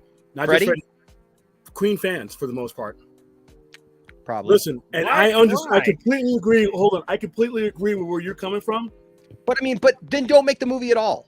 That's where I'm going. Then don't make the movie. I agree because this. Did the exact same thing with this. The exact same thing. No, bro. Straight Outta Compton is a They masterpiece. sugarcoated the shit out of this. when Freddie Mercury passed away, at the time, we didn't get, I don't know, because I know you're roughly near the same age, but we didn't get the opportunity to celebrate his life like it would have happened today. He died at the height, or what was the height of the AIDS crisis. And that was all, I mean, it was, people really for years wanted to a chance to remember Freddie Mercury in a much more positive light. I agree with you. Don't make the movie. But I can understand if you did make it, why you would basically want a good memory of him. The band's gonna want it. The fans of the band are gonna want it. And in that case, if you're not gonna do it for accuracy, now if you're just doing it for pure entertainment, then those kind of rules don't apply. But if you're gonna make a biopic, you're gonna call it a biopic, then you have to be truthful. Same thing with Mike Tyson. Mike Tyson never wants a true biography made about him because he doesn't want the people around him. He's getting one by Jamie Foxx. Great, the Jamie Foxx one's gonna suck too. Then, isn't it? Because there's a lot of dark stuff about Mike Tyson that he doesn't want to relive. That Mike Tyson barely made it to that point in his life, and he said almost that killed himself. Movie made didn't have to bring back all that to the surface. He wouldn't consult on it. You know, it's you said what, Anthony? Didn't he almost kill himself, Mike Tyson? Yes. Mike Tyson. Yes, he did. He's several. He was on. Well, and then there was all the stuff when he was married to Robin Givens. You know about rape, the rape. Yeah, I mean there was a lot of bad stuff there, right? So I Yeah. get it. I get it that you don't want that stuff to be portrayed, but don't just make stuff up. That's my thing. If you want to make a movie that just doesn't talk about those things, that's one thing. But when you just start making stuff up and stuff that's not even important, like I said, like throwing in a Wayne's World joke, like why? And then putting Mike Myers in as the guy, so that the guy, you know, whatever. Who can play Michael Jackson? He was so unique. I'll tell you who could probably play him. Channing Tatum. Oh my fucking! See, we bring it back all the way down town. All right. We're definitely canceling Enosh after this. I will not watch that Well, movie. I got a question. Will Michael Enoch has lost Jackson? his mind, yes. Not serious. Will Not serious. Michael Better than Jackson Josh be Gad. Tuesday? Will Michael Imagine Jackson? Josh Gad as Michael Gad. Jackson. No. Riots in the streets. What if Michael Jackson is deepfake? Oh God. Oh God. He would have to get. There would have to be. When, by the way, they just can't do that. By the way, they can reuse certain things, but you have to get the state's permission for certain things when you're producing. The estate is the one who's giving. I the don't know approval if to they'd be okay with deepfaking them. That's kind of creepy. But hey, But you here's know, the thing, it's a like- creepy family. So who knows? But there's the thing, like depending how much they're going to cover in this movie, how are they going to address his skin color changing? How are they going to do that? Or his nose disappearing. Yeah. How are And they the going to fact do that that? As much as you wanted to give him a benefit Dude, of the doubt, The Weeknd can sing like Michael, but he doesn't look like Michael. Like He can't act. He can't act. he was in the Wiz. Come on now. And I don't think anybody, Vikram, I don't necessarily. I don't want Donald Glover? No. No, they're probably gonna pick Listen, somebody else. Straight Outta Compton was a good Michael movie. Jackson. Listen, Straight Outta Compton was a decent movie, but come Only on, if I bro, get they kick him in the balls to make him sound like They that. did Easy E wrong, bro. Okay, Straight Outta It was Compton, the- you had to sugarcoat it, or else you had to get that movie released. Yeah, you had to sugarcoat it at least a little bit. Yeah, you can't tell the full. Dude, there was some stuff that they did that they don't even like to talk about. With NWA at the I agree beginning with there. this comment. I agree with this comment. Easy will be probably be wrong. I agree. Though. And Well- they gave. I always feel that they feel a deference to Eazy-E because of the way where they were at in life when his life ended, because of the whole Suge Knight thing. I mean, he would admit it. All those years that we were going at it, making songs about each other, we could have been kicking it, and that was all taken away by Suge Knight's divisiveness to what happened with them. Mm-hmm. So I think Anybody remember Get Out of the Compton's the Tupac most movie? accurate thing you're going to get besides an actual documentary where you're actually hearing from them. But they consulted on that movie, and I mean, Yvan? What part of the Straight Outta Yvonne? Compton do you think they sugarcoated? Yeah, I'm just curious. I'm not saying that you're wrong, but Yeah, well, pretty much you described it, and like any of like the dark stuff that they did with Ice Cube and Dr. Dre specifically, like they didn't talk about anything of that. They made them look like they were good standing citizens, and no, they were not. They were not. They They were just they good could have kids. added another hour Just- to that movie, I guess. They left some stuff out. I don't know if sugarcoating is the term. They just didn't talk about some shit. I mean, compared to how they actually were, it was, oh my god, there was so much sugar, I would have got diabetes. Like, no, Well, they didn't touch anything controversial with Dr. Dre. trimmed a lot of. You would have needed a 3-hour movie to cover it to make that. They movie trimmed a happen. lot of Make the fat. 3-hour That's what they movie. did. Make the 3-hour I mean, just the shootouts alone would have been a half hour. Some of the stuff that they got caught up in. I think they trimmed a lot of fat in that movie. Right, Angie? If they you were did. old enough to remember NWA, we remember. Hell yeah. We remember. Pepperidge Farms remembers. We remember how it really was. Beastie Boys film is probably next. I hope not. No. I mean, I don't know. That would be Yes, 4 hours did go by fast. So let's read this real quick. Okay, William, so- what is your thoughts on the Tupac movie? The Tupac movie and the Biggie movie is trash. crap. Moving on. Anyways, I just realized Rolling Stone won't let you read the article. So let me pick it up. You should have let me know, and I would have downloaded it for you. Yeah, no, it's all right. I mean, it's basically going to say the same thing as anywhere else. So let's go to Deadline. How about that? You know what? I don't think Deadline's going to let me read it either, are they? Dead woke. Yeah, they are. They are. Okay, they are. Okay. So here we go. The Graham King produced Michael Jackson biopic project, which is being made with the blessing of the pop legend's estate, is seeing its worldwide distribution rights snapped up by Lionsgate. Deadline first told you about the project, penned by a 3-time Oscar nominee John Logan back in November 2019. Michael is still moving forward with Logan's script. Oscar-winning The Departed producer King will produce with John Branca and John McClane, the co-executors of Michael Jackson's estate. King and Logan previously collaborated on Martin Scorsese's The Aviator.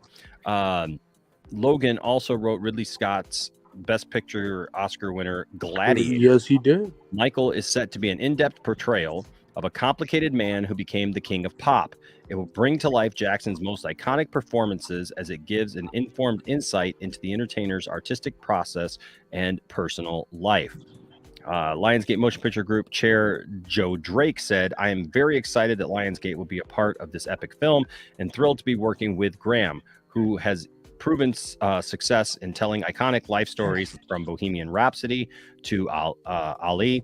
When combined with John, we wouldn't be in more extraordinary hands," added King. "I first met the Jackson family in 1981, and I'm humbled to bring their legacy to the big screen. Sitting at Dodger Stadium watching the Victory Tour, I could never have imagined that nearly 38 years later, I would get the privilege to be a part of this film," said Katherine Jackson.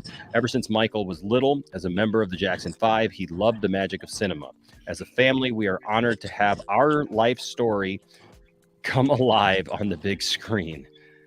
Okay, at least the story that we tell people. Jackson is one of the biggest selling artists of all time, with an estimated sales of 400 million records around the globe. He counts 13 Billboard Hot 100 #1 singles, more than any other male artist in the Hot 100 era, and was the first artist to have a top 10 single on that chart in 5 different decades. Damn. His honors include 15 Grammy wins, 6 Brit Awards, a Golden Globe, and 39 Guinness World Records, including most successful entertainer of all time. His inductions include the Rock and Roll Hall of Fame twice, the Vocal Group Hall of Fame, the Songwriters Hall of Fame, the Dance Hall of Holy Fame, the only recording artist to be inducted, and the Rhythm and Blues Music Hall of Fame. King's cinematic canon counts 71 Oscar nominations. He received a Best Picture Oscar nomination for producing Bohemian Rhapsody, which minted $911 million at the global box office, and notched star Rami Malek an Oscar for his turn as Queen frontman Freddie Mercury. It was a great movie. Great movie. I don't want to take away from that. It was a great movie. Just you heard the rumors that they lost money on the Freddie Mercury movie? What? What? Yeah, they said they lost money. I gotta put I gotta look at it. I haven't heard that. Yeah. King recently produced Sandra Bullock's The Unforgivable, which became one of the top viewed films on Netflix. His passion for telling real life use that, just put that in quotes, stories has resulted in several critically and commercially successful films, including Ali, Argo, and The Aviator, among many others. He is currently developing the story of the Bee Gees for the big screen at Paramount. What? That's the thing right now, is these musicians. I mean, look, I didn't really like what's his name's biopic.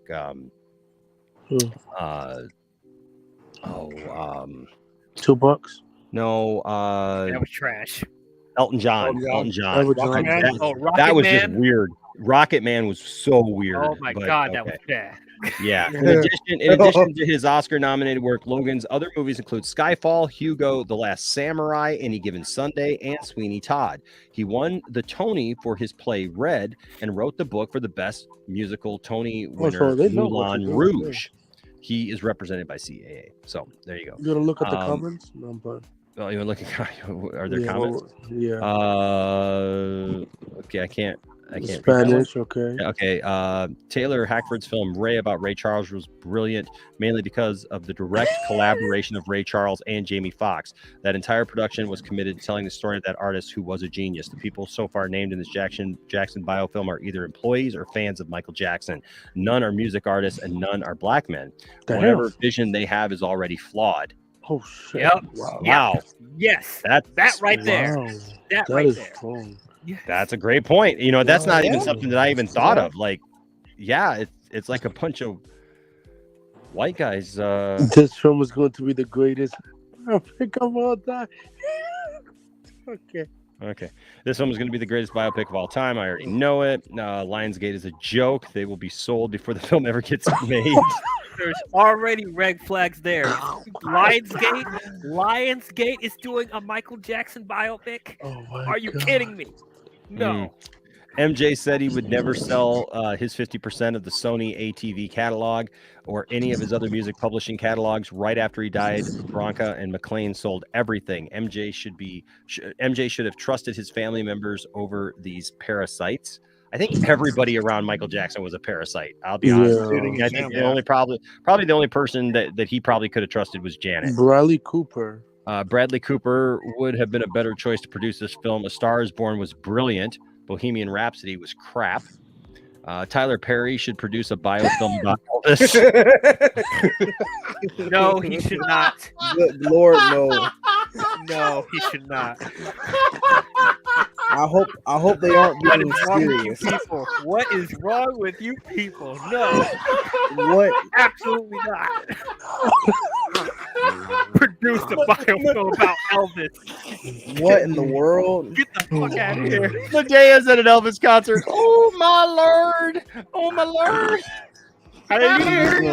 He's gonna find some way to cross dress in that movie. Hallelujah! Oh my god! Don't worry. Yeah, we're gonna make this comment. Wow.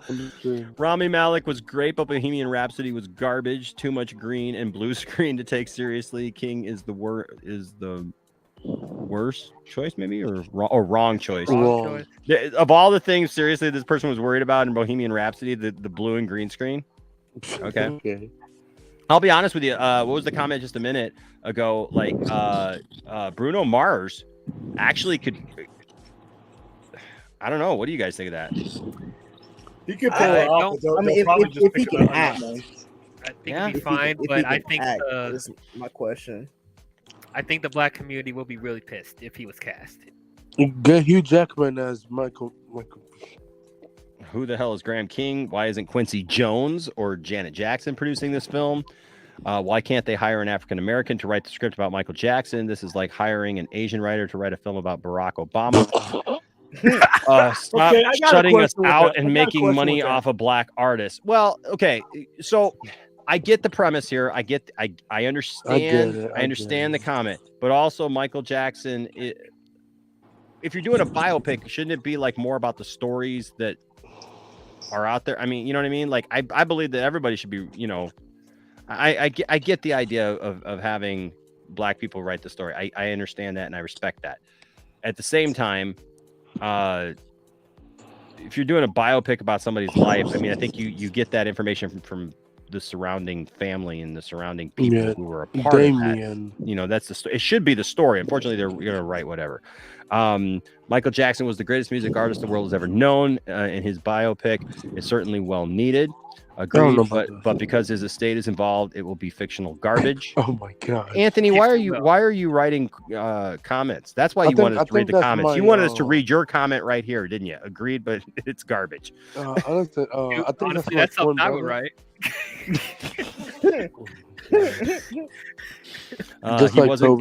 He wasn't convicted in a court or law. Why does MJ's legacy seem to get a pass while Woody Allen has been shunned by most of Hollywood? Like, this is one of those people like take a total like right turn, Michael Jackson. No, let's talk about Woody Allen. It is simple because MJ makes everyone a ton more money. If so, that's unfortunate. I don't think I'll make it a priority to pass over any dollars to anything Graham King or John Logan involved themselves in the future. Enough already. Michael Jackson was the victim of multiple extortion attempts. The FBI has tons of evidence to clear Michael Jackson's name, but they will never release those illegal recordings in their possession. Okay, now we're going like conspiracy theory stuff here. Agreed. 2020 did a special on this years ago. They have the tapes of the first kid's father blackmailing Jackson. LOL, I believe that you believe that. Truth teller, the FBI has all of Anthony Pelicano's tapes. Stop being an idiot and maybe learn something here. Oh my god. Dang. Jeez. Now we're getting in the dark. Right. Like this is this just turned dark. Jeez, this is insane. Is the Woody Allen one next? Another project made off the backs of victims. MJ was the victim. Oh my god. Nah, the false accusers are the ones that leached Is off this of related Mr. Jackson. to William? How many times do one's cases have to be tossed out of court for someone to realize there's no that those so-called victims are cons? Some of y'all want children to have been abused so bad and it's troubling. Seek help. Every false accuser sought money first, and they are proven liars. However, Mr. Jackson's story has never changed, whereas the false accusers got 5 versions. Why do we believe all the accusers but not MJ's? Oh my gosh, go away. This one simply go away. Go away. Yeah, beat it. Or beat I. They didn't even finish the sentence. Yeah, beat I. Beat I, beat I, beat I, beat I. What is No one wants to left to be learn about defeated. Michael Jackson? I think just about everybody in this comment section has a mental illness of some kind. Wow. What actor will play this role? What actor would play the role without addressing the elephant in the room? The elephants in the room. Maybe 2 different actors. One up until say 1986, and then a different one. Actress maybe going forward. I guess we all forgot about MJ's issues with children. Surprised this movie isn't canceled before it begins. Oh my gosh. Yeah, so a lot of look, you know what? I mean, people are very opinionated when it comes to Michael Jackson. You know? It will probably be like the Broadway show that never is. Oh my gosh. So you know what? I agree. I think was it Spherical Man who said earlier, or it was either Spherical Man or Shiftigism, I think, that said is, you know, to me, as long as at some point in there Michael turns to somebody and goes, "No, that's ignorant. That's ignorant." Yeah. Yeah, what if they defake Michael Jackson? I don't know if they will let them do that. Okay, what if they do a hologram of Michael Jackson? They already did before. It's a biopic. Why are they doing holograms? Not Star Wars. I would pay to see that Not Star movie Wars. where Michael is Not just a Top of the hologram Emperor. the entire time. Yeah, hologram. Tyler Perry presents Eminem the movie. Eminem the movie. Okay, why y'all God damn. hating on Tyler Perry? Okay. Tyler why y'all Perry's hating- not a good okay. director. No. Oh man, No, okay, He's but not a good listen, director. For everybody in Hollywood is using his studio right now. That's good, but that's nothing to do with his filmmaking. It doesn't matter. If in Hollywood, he's still getting paid. No, by it doesn't Hollywood. matter, sadly. But It doesn't matter because he's rich and he get paid millions of dollars. Well, he's Oprah's adopted son, so it doesn't matter. Oh, there you go.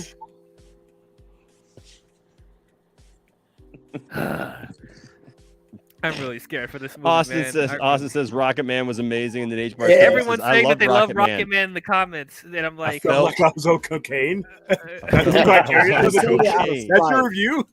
That's the your review. official I felt like I was on review. cocaine. School's name was. Where is it? Where is the cocaine?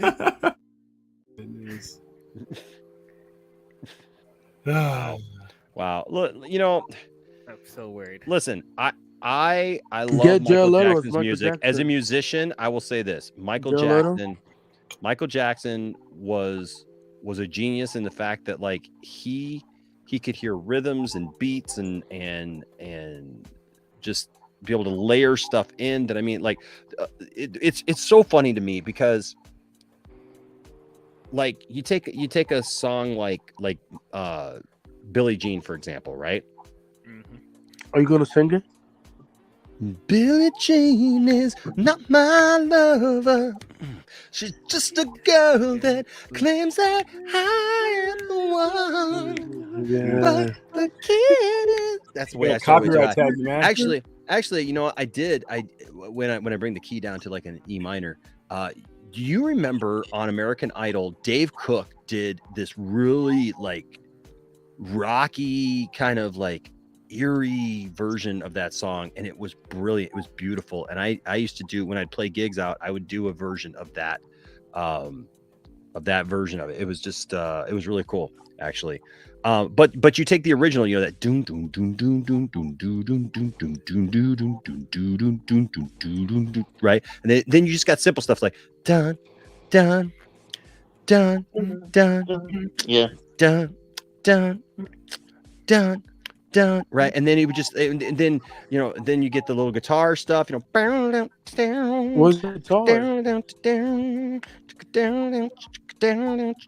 your guitar? Right. Oh yeah, man. I've played that song several times. But the thing, what I'm saying though is like Michael had this amazing way of like that bass line runs pretty much through the entire song, right? Except for when it goes, but people always told me, be careful what you do. But, you know, like it goes up there, but it all goes back to that, you know, but it's so layered, man, vocally. And then he would layer like a million vocals.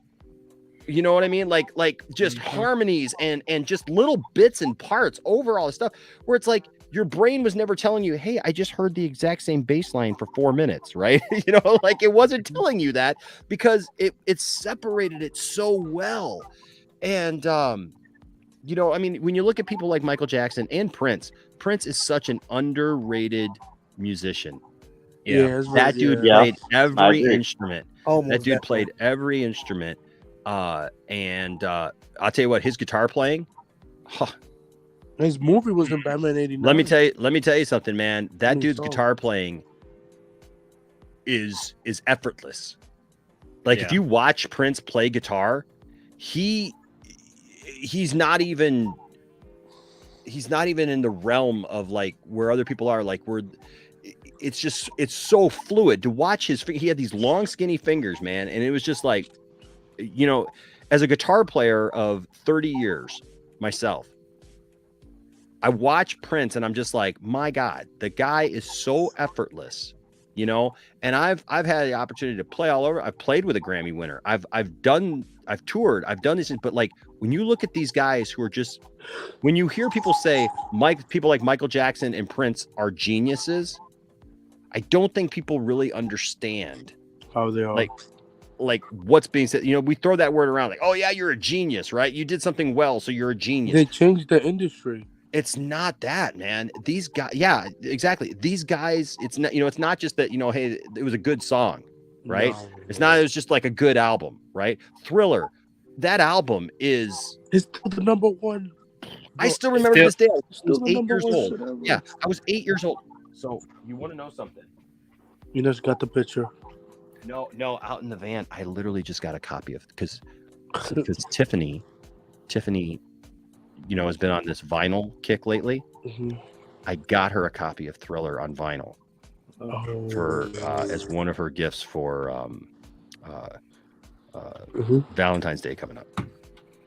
Yeah, so because she loves Michael, you know, she loves that music and stuff, and you know, she's been on this vinyl kick lately, and so, but yeah, I just like when you listen to some of that stuff, you got to understand, like when you say that those kind of people like Michael and other people were geniuses, man, they changed everything. It's just on a different level. It really is just on a different level. Attention to detail and how they craft their music and how they sing. It's like far. And then there's Eat It, which is also musical genius. Mhm. That's why I'm just telling you. If Weird Al is also that way because he's very meticulous. Like if you know, there's just not that art. There's great artists, and then there's people who transcend that. They know their craft so well. So I'm just you like the Michael relationship. Jackson was a good storyteller. Yeah. Mm-hmm. What about the relationship between Michael Jackson and Chris Tucker? It's hilarious. Chris Tucker That's another thing. That's so what they got that, and then Diana Ross and Paul McCartney. Like this stuff needs to be in the movie, bro. Yeah. The Paul McCartney thing, yes. Yeah. He screwed over Paul McCartney. Oh, he did screw him. Yeah. Michael Jackson. Does anybody remember? Does How much anybody you want to bet remember? that's not going to be in the movie? How much I you wanna bet you that's not in the movie? film either. Yeah, because he screwed over. Like do you guys know that story? Yeah. About Michael Jackson screwing over Paul McCartney. He was talking to Paul McCartney about like ways to make money, like the best ways to make money, right? And like about best practices and stuff, you know, and everything. And he was telling him, you know, basically don't sell your rights, you know, like or gather up rights to stuff. So what, you know, and gather up rights to other music because then you can license it, right? You can do all these other things with it. Michael went out and bought the rights to the Beatles. Oh my fucking so that he could license it all out. Oh my god. And the Beatles did not want that. The Beatles did not want that at all. But then all of a sudden, what was it like Reebok? Or was it Reebok or Pepsi that used you say you want a revolution? I thought it was Pepsi. Nike. Was it Nike? Okay, I knew. I thought it was a shoe. So yeah. So like immediately, Michael goes out, man, and like they're playing Rebel, and you can watch interviews with McCartney, and McCartney is ticked because you know he went out and did the thing. What were you saying, Thade? I hope they talk. Does anybody remember back in the 90s, they did a mini series based on the Jacksons? Yes. It was called The Jacksons, The American Dream. Yes. I mean, it's not hard to do a story about the guy. It's just, what do you put in it and what do you not, considering today's climate? Who are you going to offend? You know what I'm saying? We'll do a show. I played guitar a couple weeks ago, and I had somebody try to accuse me and say that I stole Matt Jarbo's idea. Oh my god! Yeah, I literally played. I played some. I was literally learning songs here. It like the chat was like putting in a song, and I would like look it up and learn it and play it like live right here on my guitar. And somebody was like, "Matt did karaoke, so you stole his idea." What? It's like, well, did Matt steal the idea of doing karaoke from Ambassador? God dang Ambassador's been doing that, and like other people have been doing like all these karaoke things. Like I know like 3 different people who do karaoke streams, and I'm on them. Set out to be it. Like I literally just picked up my guitar, and we all started playing, and people started being like, "Hey, can you play this?" And I was like, "Yeah, can you play that?" Yeah, I was like, "Dude, there's okay. ASMR. There's ASMR artists who do karaoke as well." Right? Like I was like, okay. I was like, okay. So thank you. Stealing ideas. I know. I'm just stealing all these ideas. I'm just stealing all this stuff. No, but I appreciate fourth 1000. We'll get on that actually because I used to do that. I've pulled out my guitar so many times on channel and stuff, and you know, so Yeah, it's funny though. I'm sorry, I didn't mean to get. I didn't mean to. to like make it a thing. It was just funny to me because somebody that you mentioned that because somebody literally I mean, complained. at least they weren't complaining about my playing, so that's good. Yeah, at least you made money that night. I don't think I think I made a couple super chats. Yeah, I think I did. Yeah. But like I hope in the movie they at least establish the relationship between Chris Tucker and Michael Jackson at least. I mean, they best friends. They don't hate each other. So, Yes. Thank you, Stella. At least, yeah. Love you, Stella. Stella. Always think I agree with that. Thank you, Stella. Yeah. No. I'm sorry, but Tyler Studios is not cheap. How is it cheap if everybody's using his studio? Like, no, it's not cheap. Because it's cheap. It's not cheap. Okay, whatever. What? I agree with Austin. Thank you, Austin. Thank you. Keep fighting. Austin is fighting in the chat. I like it. God dang it! What is Tyler Perry doing? What is Tyler Perry doing these days? He's Still making trying money. to direct. No, he got Making money directing stuff.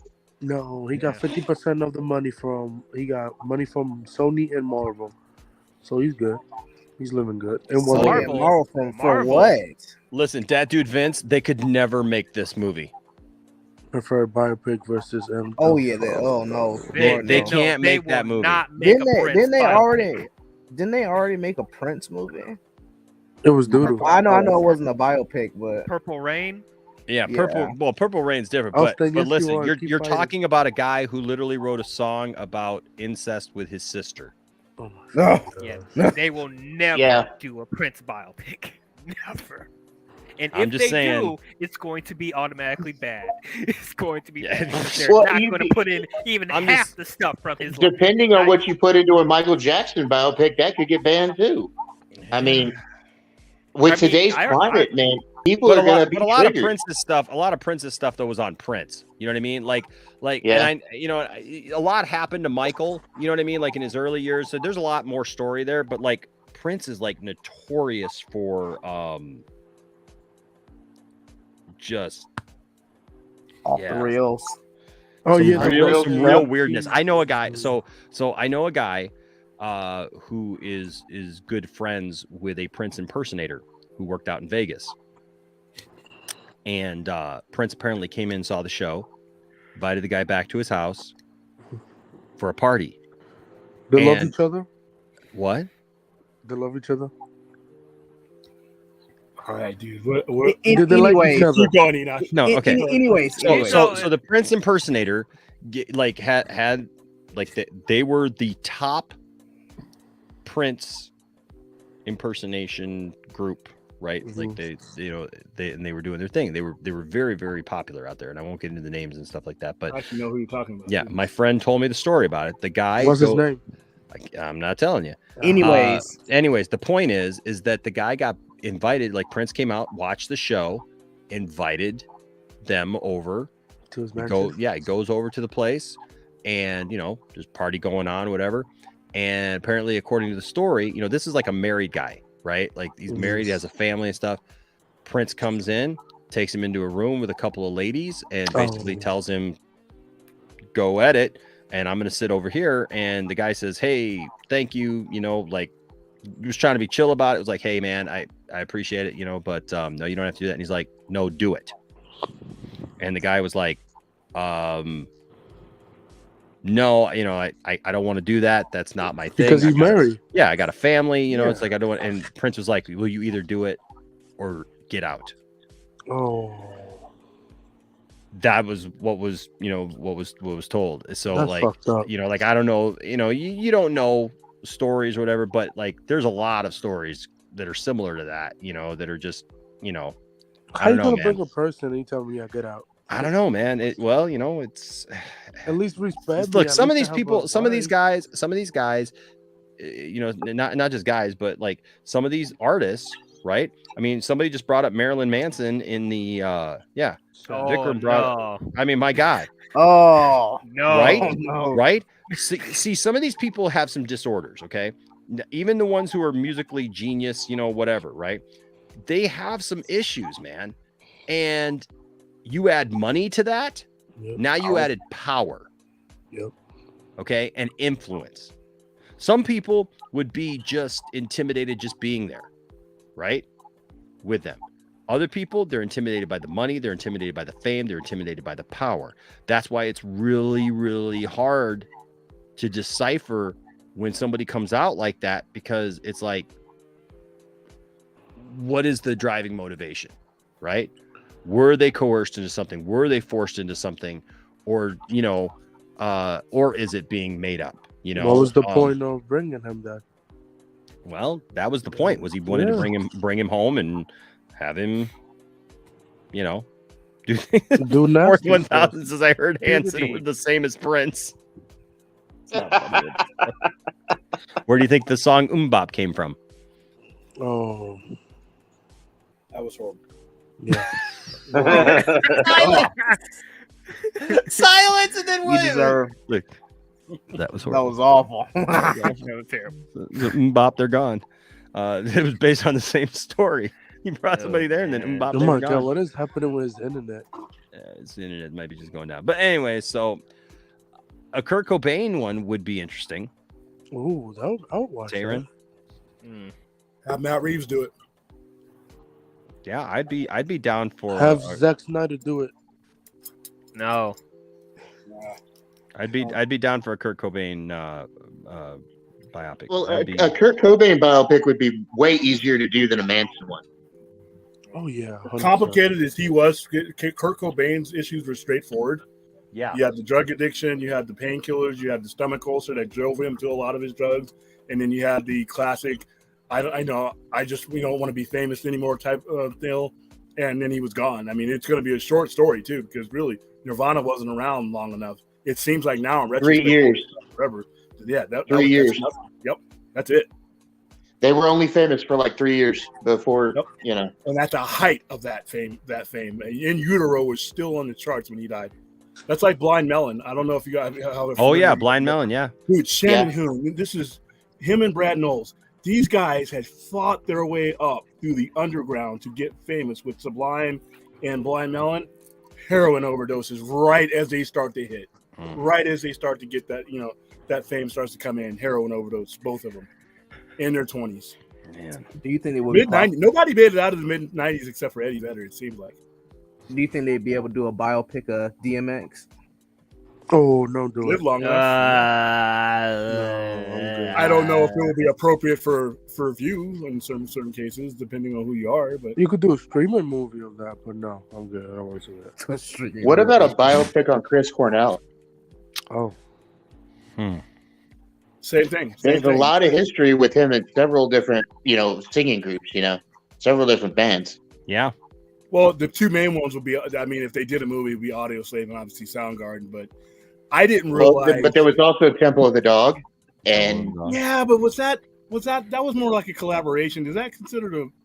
I mean, I know they released albums, but it was it was a super group at the time, it man. was a super group, but it was like some of his earlier stuff, Yeah, I mean, yeah, I guess like Bad Company. Yeah, I guess because it flowed from Temple of the Dog to Soundgarden to Audio Slave. Yeah, and then back to Soundgarden. And then back to Soundgarden, and then he hung Solo, and then Dead. Because But still, that's 20 plus years worth of stuff you could make a story out of. You know what they really should do is make a story of that era and where they all ended up, because really That would probably be the best. Yeah, because if you look at it, Soundgarden, all their lead singers, Alice in Chains. All of these guys were going through the same thing, and we thought, listening to the music, if you listen to that music of that era, like when Matt Reeves made that quote about the other day, when he was inspired by, I totally get that, because their music, you could feel the rage through the radio. You could probably never get all of those estates together to make that, but like an anthology.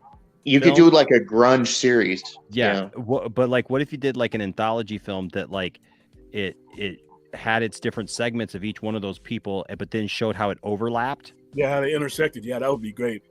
That would be neat, dude. I like that idea. If Eddie Vedder would produce it, I think the estates would sign on, because they all were friends and they all trusted him. And be honest with you, he had the best sense of mind. That group had the best sense of mind. They made it out. They didn't partake in a lot of the stuff that. And plus, I think you were making a point a minute ago, William. You were talking about how the music like affected people and everything, and how we would listen to it and we weren't quite getting what they were saying. It felt a certain way for us. We felt the raw anger. But now, a good example of that is Chester Bennington. Oh yeah. That's I was sitting around the other day. He's been dead a few years now, and I was sitting around the other day re-listening to some of Linkin Park's songs, and I was finally catching on to what he was saying in his songs. Yeah, well, like when you listen, Somewhere I Belong, stuff like that. You could hear in his music that he was. If you pay attention to the lyrics, it's sad. It's depressing. When you listen to In Utero, the first time, when you listen to In Utero while they're alive, and Stone Temple Pilots is another one, with Scott Weiland. But when you listen to In Utero, you just hear raw anger. But when you listen to it post April of 1994, you can hear it's not just rage; it's pain. This is the primary form in which these people spoke to anyone, not just an audience, to each other. That was their primary form of expression, and we, as the audience, didn't have the tools to discern these guys are having those kind of issues. We were just buying our tickets and listening to the music. We weren't feeling it on that level until these guys are gone, and then the heroin comes in. It's like, wow, dude. And then you look at, like I said, one major soul guy. I mean, in Pearl Jam made it through there relatively unscathed, whereas most of those guys did not. I mean, if you look at the charts of the mid '90s, somebody in that band died of an overdose. I wonder what kind of stories Eddie Vedder could tell us. He could probably tell you it all, because he was probably talking to these people up to the point, like Chris Cornell was one. They were really close. And Chris Cornell, I didn't realize what kind of depression he was going through until his death. I mean, because his was so clinical. He was on a high. I mean, he was, performed a sold out concert. But then go back and listen to some of Soundgarden's music again. If you really just like analyze the lyrics. Well, shit, all Super Unknown is a suicide note if you look at it. It is. All of suicide. Quite literally all of it is a suicide letter. And like, holy shit. I mean, that just listening to it now, like I said, we were listening and just taking it in, Yeah. I pity people who weren't listening to the radio from 93 to 98, because that to me was the best 5 years. Well, but see, at that time, we were in our teens and 20s. I was in my 20s in the 90s. I was in my 20s, yeah. And that music, why we gravitated to grunge, a lot of us, is we were feeling anger. We were raging. And that music sung to, that's like you said, that music spoke to us. Yeah, it threw the punches that we couldn't throw in real life. They were throwing punches lyrically that we couldn't go into our bosses. Like I said, I'd be listening to that music on my Walkman, walking to work to clock in. I'm ready to beat somebody's ass, but I'm not, because I got. Well, I remember being pissed off at my jobs and driving home from work listening to Marilyn Manson loud in my car. Oh, Tourniquet, dude! I was working at Walmart Tourniquet just to see if I could piss people off. The Man That You Fear. Yeah, Beautiful people. Now there was only so much Marilyn Manson I could play before I had to turn it off, or I'd get fired. But there were certain songs that you could really push. I mean, that era, like I said. Now we know where all of William's anger comes from. Listen, if it wasn't for that type of music, Master Puppets and Harvester of Sorrow, I'd probably have been in jail in the mid '90s, because I'm in my late teens, early 20s, and you know what? You listen to Sad But True while you're walking to work, you're in a better place when you get to work than you were when you left from work, because you've let it all out with those type of songs. Heart Shape Box. I mean, just the power chords alone. I'm gonna go out on a limb and say this, and hopefully I don't offend Enosh, because I know you're a really religious guy, or at least I was this many years old when I found out today that you actually do a worship thing on Sunday, which. Cool. Well, I'm gonna have to check that out. Just to let you know something about Enosh, okay? First of all, Enosh has a little bit of a different perspective on things. Enosh was playing songs like the Black Album behind his grandmother, standing up in that very church that I do on Sundays back in the 90s. That's when I started playing guitar, was when I was 15 years old, man. And so one thing you should know, Thade, is things don't offend me. Like, seriously, like, so No worries, man. But the Metallica song that resonated with me the most was "The God That Failed." Yeah. Oh wow, the bass line, Dude. the That bass line whole was- album, the black dude. I cut my teeth on yes. But I'm saying like the words in the song, Oh, what the meaning behind the song, "The God That Failed." Yep. At that see time, faith I in was your really eyes. Never you mind the discouraging lies. Yeah. Yep. At that time, see, I was raised Catholic, and I had a whole lot of I rebelled hardcore against my family and the Catholic values and everything else. And I went down a really dark path in my 20s when it came to searching for something to believe in. Mm-hmm. And a lot of that, I had that. I guess I'll just come right out and say it. I hated God, because of how my life had gone. Mm-hmm. And those songs, stuff like what Manson was putting out there, certain songs like "The God That Failed," and really spoke to me at that time in my life. Looking back on it, I guess I learned a little bit about myself through that music, because it did help me work it out later on in my life, what I was angry at. Yeah. And all you had was the music. You didn't have the internet to get lost in and misdirected. That music was wherever you interpreted it. Harvester of Sorrow was whatever fight you wanted to fight on that music. Master of Puppets, the entire Black Album, which is arguably their best after Injustice for All, but it was still. I mean, people complained because it was so commercial, but the reality was it was a great album. I mean, there was a reason why that album. What's crazy is I also connected with later albums of theirs where people were saying they were sellouts. So yeah. I mean, there's good songs on Load and Reload. There's good songs on those albums. Load and Reload were both good albums. Unforgiven 2 has one of the best guitar solos Hammond ever did. Be honest with you. So there's good stuff there. They're not my favorite, and I kind of lost touch with Metallica there after some of those stuff. I mean, it wasn't. But of course, I mean, it's kind of like anything. Like there's very few things that I rush out to buy now. You know what I mean? If they come to concert, though, it doesn't matter because they're playing the old hits. Well, exactly. And so, but Angie's absolutely right here. Like at the end of our service, when I'm 16, 17, 18 years old, the end of our service, I'm playing, Nothing Else Matters, behind, at the end of the service, because I'm just playing something pretty. Nobody knows what I'm playing, right? I'm playing Unforgiven. I'm playing Fade to Black. I'm playing, and it's funny too how how different people get different things out of songs, because like The God That Failed, for example, I have a completely different take on that song, right? Like I'm not mad at that song at all. It was funny because at the time I did not see it as I know a lot of people would see it as this slam towards Christianity or whatever. I never saw it at that. I looked at it just in a completely different way. I just had my own way of looking at things and listening to music. And that's all the music that I grew up cutting my teeth on, man. And learned. That was back when there was good rock music.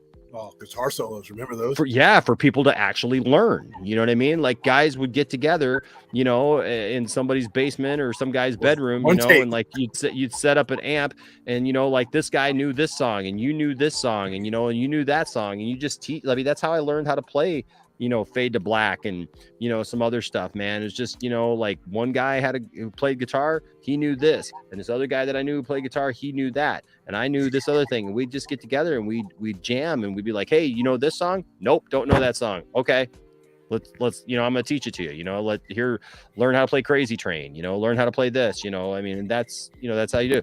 Hey, Fourth 1000. Green Jelly. Little pig, let me in. Green Jelly right there. Electric Harley House of Love. Remember the video for Green? Remember the video for that? Oh video? yeah, little. I mean, everybody came for the pop hit, right? Three Little Pigs, and that was great. That was a great song. Well, that's the only thing I think you could play on MTV. There were some interesting songs on that album, but I had that album. Yes. Pantera. I was never a big Pantera fan. I was never a big. I like Dimebag, but I was never a big fan of that was too fast for me at the time. I had slowed down with the Black Album. For me, God That Fell, I didn't take it as a religious song. I mean, a lot of people did. I took it as a strike out against power, because that we had put all of our power into people, rich people, bosses, corporate, everything, and that was and that had failed everybody. If you look around, society was run by those people, and those people failed the rest of everybody else. You put your faith in celebrities and corporate guys and everything else, and then you look at yourself and you're still broke, you're still poor, you're still the same blue collar guy. And that's how I saw it, is that the power structure. Now that you say that, I can see it that way too. Yeah. But I would run into other people, like at the Metallica concert, that because they always took forever to go on. We saw them at the Rose Bowl in '92, and it was Motorhead, Guns N' Roses, and Metallica.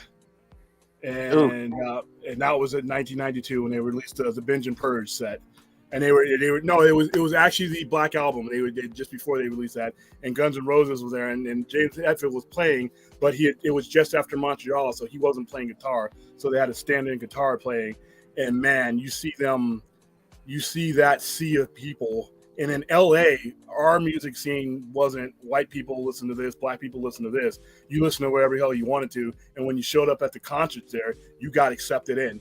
When I was in LA, growing up in LA, if I wanted to listen to Metallica, I just had to make it known that that's who I was listening to. And somebody would bring the tape with all the songs on it. And that's how, I would be listening to it with those guys. So to see those guys in concert like that. And then when grunge came along, it was different, because it wasn't so much the gathering scene, but you could just hear it. And all they were doing was playing power chords for the most part. I mean, but they were really good at it. And there's nothing wrong with power chords. I mean, it was just the force of the music back then was just something else, man. And then there's one group that kind of survived from that era, but they've kind of changed, and that's Weezer. I can't listen to Weezer now. Weezer now hurts my ears. If I'm in a room where current Weezer is playing, I will get up and turn whatever device is playing. So you're saying he's doo-doo? Huh? So you're saying he's terrible now? No, what happened with Weezer is they got a little bit more, they changed their style. I think they listened to people that was like, oh, all Weezer is a power chord band like Bush and all the groups in that era. Yeah. And I think they took that in the wrong way. They started like branching out and doing other stuff, but they were the best at power chords. When you're the best at something, keep doing it. I don't think I've heard new Weezer. Oh, dude! I didn't even know they were still putting stuff out, man. Stop! Yeah, they took my money. They took a lot of my money. One of the best. Why do you think all my friends came to church in the '90s, man? Because I was playing like Guns N' Roses licks, man. And Guns N' Roses licks. Like all my friends knew. None of the older people knew, but all my friends knew. They were like, "Oh yeah, look what he's doing." Appetite playing "Don't Cry," man. He's playing "November Rain."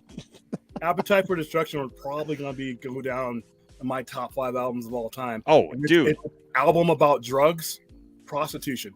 Every other song is about drugs and prostitution, and they drove that home. They made sure that you understood. Mr. Brownstone, I didn't know that was. I get up around 7. Work day starts around 9. That old man got. Oh man, I used to have it all memorized. That entire album. On a beer and feeling fine. We've been dancing with Mr. Brownstone. He's been knocking. He won't leave me alone. I was a senior in high school. No. Won't leave me alone. Rocket Queen about drugs. Used to do a little, but the little wasn't doing, so the little got more and more. Just can't seem to get a little better, said a little better than before. Used to do a little, but the little wasn't moving, so the little got more and more. Just can't seem to get a little better than before. Everybody, we've been dancing with Mr. Brownstone. He's been knocking. He won't leave me alone. You know what? No. Hey, that's a voice only cigarettes and a lot of hard alcohol. Exactly. Guns N' Roses. So you're saying you do alcohol? What? Nothing. Anyways. No. The part that I can't do that. Oh, that's why Axel's making those millions. Won't leave me alone. You can't even hit that anymore. You go see him at I know. T-Mobile, he sounds horrible. What did They that sound say? horrible live. I'm sorry. Me and Doll just sitting here listening.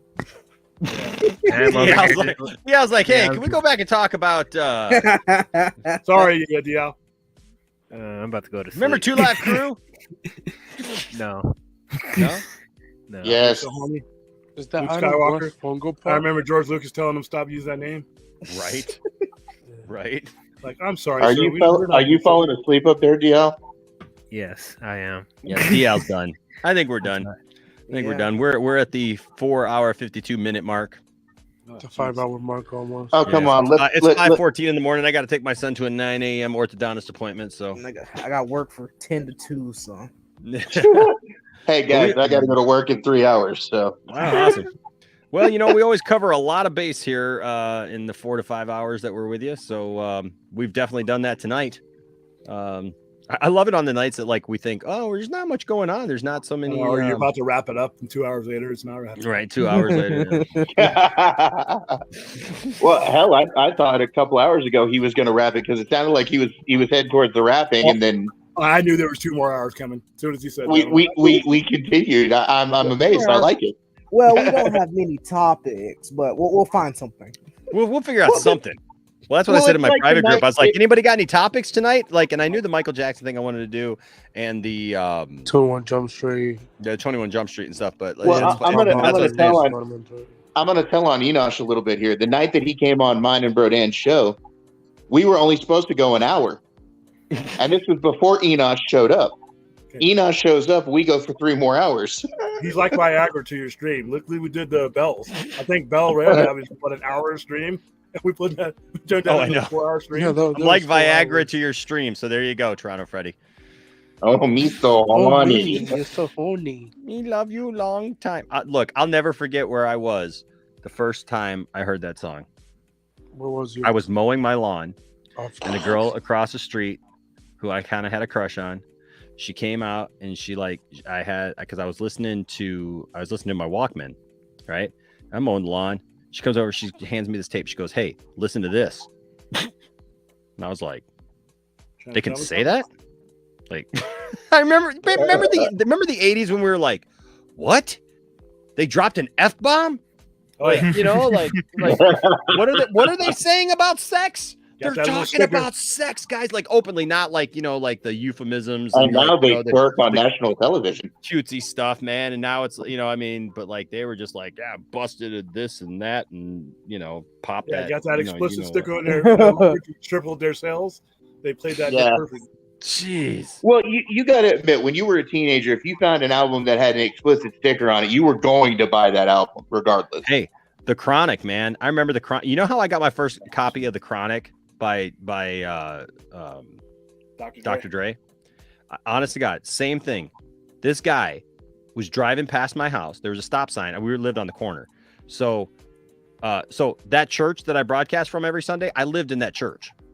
Okay, we lived in the basement of that church. My grandma was the pastor of the church. My grandma raised me and my 2 sisters. And so me and my friend Rusty, we're sitting there on the porch, and this guy pulls up to the stop sign there, and he is every F-bomb you could, every profanity that could ever come out of somebody's mouth was coming out of that guy's mouth. All of a sudden, he rips something out of his tape deck and he throws it out the window, and he squeals off. And we go out there, and there's the tape, and it's The Chronic, but the tape broke in the guy's in the guy's cassette player, right? And so he was ticked off, and so I went and I repaired it, and that was the first copy of The Chronic that I ever had. And I mean, dude, and now that song is so that album is so burned into my head, man. It's if I get started, I just can't stop, right? I mean, it's just 1, 2, 3 into the foe. Snoop Doggy Dogg and Dr. Dre is at the door, ready to make an entrance. So back on up, because we about to rip it up. First on the mic, so I can bust like a bubble. Compton and Long Beach together. Now you in trouble, cause ain't nothing but a G thing, baby. 2 loped out G's, so we're crazy. Death Row is the label that pays me. Unfadable, so please don't try to fade this. Back to the lecture at hand. Perfection is perfected, so I'm gonna let them understand. Oh my gosh, man. It's just And there was another version. There was a version you would get on the album, and the version that they would play on the radio. Yes, there was. you could not play the Dre Day in its natural form on the radio. You definitely would have shut you down. When I first heard, because all I heard was the radio version until I actually bought the album, and I'm like, holy crap, this is not the same song. They have replaced. It was And much it was more broken. something that William said just a little bit ago resonated with me too. You talked about the LA scene wasn't just, certain people listen to certain music.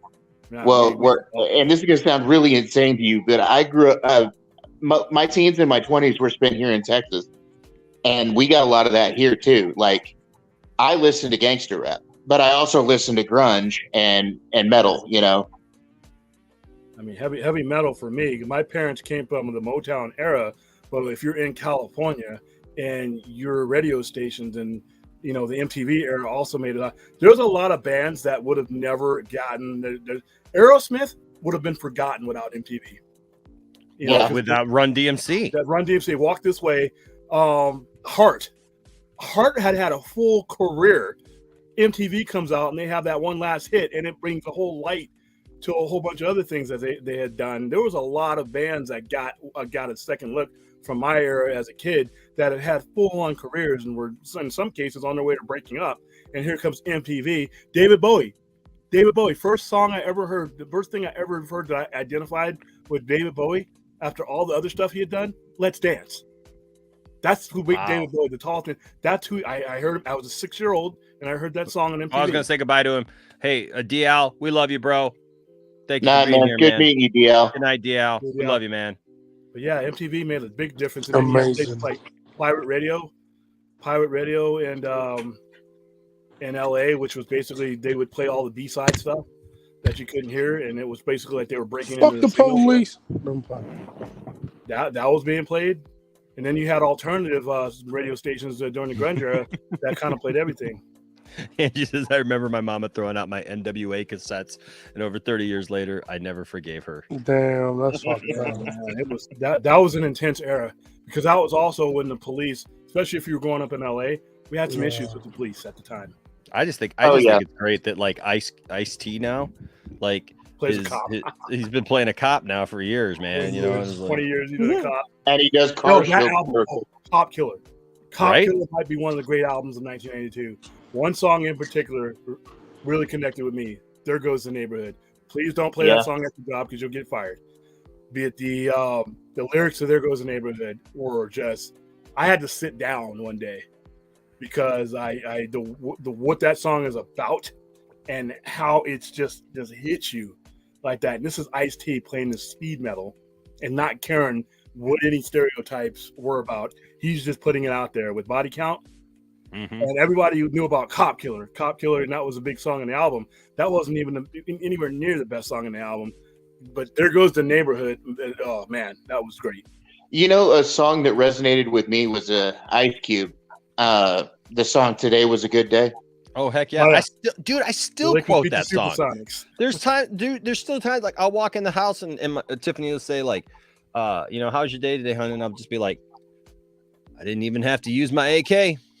Gotta say, we traced that song back to an actual day. The actual day I forgot, but they did it. One of the Lakers radio stations did it because it was a game when they were playing the Sonics, and the Lakers had beaten the Supersonics while he was writing that song. Because Ice Cube is a huge Laker fan. He's like front row down on the ground. On the big fat fanny, pulled out the jammies and killed them. And I just remember being a teenager and just being like, and my Jimmy runs deep, so deep, put her butt to sleep. And it's like, I don't think that's a good thing. Nah, dude.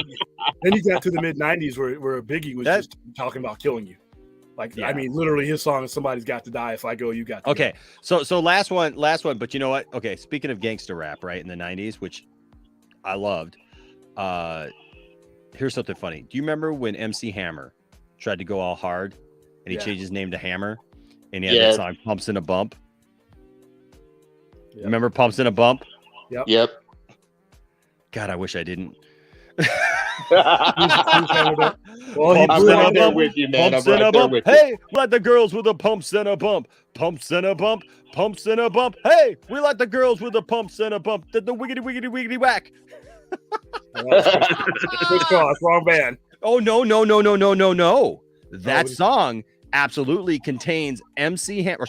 Hammer saying the right. wiggity wiggity wiggity whack. Yes, he does. Because Hammer was trying to hold on at that point in time because he had the good, clean, fun rap, right? And then when the 90s came, that's why we pray. We got to pray just to make it today. My favorite line of this is, take a minute, bust a prayer, and you're good to go. MC Hammer. He had blown through so much of his money. He had to hold on. Oh man!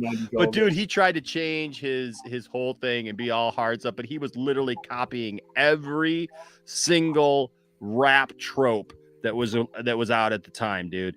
And I mean, he was a copycat. That's what he was. Just sad though. I mean, it's like how do you go from having like the Hammerman cartoon, right, to Pumps and a Bump, and you're sitting there in a Speedo, like waving your junk in front of some girl's face in a music video? Like he was a pastor. He was a pastor. Well, yeah, he was something. I don't remember what he was, but like he got it together. He got it, like a lot of these guys, they got it together. You know what I mean? But like we watched their young life.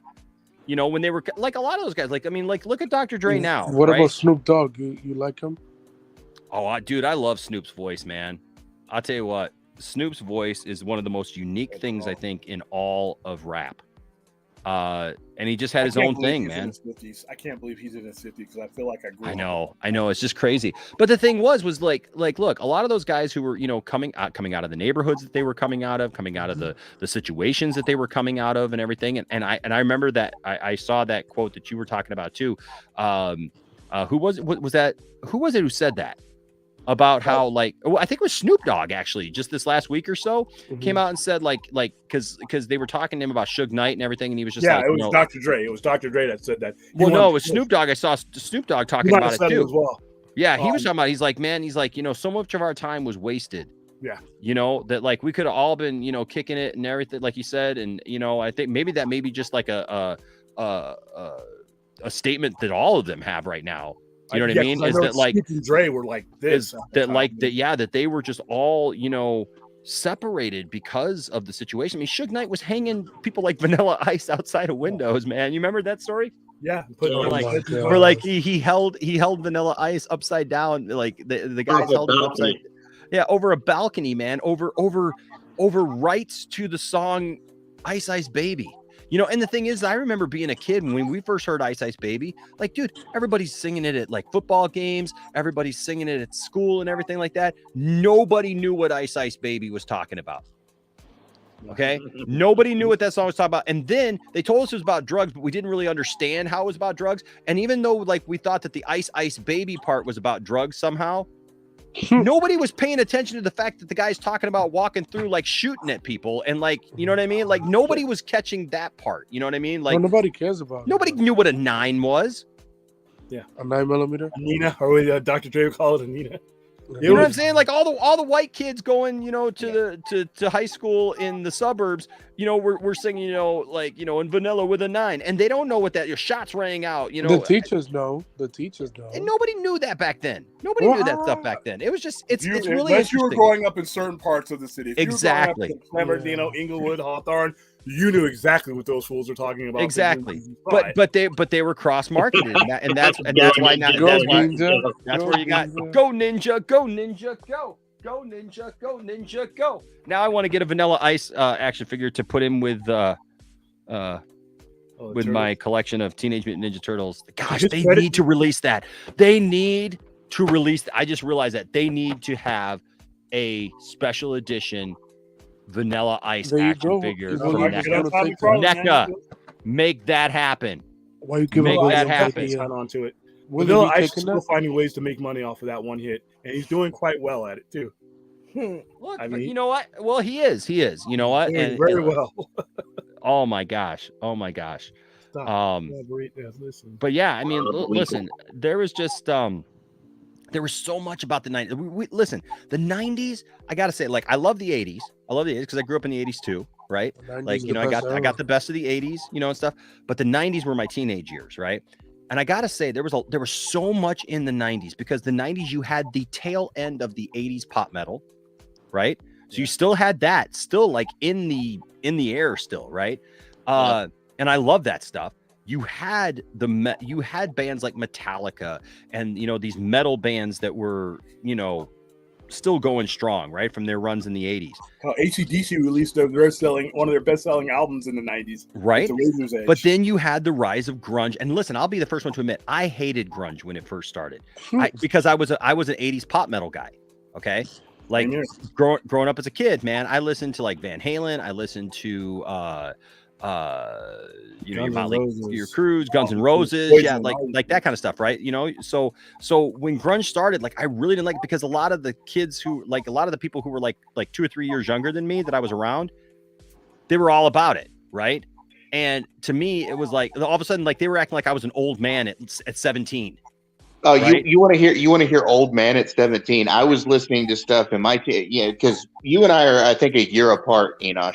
Mm-hmm. You said you were born in 76, right? Yes. Yeah. So, when I was in high school, I was listening to stuff like some of the stuff my dad had listened to back in the 60s. I was listening to Moody Blues. I was listening to Kansas, stuff like that. And I would play that stuff, and a lot of the kids that were growing up around me were like, "What's that?" Right. But I also listened to the stuff they listened to too. I was very versatile. The only thing I really didn't listen to, and still don't really all that much, is gospel. Yeah. Informer. Yeah. Informer. Say that Miss No Me, I go blame. A licky boom boom down. The licky man comes to daddy Miss No Me, stab someone down the lane. A licky boom boom down. Informer. Say daddy Miss No Me, I go blame. A licky boom boom down. Detective man comes to daddy Miss No Me, stab someone down the lane. A licky boom boom down. Come with a nice young lady, intelligent, yes, she's gentle and odd. Hated Stuff that will never get out of. See, I'm the type of guy too. Like I was a lyrics guy. Okay, I'm a lyrics guy. I remember songs. Dude. Being a musician and all that stuff. Growing up, I mean, I recorded my first album out in Riverside, California when I was 12, and I mean that's what my family did. We traveled around I was a lyrics guy. I would learn songs because it would bug me not to know how to sing a song. Right. How a song went. So I would, and back then it was a lot harder because now you just Google it. Right. I mean, back then it was a lot harder. Like you had to look up stuff in books and. Well, when the internet first started getting big, we had a computer because my dad ran his own business. And I like you, I was the guy that would sit there with a cassette tape chasing songs on the radio. Mm-hmm. Same here. And there would be some Sundays where everybody else is going to church or whatever. I'd be in my room chasing songs on the radio, and then I would get on the internet. You had to wait till the perfect song came on. Like if you were listening for that one song, you had to make sure you were close enough to the thing to be able to press record. Yes, right. And so what what I started doing was when the internet started, where you could start looking stuff up on the internet. I kept a notebook full of song lyrics, the different songs that I like. And I used to carry that damn notebook everywhere with me in my backpack. Dang. Now we got Shazam. Pop, pop goes the weasel, the weasel. Pop, pop goes the weasel, the weasel. Pop, pop goes the weasel, the weasel. Pop goes the weasel because the weasel goes pop. Oh my God. I once got busy in a Burger King bathroom. I'm done with this. Hey, rest in peace. That guy died too young. Shock G. And all the rappers in the top 10 allow me to bump thee. Yeah. Can you believe he's gone already? Oh, man. 57 years old. Oh, man. Azteca lives in Riverside. Nice. Yeah, I was living in Riverside at the same time you were. That's just weird. I wasn't living in Riverside. I traveled to Riverside to record that album. I recorded 2 albums. I went there in the summer, and then the next year I came back and recorded another one. Toss a coin to your Enosh, right? Thank you. The only thing better than the a little off with the translation there, but close. Originally from Corona, yeah. Moreno Valley is where I was at. It was March Air Force Base for a while. A fourth one. Thank you for the $5 super chat. Jesus. Just shout out to Riverside. That's where I'm. You're there too. There you go. Shout out to Riverside, man. Shout out to Riverside. Yeah, man. Hey, listen, dude, the Inland Empire. Well, that wasn't considered the Inland Empire, but it was close enough. Man, San Bernardino. Damn, it's 5:33. Fred Smith here says this group could do with doing some research The about what? what the MJ accusations. They're all clueless as to the facts. Sold over 1 billion records. Okay. Oh, And that's the problem with making a biopic. Okay, so whatever we think. Thriller about sat on sales of 110 million. Biggest. It's still A the biggest billion thing. records. Yeah, he's a force. He was a force of nature. But in order to tell his story right, it's going to be hard because he was never convicted of anything. Are you talking about this group? Are you talking about this? You're talking about Michael Jackson. Talking about Michael Jackson. Yeah, but he's Probably saying got this an group old, could do with doing some research about. Oh, he said about we should do more research. I don't need to like do us. research. Like we literally just read the. Dude, we read. Is the he talking article. about us or is he talking about the people who are doing the movie? I don't know. He may I be don't talking know. about the group. No, he that's doing said the movie. us.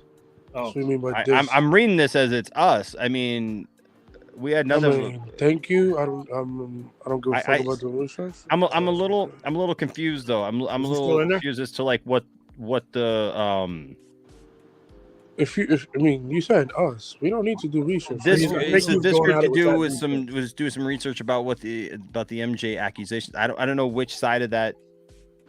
They're all clueless to the fact. Fred. I don't know what side. I don't know what side Fred's wanting us to fall on there by saying He's that. talking about when we were like when you were reading comments. Sold over 1 billion records. No one has sold 1 billion records that I know of. We just read the thing earlier. It said Michael. I think had he's sold, combining Michael Jackson. Michael had sold. It told us how many records Michael had sold. I mean, he sold a lot. I mean, we had a he's still whole, number one. we had a all-time whole selling. thing. We had a whole thing talking about our Yeah. respect for about my respect for his his music. His work before ethic. my musical. So he is talking about us. You talking about Yeah, us? the guy just doubled down, man. Yeah, he did. Which one? About that dude. What isn't out there is the truth about what happened, which has been proven again in this stream. If you learn the truth, it would change our. In which way, Fred? We pretty much praised the guy. We praise him like nobody there's no slandered that problem man. with that. Fred, I think you need Jesus Christ. That's what you need. No, I don't want. No, I don't want to make fun of Fred because I want to know, like. All right, he's saying to explain. All right, so apparently there's a point of view that's. I don't think he's coming at us. It's just not being represented either necessarily here. It's not something that we get from what I'm seeing here. But I give him the benefit of the doubt. There is a lot we don't know. We didn't discuss. Yeah. it. Okay, Fred. Okay. Oh yeah. To Fred, yeah, there is a truth out there that is a point of view that he deserves the benefit of the doubt. Michael Jackson was never convicted of anything.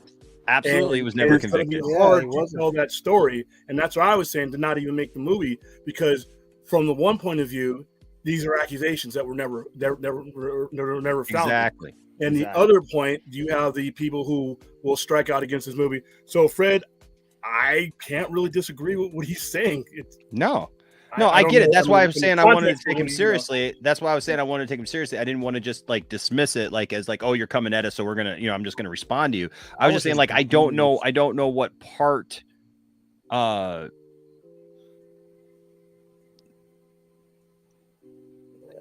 No, okay, so okay, listen. So I think you're totally missing, Fred, why I said his story will be fluffed. And listen, I understand. Look, if you didn't watch the whole thing, that's great. I'm curious, Fred, to know, other than you having the name of the CEO of FedEx, I'm interested to know what Stella asked, because I worked for FedEx for years. Fred Smith.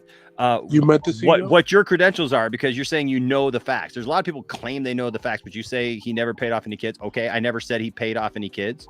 What's your source? You said he never bleached his skin. Okay, I never said he bleached his. Nobody here. Nobody said You're that. pointing out my name exactly. And listen, I'm not going to get into this because I swore I was not going to do this anymore. But I am going to answer this question because it's a conversation that we were having. As long as we're not going to get personal about it, and I can have that conversation. But you pointed me out for specifically. And that's okay because I'm the host. But she says, so when Enosh says his story will be fluffed, he is wrong. Here's why his story will be fluffed. Because the people who are making his movie, every movie that they've made like this, they have fluffed the story. They literally did it to Bohemian Rhapsody. I'm a huge Bohemian Rhapsody fan. I'm a huge Queen fan. I am a huge Michael Jackson fan. Okay, so I think you're coming at this the wrong way if you think that like I'm somehow negative on Michael Jackson. There's a lot of stuff we don't know what happened. And there's a lot of stuff we will He was never know. He was never convicted of anything in court. There's never been anything that we've been shown to show that he had that different things happen or whatever. There's things that people have said. There's accusations that people have made. Accusations are just that. They're accusations. Unless we see proof of those things, we can't speak to them. Now, there's some things that we can kind of try to piece together. I mean, like if you ask me if I think personally, did OJ do it? Right? No, he didn't do it. No, I'm sorry. There's different ways. There's different ways of looking at it. Okay, I'll just say that for those of us who grew up during that time too. Did Michael OJ Jackson? kill it? No, Michael no. Jackson was somebody. Look, I had Michael Jackson puffy stickers. I always wanted a Michael Jackson jacket. I wanted the glove like anything else, man, or the Michael Jackson, Mr. Microphone, whatever. Like so, please understand, you don't have to take a hard standpoint on that against us when you're calling out the group or calling out me. My thing is just this. I'm not saying that it's going to be fluffed because of who Michael was. I'm saying that it's probably going to be fluffed just because the people who are making it have a history and a track record of literally not touching any of the controversial stuff or changing history. And that's the truth. That's the truth of that. You see Fred next comment said I see. worldwide sales $1 billion thriller. I have seen the legal documents. What? I'm so confused. Okay, man. Okay, okay. I'm Listen, sorry. I mean, at this point, you're making statements that we can't. I mean, you can come in here and say those things to us, but here's the thing: we can't substantiate what you're saying. Yeah. Like, if you're saying you saw legal documents or whatever, great. I'm happy that you have that kind of closure. The rest of the world doesn't have that kind of closure, though. I from this statement, I'd want to know how close to the family he'd have to have those documents. Me too. I'm sorry. Me too. I mean, literally, hardly anything came out of that trial. What the fuck? Yeah, look at What the world? Listen, okay, so I will say that. So okay, He's wilding. Fred, listen, I will address this specifically because he says, Enosh, how much would you accept if a man abused your son? I'm guessing no amount of money would be enough. Chandler's dad accepts $20 million. Here's the difference, though, Fred, and I don't know if he did or not. I don't know, right? But here's the thing. You want to know something? Unfortunately, not all dads are like me. Oh, factual. Let's just be honest. Not all parents have the same motives. Not all parents have the same connection to their children. Not all parents care. That's straight up the truth.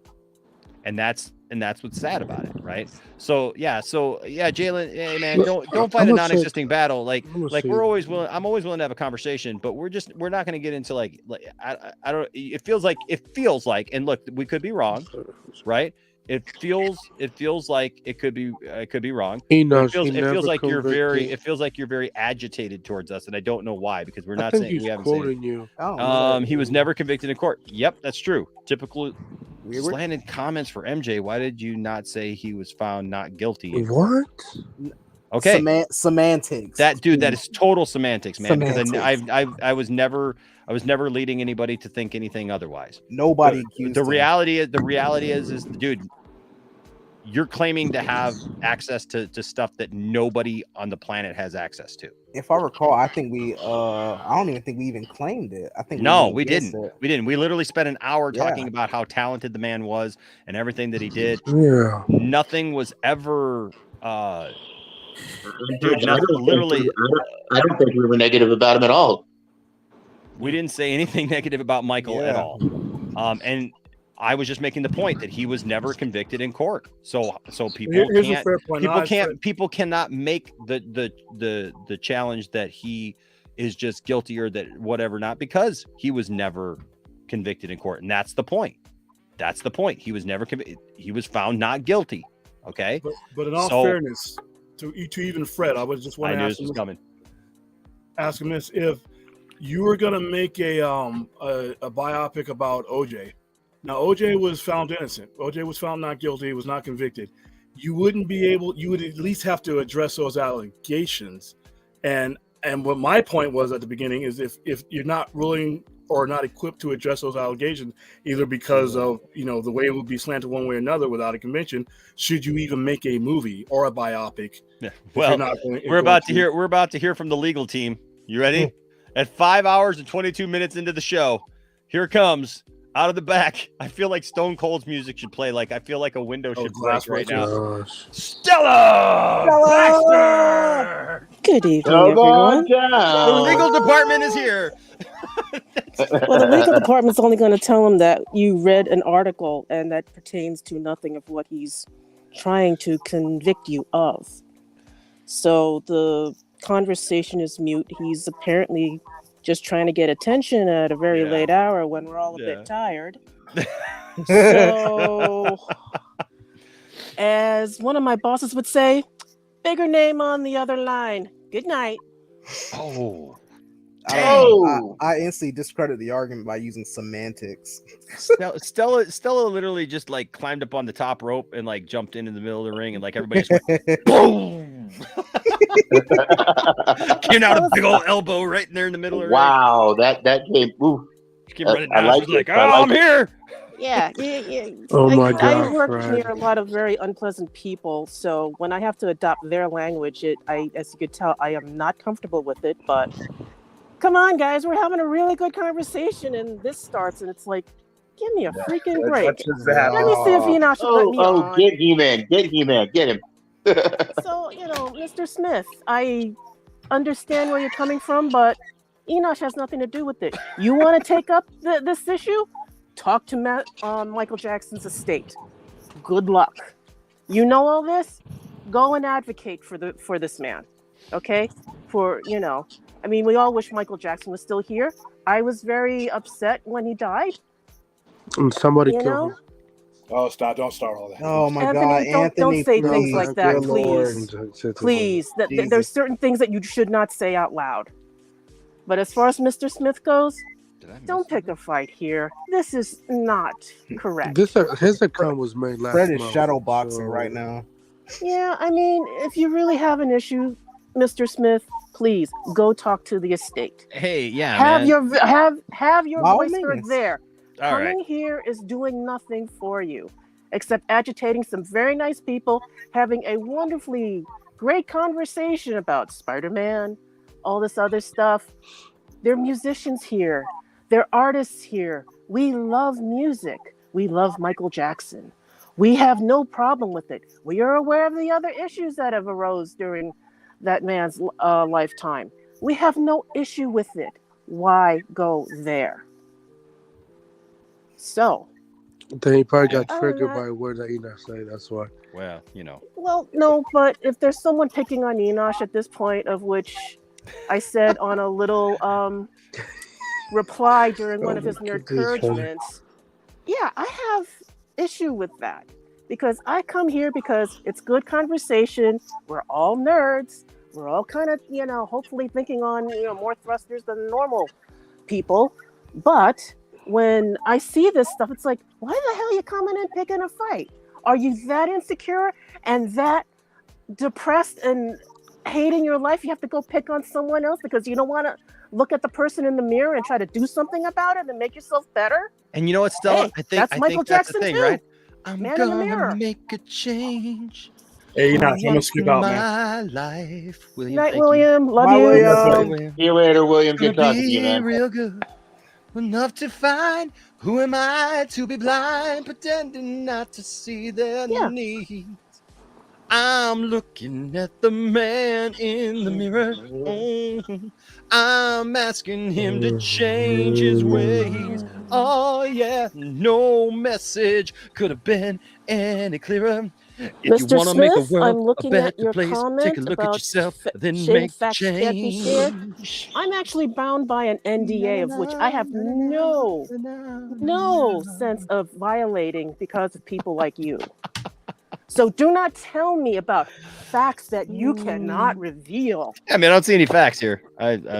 Yeah. A source. I'll tell you, you know what the facts are? Round 2 of the Enosh Get Started. It's 5 hours, 27 minutes into the show. But you know what? Make sure that if you're going to make some bills, that you can pay them. And one way you can pay them is with the WWE credit card from Capital One. What's in your wallet? Apparently not documents about Michael Jackson, but we'll talk about that later. Yeah, I mean, I'm privy to documents that you people will never ever see. Dude, you know, but dude, listen, Fred, you are arguing points, man, that like nobody is arguing. You're coming at people. Listen, man, I know I'm being silly and whatnot, right? It's Josh Gad's burner account.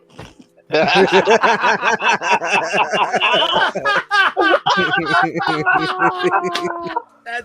brilliant. Oh my God, Big Grim, dude. you win the night, bro. You win the night, man. Listen.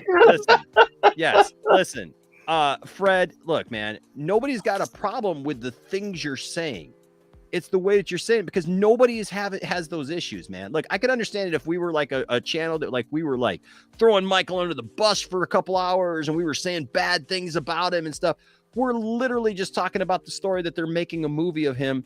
Nobody's got a problem. We literally spent majority of the time talking about how much we love Michael Jackson. We love his work, that he's a brilliant artist. Like, I literally poured out my heart in the middle of this thing. I don't know how far I don't know if like when you came in, man, but I poured out my heart about how like I love him as an artist, like literally talking about the way that he would layer the things that he did, and he was amazing and all those things. Okay.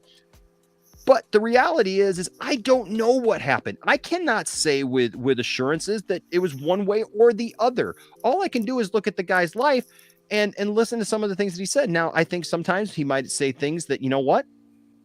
It gives me pause, right? It gives me pause, because when you say things like, you know, it's beautiful for an adult and a child to sleep in a bed together that aren't family.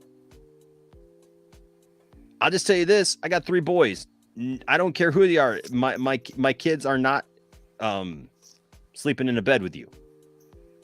Okay, that's me. People are different because they see money, they see power. I also understand though that Michael Jackson was a young man who, in his younger years, went through a lot of abuse, lost a lot of his childhood. Okay, for the fame that he gained. He didn't gain it for nothing, man. He went through a lot. Okay, and no one can take that away. And so the reality is that I understand too that Michael Jackson, for as brilliant as he was, he probably didn't have the same mindset as everybody else. Okay, but I'm not privy to all that information. No one on this panel is privy to all that information. I mean, if you come to the Poindexter Lounge, or you'd have to go literally to everyone else around the world who ever talks about Michael Jackson and try to throw down on him. And I'm just saying, man, like, that's not why we're here. We didn't say that Michael Jackson was guilty of anything. We never made a comment about it. We never said a negative thing about the guy. To be honest with you, we didn't even get into all the accusations and how we love things. All we said was a lot of, look, there was a lot of, we want to be nice about it. There was a lot of weird stuff about Michael Jackson's life. Yeah. Okay. No, I mean, we can just say that. I mean, but that's the truth. There was a lot of weird things. I mean, the guy also said that he never had a surgery on his face. Like that he didn't have nose reduction surgery. I don't believe that. I promise I didn't do it, Brodan. I promise. I'm I just just asking. wanna- You know what I mean? Like, look, there's that's what's hard is he said a lot of things. People have said a lot of things. You can go back and forth. At the end of the day, look, I don't know what documents you're looking at. I don't know, like, I don't know who you are. I don't know what the point is, to be quite honest with you. I just know this. I love his music, right? I love his music. And yeah, I separate his art from all the accusations and from him, all that stuff that was made and all that stuff that was done. And I appreciate his contribution to society as a musician, as an artist, and as somebody that I respect as that, right? What? Okay, I just want to get in. Being God, depressed, Fred. depression is anger turned inwards. For you to get this angry to call out Enosh and this group, hey Fred, is you know weird. what? And yeah, I am strange because Fred, I care, unlike others. Yeah, you know what I'll tell you, Fred. Hey, Fred, if you want to have a deep dive into Michael Jackson, contact me. All right, we'll. I don't know about my choice words about his movie shows a bias. I'm not showing any bias. I love Michael Jackson. I don't know what to tell you, man. I don't know what you're digging for, but you're saying you used to work at Sony and saw documents now freely available on Google. If you want to have a conversation about that, we can do that. I mean, I'm fine with that, but I'm not going to talk about this anymore because it's not going to go anywhere. Bro says, see, this is why I never bring up Michael Jackson, right? All I will say is when I saw Michael Jackson on South Park, I thought it was interesting. More so than anything, I feel like it was ignorant. It was ignorant. So, listen, there's a lot about Michael Jackson I can relate to because I grew up. My mom and my dad were Jehovah's Witnesses. Like a Spider-Man. I get it. There's a lot of stuff there. All right, so. Michael Jackson, Spider-Man. Add MJ to religion and politics.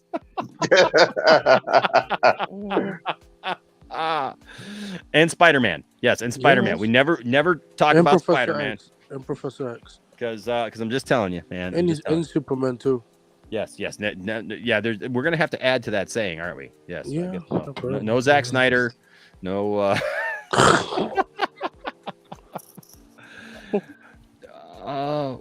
what? Bro, just get help, bro. That is some deeply disturbing stuff right there. I have no idea, dude. I have no idea what you want, man. I really have no idea what you want, and really at this point, I honestly don't care what you want. Yeah, how can they be all on you're- Google yet documents that we will never see? That doesn't make sense. Bro, he doesn't have.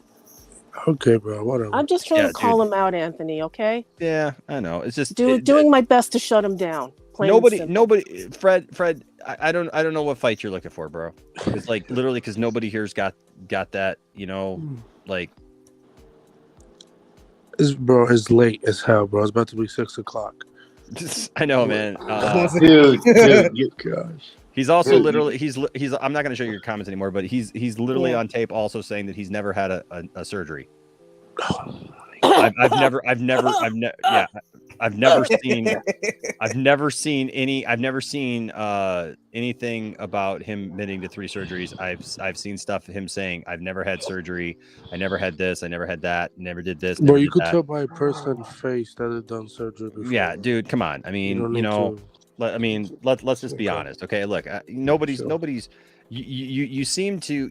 There's one of 3 things: either you're a troll, or 2, you are what you claim to are, and you're apparently taking umbrage with people who don't have the information that you have, or you are literally just a fan who is just like very, very supportive of Michael Jackson, and you're just obsessed.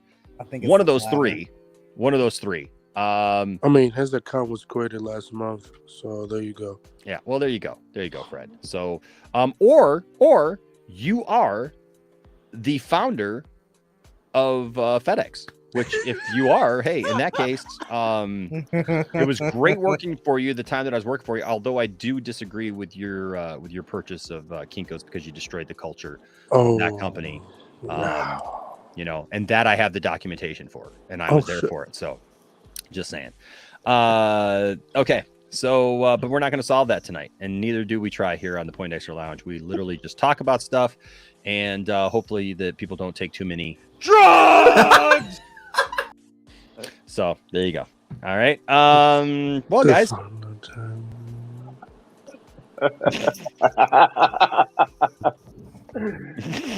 I appreciate y'all.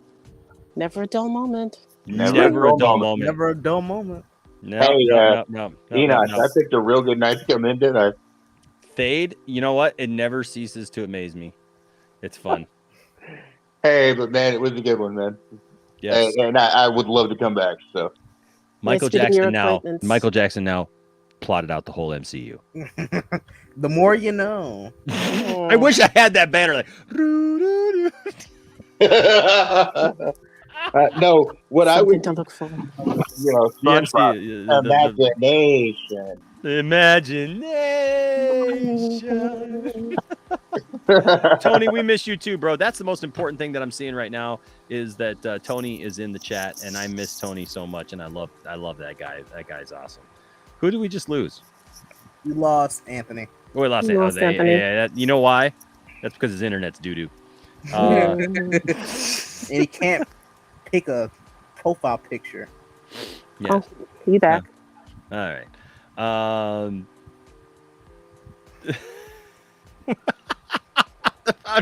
Hey, jerk, where's my package? The founder Right. of FedEx. Right. Oh my God. Right.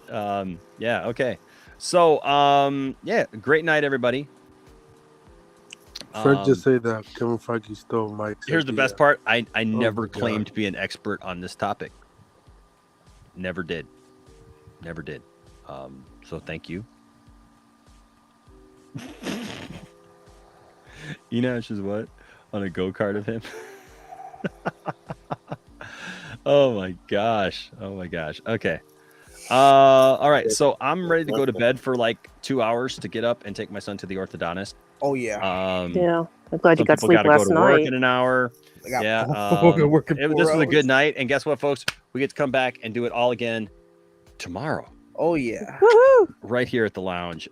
It's always a fun time. Don't forget, this Wednesday, I will be here being interviewed by the one, the only Austin Lean for his new show here on the lounge. And you can find that here Wednesday at 8 p.m. Eastern. And hey, look forward to good times ahead.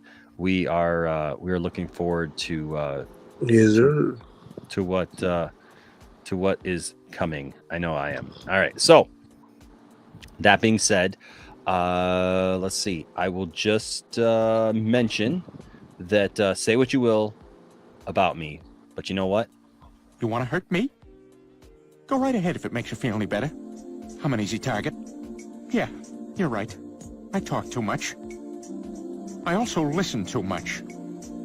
I could be a cold-hearted cynic like you, but I don't like to hurt people's feelings. When you think what you want about me, I'm not changing. I like me. My kids like me. My friends like me. Because I'm the real article. What you see is what you get. You're an ass. Your mind Well, is an there you go. explosive source of shitty ideas, and all to do what? So there you go. All right, guys. I had fun. I hope y'all had fun. Did y'all have fun? Of course. Yes. All right. I always have fun. Thade, welcome to the Poindexter family. Good to have you here, sir. Appreciate it, man. Absolutely. And you're welcome back anytime, my friend. Good night. Good night for everyone. So now I'm going to go jump into bed.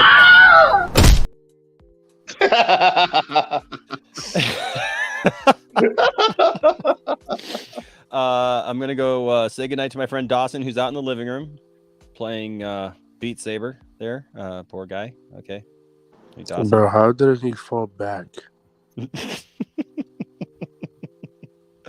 All right, guys. We're gonna pour some cold water on this right now.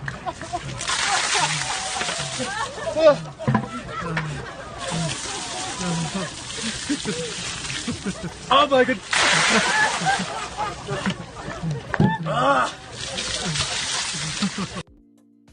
Yes. And thank you to everyone who's here tonight. Thank you to everyone who's in the chat. Thank you to our whole entire panel. You guys are awesome. Thade, you want to tell everybody where they can find you and Brodan? Brodan, well, he changes the name on me all the time. But we do have two different shows. We do me, Raquel, Brodan, and sometimes Chris. We do the New Crew show. Like I said, we talk entertainment, we talk comic books, we talk nerd stuff, a little bit of politics, but we try not to get too deep into that. And then, of course, he's got the Bad Boys show with him, Chris, and Mac. They're more into the sports they're more into sports, that sort of thing. You also will find me here now, apparently. Let's see.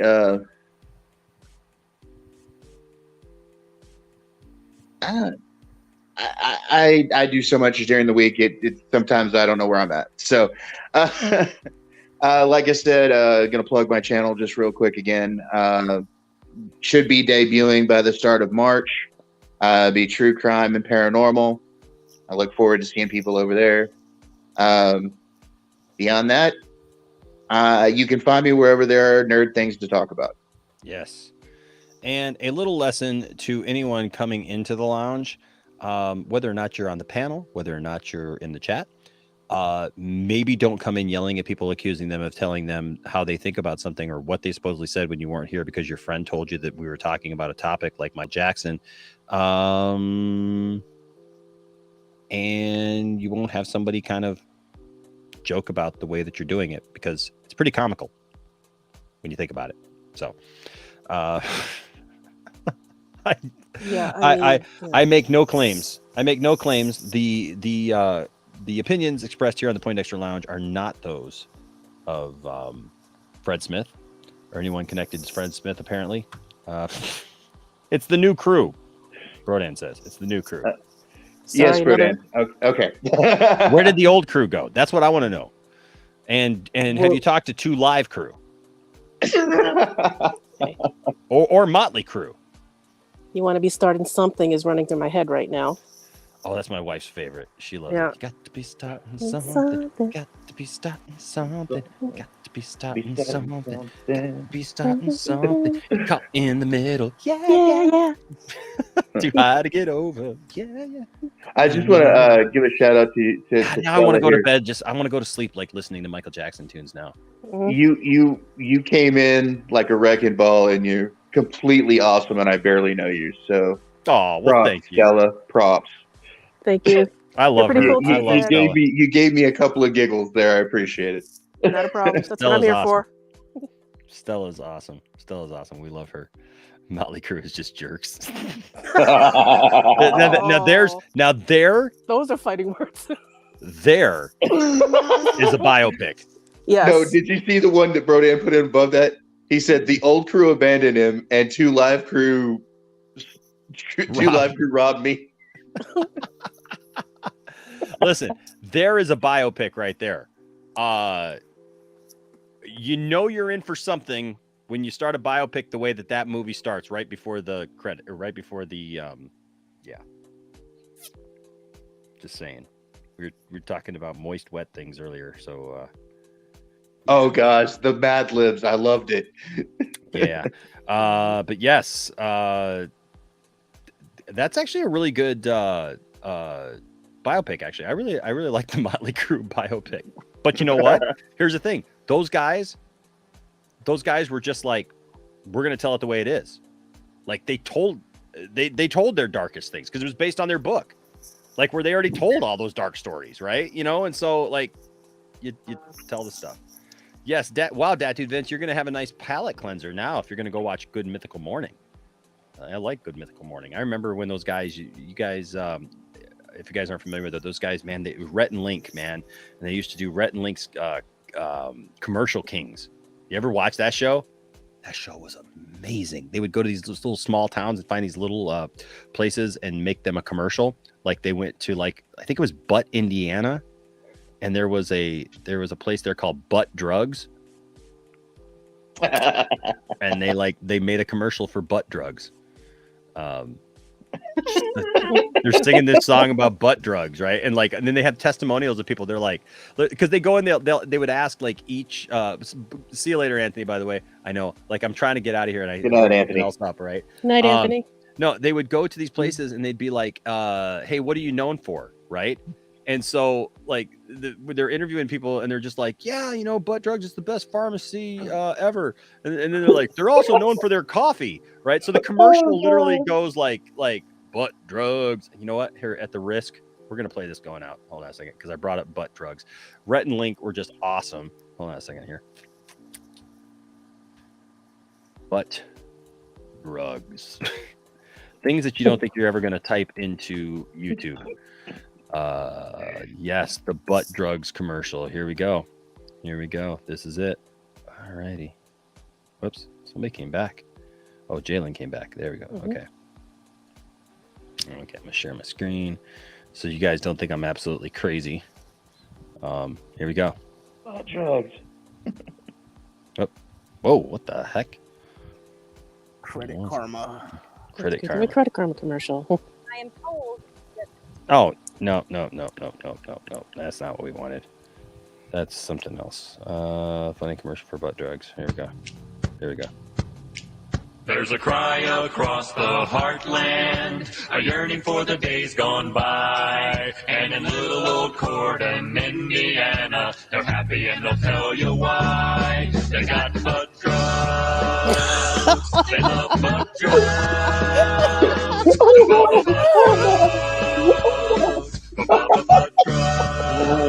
Butt drugs. I recommend butt drugs for everybody. I can always count on butt drugs. When I think drugs, I think butt drugs. For all my health needs, I turn to butt drugs. This is great. You want hometown service, cheap hot coffee, and liquor. Now that's the ticket. You can tell Walmart, CVS, and Walgreens exactly where to stick it. Butt drugs. We love butt drugs. Butt drugs won't let you down. Free parking and Oh, that's right. Dang it, they cut it off. Why'd they cut it off? It's supposed to be free parking in the rear. Here's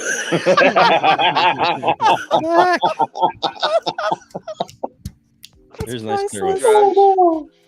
Butt drugs won't let you down. free parking in the rear. I love butt drugs. Gosh, man, they did so many great commercials, man. They had a show though for a while called Rhett and Link's comedy, or no, Rhett and Link's Commercial Kings, and they did so many great commercials for like all these little like Chuck Testa and his taxidermy service. It's like it's like these taxidermized animals sticking out of cars and stuff. It's like, is that an elk driving that truck? Nope, just Chuck Testa. Man, you'd have to be there. My favorite one is Presidential Car Wash, which was an Indian family, and they rap about the presidential car wash, and really funny, really funny. Some really great ones in there. Hold on. Presidential car wash. I'll probably end up having to take these. So if you're watching this on the thing, I'm probably going to have to take this down, but we'll see. I'm the first president of the USA, and I make cars clean like every day. I speak soft and carry a big stick. Your car will look sick when I'm done with it. I freed the slaves. My beard is black. I'll emancipate the dirt from this hatchback. Presidential, presidential, presidential, presidential car wash. I wrote the Declaration of Independence. I'ma wax this minivan with a vengeance. My sideburns are real. For shovel, sucking up dirt with my vacuum nozzle. I veto streaks with my buffing technique. Buff, buff, buff. I'm a buffing freak. If you're riding dirty, just drop on in. Holla back, homeboy, when you're dirty again. Presidential, presidential, presidential, Presidential car wash. Holla, holla, holla, holla, holla. Make it rain, Roger. I'm making it rain. No one makes it rain like Roger. Don't hate the player. And don't hate the car wash also. Yes. These guys were on some good drugs, weren't they? Oh Dude, yeah. I'm just they were on IFC, man. It was so good. This whole show was like seriously one of mine and Tiffany's favorite shows of all time. There's just so many great, like, ridiculous commercials that came about because of this show. I mean, and that's what spotted them. Now they do Good Mythical Morning, and they've got like 10 million subscribers or something like that on YouTube, and they're amazing. Yes, and it takes so much butt drugs. Yes. There wasn't enough hollas for me. But there were tons of butt drugs. I'm sorry, Angie.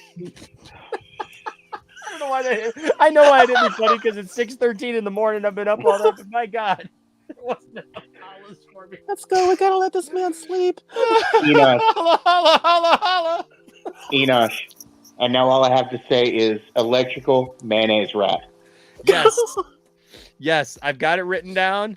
That's going to be a t-shirt. Yes, electrical mayonnaise rat. Now I do get royalties for that, right? Oh, yes, we'll give you royalties. All right. Elmo says a part of me just died. Oh my gosh. Yes, Thank you, Zeno. yes. Not enough hollas for me. At least Roger made it rain. Roger made it rain, man. Nobody makes it rain like Roger. Oh my gosh. Elmo loves butt drugs. Apparently my buddy Brodan loves butt drugs too. La la la la la la la. I love butt drugs. La Oh. la la la. I love butt drugs. They have good coffee, but I Brodan, don't want to drink. I don't know why you're it doing 'cause it I'm at 5 in not the older morning. enough, but I love butt drugs anyway. Rocco doesn't like butt drugs because Rocco can't take butt drugs. Oh. Rocco doesn't have a butt because he's a rock.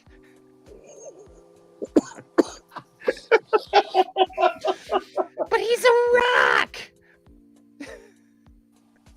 We need to get Enosh to sleep right away. Oh yeah. Rocco can't take butt drugs.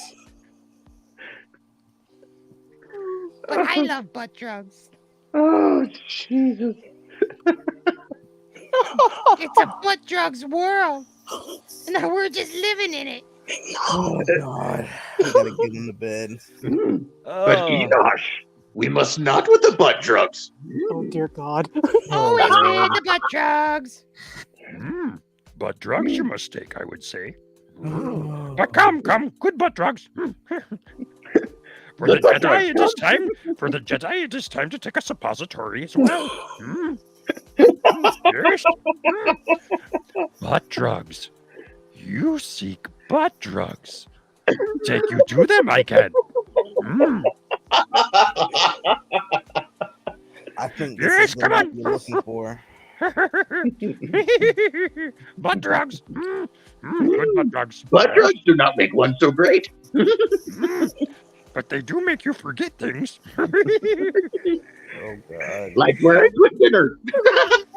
Oh dear God, dueling Yodas. Oh no. Dueling Yodas. Bringing a Daniel striped tiger from Mr. Rogers. Lady Aberlin, can I have some butt drugs too? You know, Lady Aberlin, Mommy and Daddy sometimes talk about butt drugs, and I'm not sure if butt drugs are good for you or not. Should I try butt drugs, Lady Aberlin? Or is that something that only are for grown-ups? Clearly, my sleep deprivation is kicking in. 'Cause I swore I just heard Yoda talking about butt drugs. Yeah. All right, everybody. All right, everybody. All right, the butt drugs are near. Hold on. And far. Now the butt drugs are far. Do you understand? Enoch, get out of my head. I was just thinking Grover a second ago. Butt drugs are near. Butt drugs are far. You understand now? You don't understand? Okay. Butt drugs are near. Near. And far. Butt drugs are far. Oh my gosh. Labor? They were talking about drugs. And I think they were talking about my favorite kind of drugs, Bert. They were talking about butt drugs. Okay, boys and girls. Butt drugs are bad, okay? Butt drugs are bad. Okay. Butt drugs are bad. Don't take butt drugs. Butt drugs are bad, okay? Unless your doctor prescribes them or something. They're bad. This is just a bad dream. I'm gonna wake up from it any Now second listen now. here, Junior. If I want to give you a bottle of butt drugs, I suggest that you take them. I mean, you are my child. And I am the adult here. So listen, Moneypenny took her butt drugs, and it was fine. Everything worked out just A-okay for her. So I'll make sure that your butt drugs are shaken and not stirred.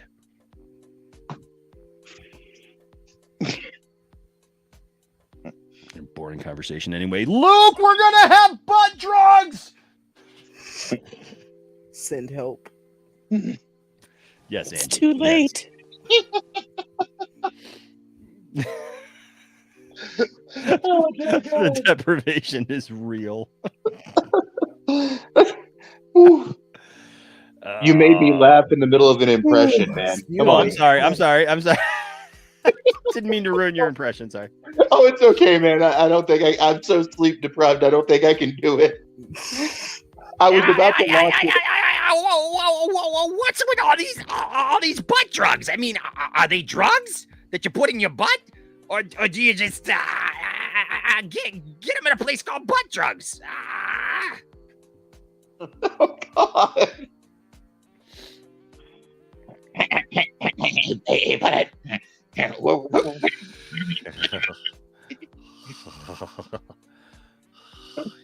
He said butt.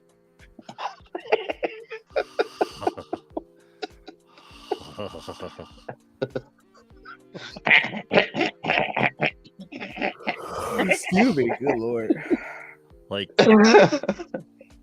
just make up your mind. Are you gonna take the butt drugs or not? Yes, Stella. Good to know.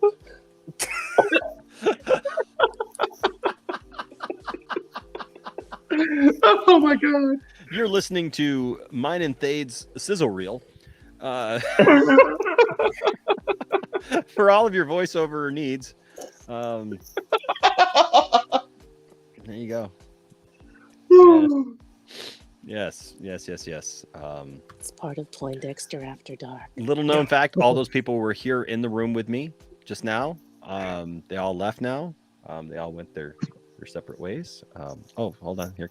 Wait. Oh, yeah. No. Oh, no.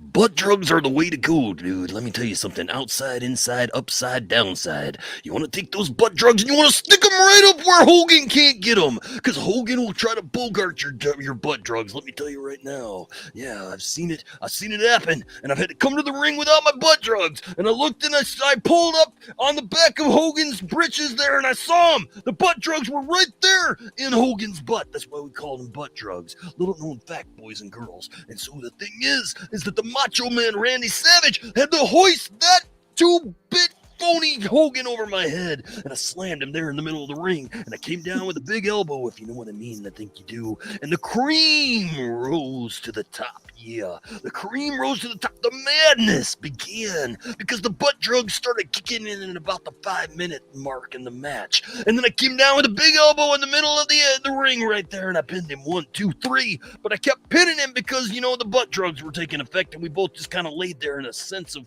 craziness and madness, as it were. Dig it?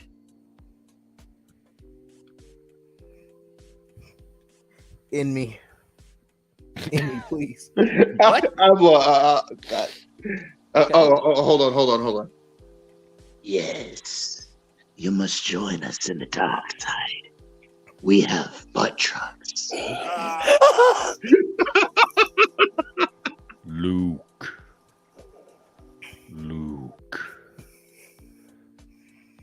The Emperor has foreseen that you are strong in the Force. The only way is to use the butt drugs. But Dad, it's not fair. I was going in a taxi station to pick up some butt drugs. Oh God. Yes, these butt drugs. You want these, don't you? Take your Jedi butt drugs. Take them down. And with each passing moment, you'll become more and more high because the nerve endings in your butthole are even more sensitive than any other that you could possibly imagine.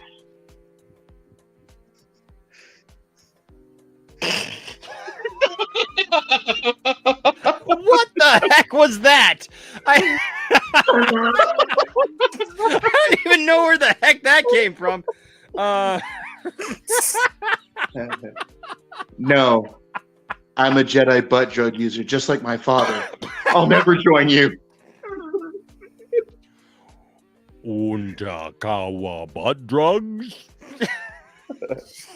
Uta solo.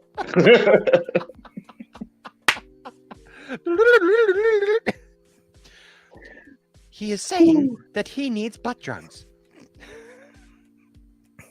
Your lips are made of the same skin type and texture as your anus. Until next time. Yes, ladies and gentlemen, welcome to the last half hour of the show. Okay, so still 30 people watching this. Dude, highlight the last thing Brodan said. Yeah. This one right here? Yes, there's Days of Future Past mentioning butt drugs right there. Wow. Don't want this future. But see, these are a special kind of butt drugs. These are mutant butt drugs. They have an X gene in the butt drugs. Wow. But I'm a butt drug survivor. Well, listen, does that mean you're taking butt drugs made out of the eye of the tiger? Yes. The year of the tiger.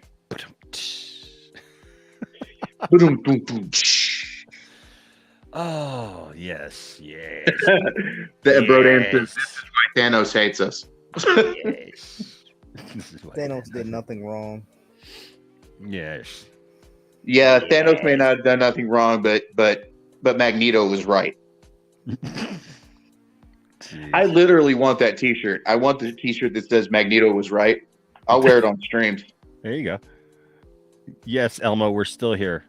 Is anyone clipping all of this? Yes, I should just clip this from the end, right? When will this nightmare end? Never. Come to the dark side, Xeno. We have the butt drugs. Xeno, you have to slay me to preserve my innocence. It's not unusual to use butt drugs with anyone. Oh, don't ruin that song for me. It's not unusual to have butt drugs on your tongue. Oh, that's not where the butt drugs go, man. That's right. No, it might just be then kind of unusual. Hey, butt I got drugs one go more, up another place. Yeah. You know how much Dude, I man. sacrificed. Game over, man. Game over. Where are all the butt drugs now, man? What the hell are we supposed to do? Very Shaggy. No, you can't do this to me.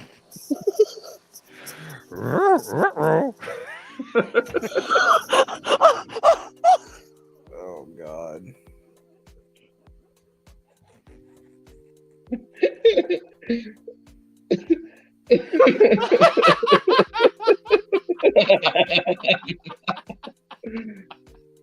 Like Zoid Scoob, I think you Like Zoink Scoob, you found the butt drugs.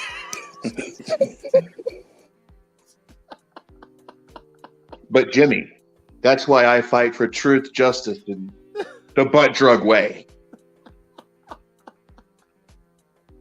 You know what's gonna be great is if I do have to cut the butt drugs commercial out because of copyright, and then none of this stuff will make sense.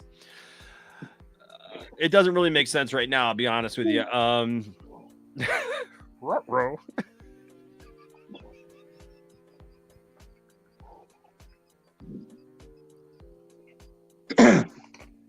Okay. All yeah.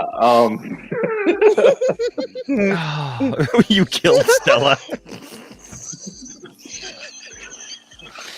They killed me. Hey, Kizzy, Yeah. now. Bro, that doesn't make sense to begin with, right? Right.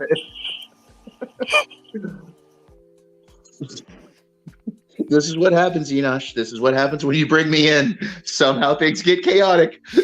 Oh man. Oh, this is great. Okay. All right. Well, hey, what's up, 187? Hold on. Are you or someone you love I didn't realize this would. Oh. Are you or someone you love struggling with butt drugs? Get the Poindexter lens. Gosh, I didn't even get through it. Are you or someone you love struggling with butt drugs? Get the Poindexter Lounge butt plug today. Keep your rear clear. Get your Poindexter Lounge butt plug today. Yes, yes. I love that. Are you or someone you love struggling? You got to be like really serious. Are you or someone you love struggling with butt drugs? Get the Poindexter Lounge gosh, man, it's too late. Butt plug. You know what? Hold on. We've got that. I got that commercial. Here, hold on a second. As seen here.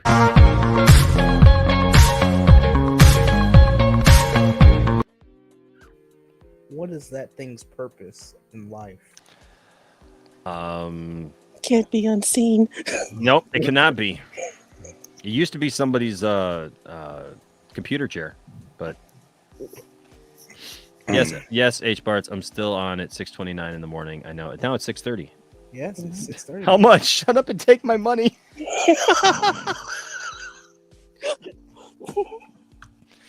Well, Mike, if you act right now, we'll throw in for free a potpourri smelling candle. Hey, with Frank, your butt are you pondering what I'm pondering? Maybe. Oh my gosh. This is crack. The butt drugs, they're taking over. Yes. The butt drugs have taken over. All right, guys. Well, you know what? It is time to go to bed. Yo, yeah. You know what? Remember when you take your butt drugs to be very careful, because don't just stuff them in there, because sometimes it can be It's not that bad in there. It's it's constricting. So be very, very careful, you know, and make sure that you don't Shit my pants. ship your pants, you know, that done. So hopefully everything comes out, you know, nice and clear.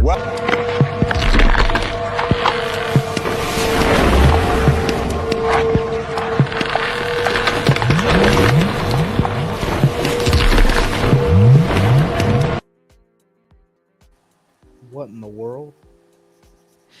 I haven't been the same after watching this show.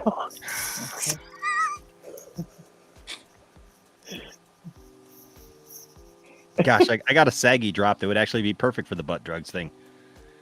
But I don't know if I want to end with that. Well, I want you to put it in my app. So butt drugs. Go get them today, wherever butt drugs are sold. Do the thing that you got to do. All right, guys. Hey, it's been fun. Don't let anybody tell you that your fandom doesn't matter, and don't tell anybody that their fandom doesn't matter, but seek to have good conversations like this one today. That's what we call it. And Enosh, we have had very, very good conversation. Yes, we have. Yes, we have. And remember, all of the cherry blossoms are perfect.